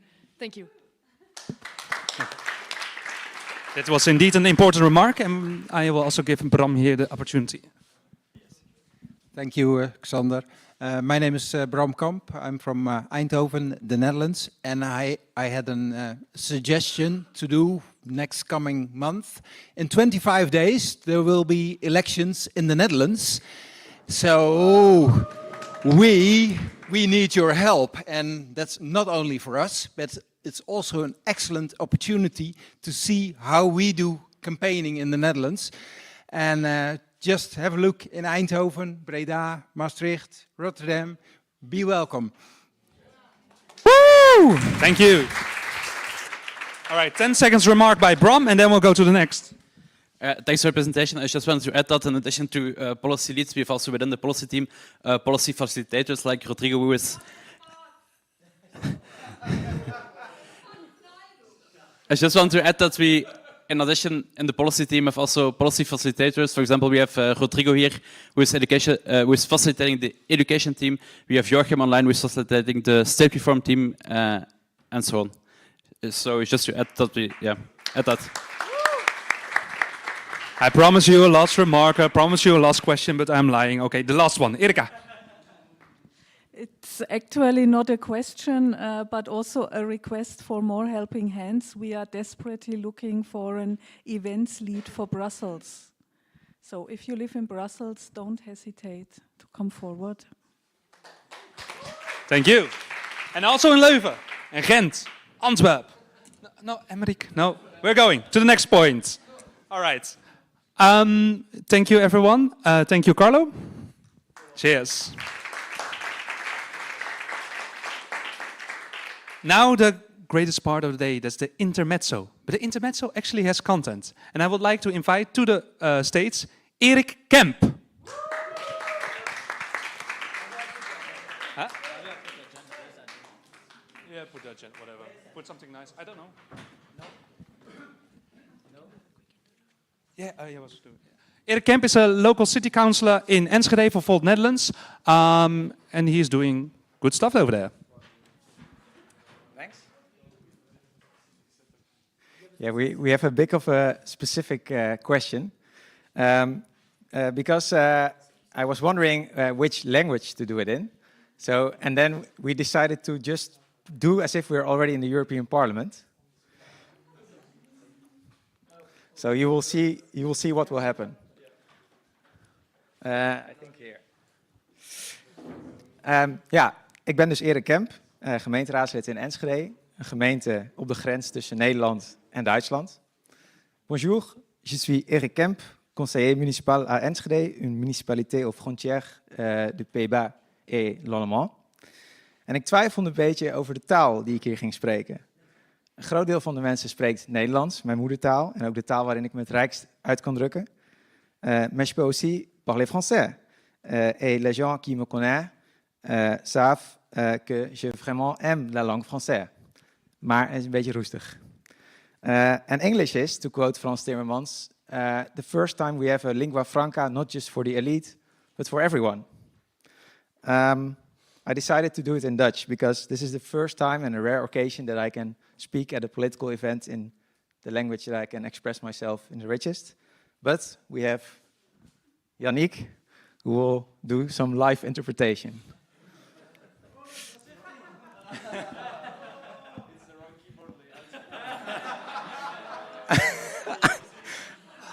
On an AZERTY keyboard.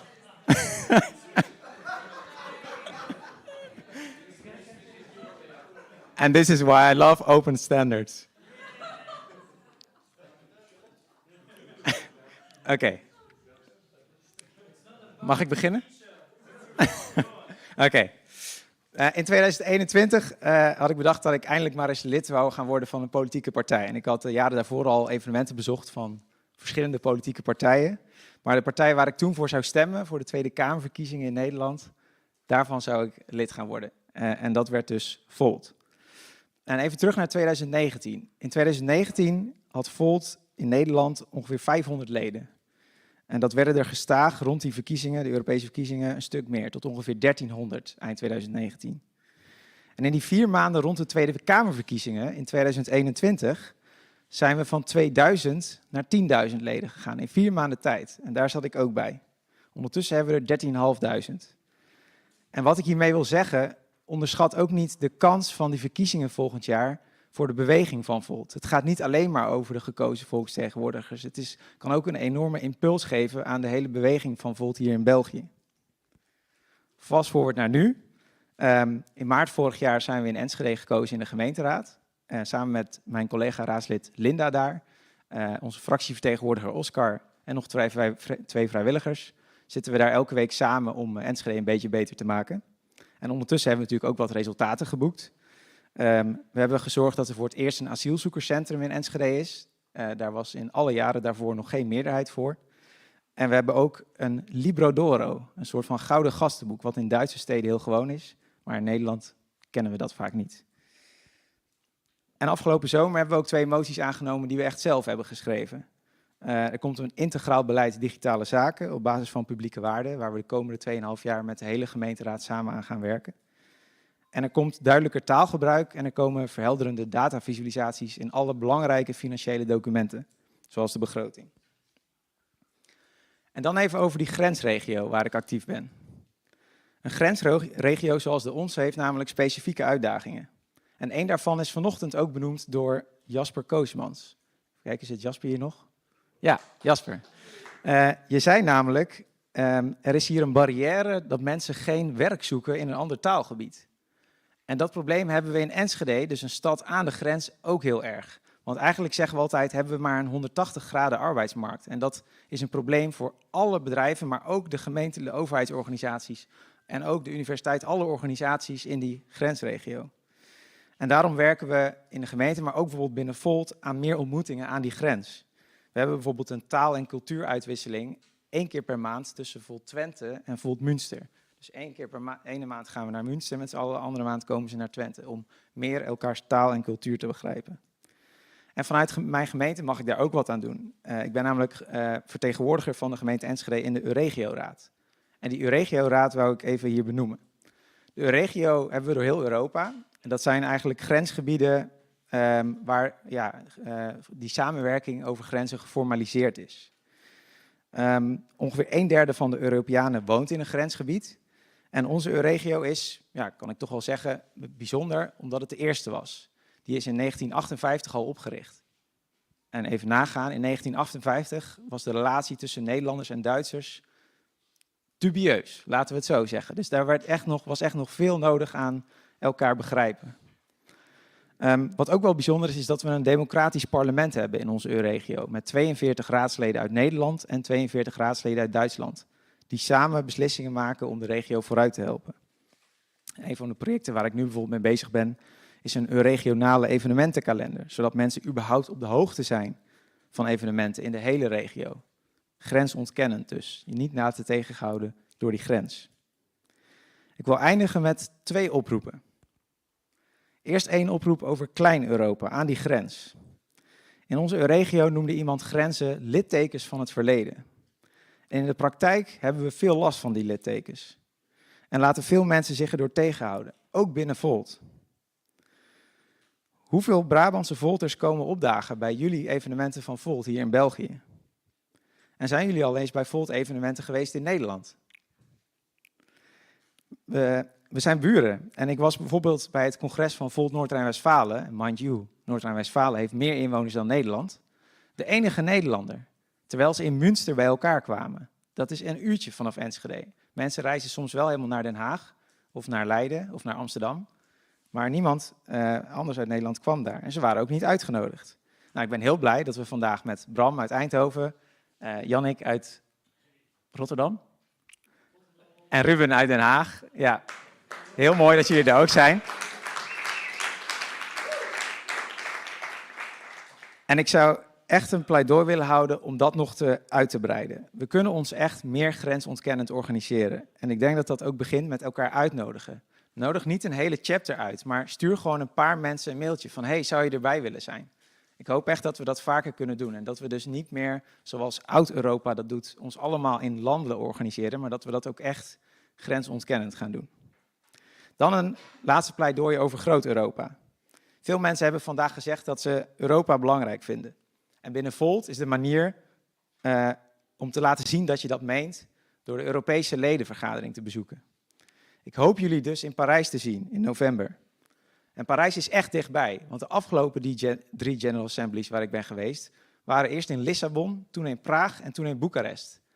En zeker vanuit Brussel is Parijs met de trein toch een stuk dichterbij. Want ik kan je vertellen, zo'n treinreis naar Boekarest duurt best wel erg lang. Dus ik hoop jullie allemaal te zien 24, 25 november in Parijs.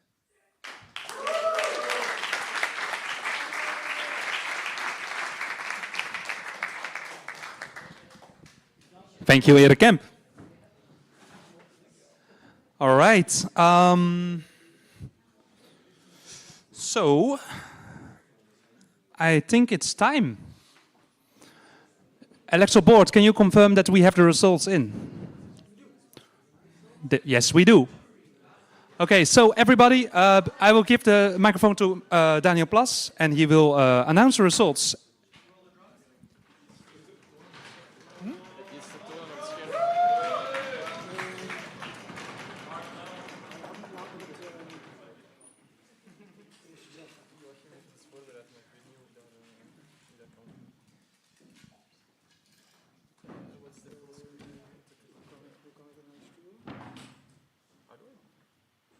How do I turn off full screen in Google Docs? I don't know. Thought so, but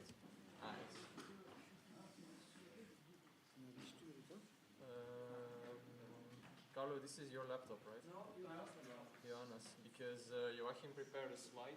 Tell him to send it to Johanna. Yeah. Joachim, if you can hear us, please. No, he can't hear. He is watching. Use the microphone to hear. Joachim, we need you to send the slides to Johanna, please, so that we can show it on the screen. By email.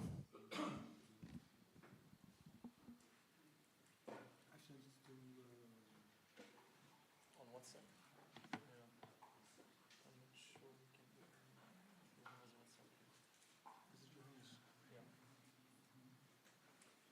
Sorry, try to get it on the screen.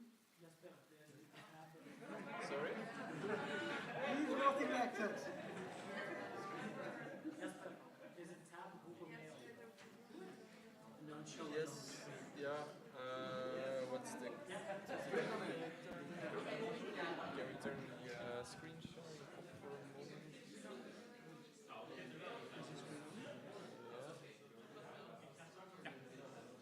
En als je het wil, dan kan je gewoon Windows spelen en dan witte scherm. Dan druk ik het.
Okay.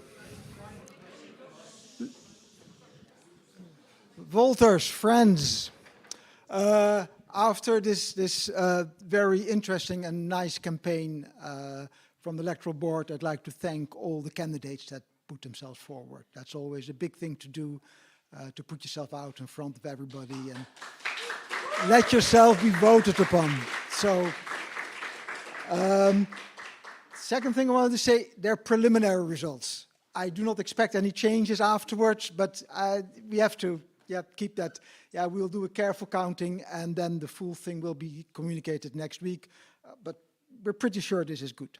So we'll start with the individual ones that were voted. So all the individual ones were considered to be suitable as candidates. So for the Dutch regional, regional election for Brussels, it's Hans van Gaver.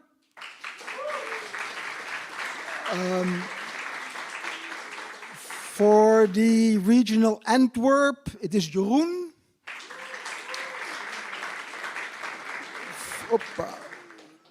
I lost it, sorry. For the federal Brussels, it's Emerick.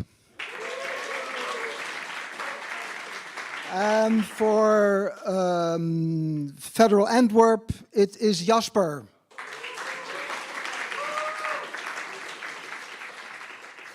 Okay, then I will continue with the European elections for the Dutch. And the first candidate will be Sophie in 't Veld.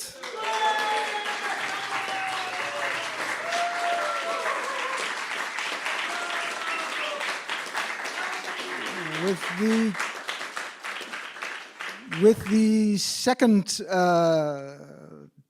lead, Bram van den Linden.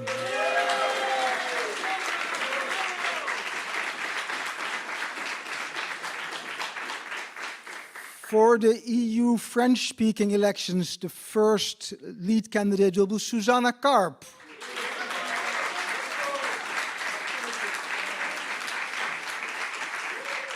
And the second lead will be Arslan Gören.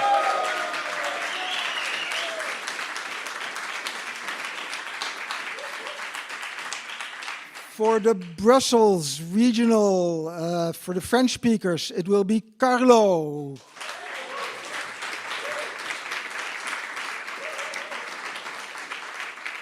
And for the Flemish regional election for Vlaams-Brabant, the first lead candidate will be Richard. And the second lead will be Ulrike.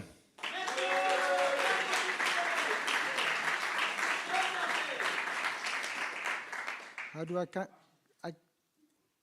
can I put this on the screen? Yes, there it is.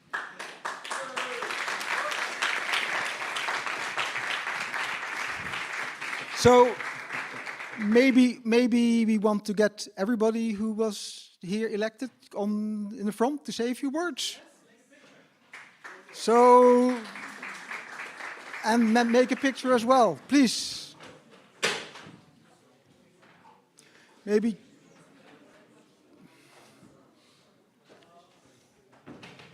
Congratulations. Congratulations. Very good. Congratulations.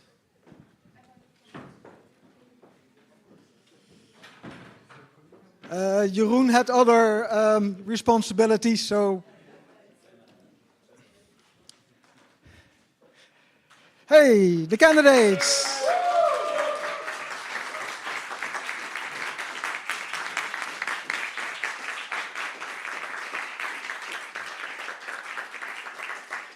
So, a few words, I will just go down the line. So, go ahead. Well, thank you, everyone. I'm so delighted to be here. I just don't have it at first, but congratulations to every candidate and also to the other candidates who didn't have the chance to be elected. Well, thank you.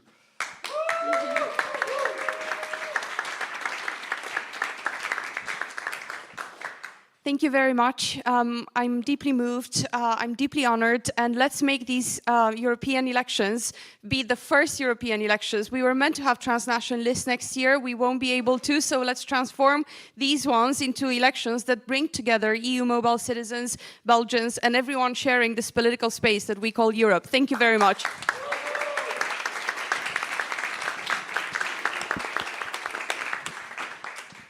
I want to say this basically now launches the campaign for Volt Europa in Belgium to be a successful party, to get all of us on stage and maybe even more who are going to come on our list elected. I'm really starting to get very motivated on this, and I want to say also give a call to start campaigning everyone. Like Carlo said earlier, bring some flyers, and we're also going to launch, there's going to be a campaigner app that is going to be used for making sure where we campaigned before, because then you can register this so that we don't do double or triple campaigns in specific areas. So let's make this a successful campaign, work all together, and we'll see all of you in Parliament next year, I guess, right? Yeah!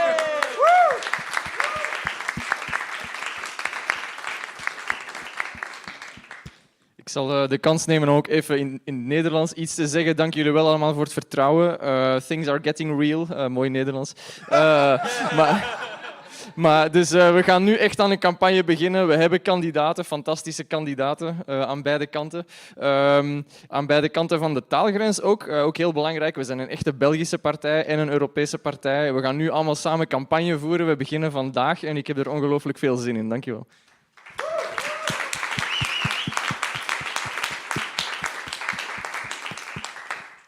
Merci à tous et à toutes. I'm super proud of what we have achieved today. We have our lead candidates, and I think that alone already deserves a huge round of applause. Woo!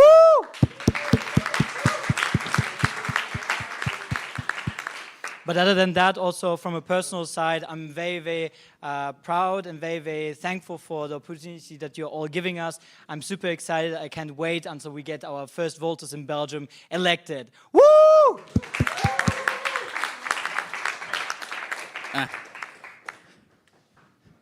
Yeah. Thanks everyone for voting, and we are ready to start the campaign now with not only looking forward to the election of the complete list in Belgium, but also looking forward to campaign together with co-lead candidates from other European chapters across Europe to bring our pan-European story and hopefully bring a story of constructive change and solutions.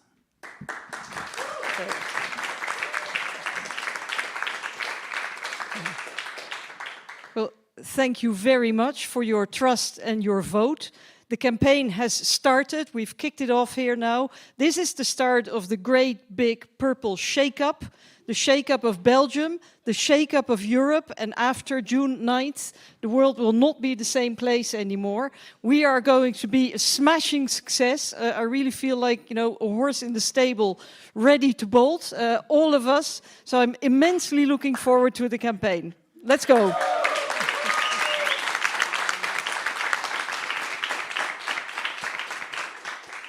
There's not much to add anymore. Just a very big thank you and good luck to everybody.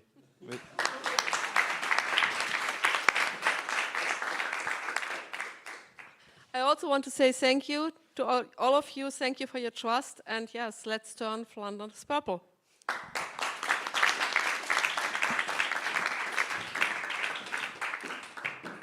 Thank you all very much for your trust indeed, and thank you for the people who organized today. It was a great day, and I think it's a great start, and let's make Europe purple indeed.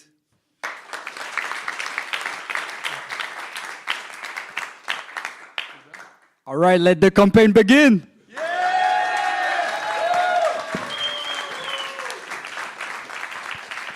Give another round of applause to all the candidates. It's a picture moment. Where do we want to get a picture? Here. We'll do another photo outside in a bit. Daniel, did you have any closing remarks?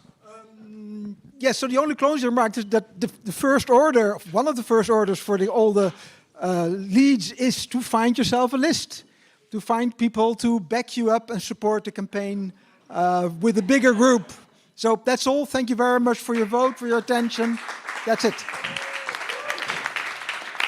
All right, congratulations once again, all candidates. Thank you very much. We will be closing our GA. One last thing I want to notify about it is there will be a few events upcoming. There's a political cafe in Ghent with Sophie in Veld also there, maybe some other candidates also, who knows. On the 7th of November in Ghent with Patrick organizing it. Then we have, I think Bram also mentioned it before, but on the 11th and 12th of November we have Eindhoven Glow event. It's great, they are even offering stuff, I know. They're even offering sleeping places. Contact Bram over there if you want to go there. Be there in Paris. We mentioned it already before. The 25th and the 26th of November. It will be the biggest General Assembly of Volt Europe till date. I guess, I hope. And then, of course, very important, we will be going on the streets now, after this.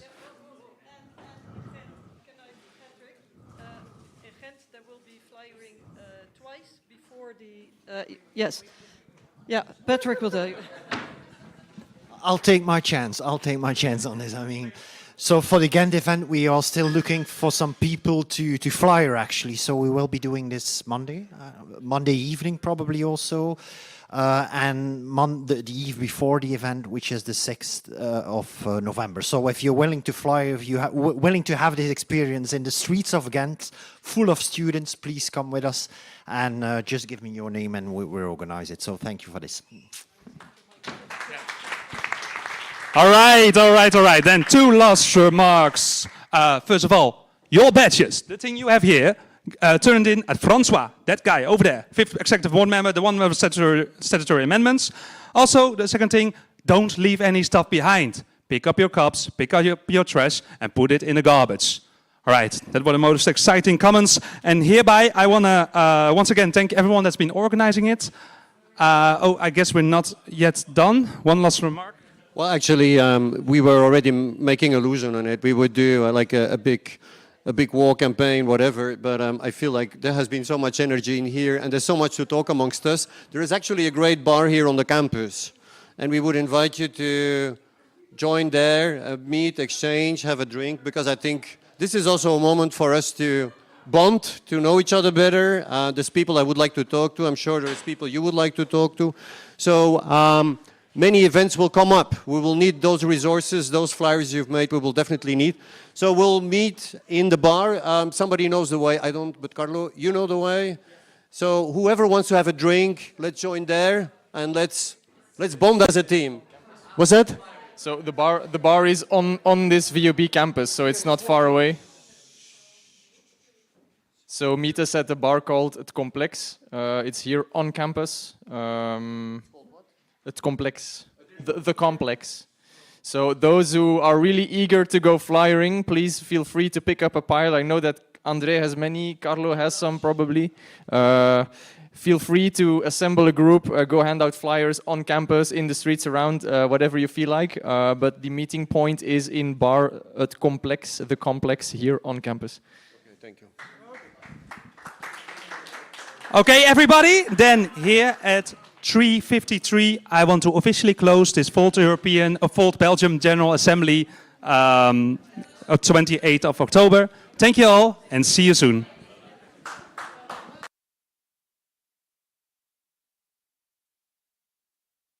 Yeah, the meeting is closed. The General Assembly has finished.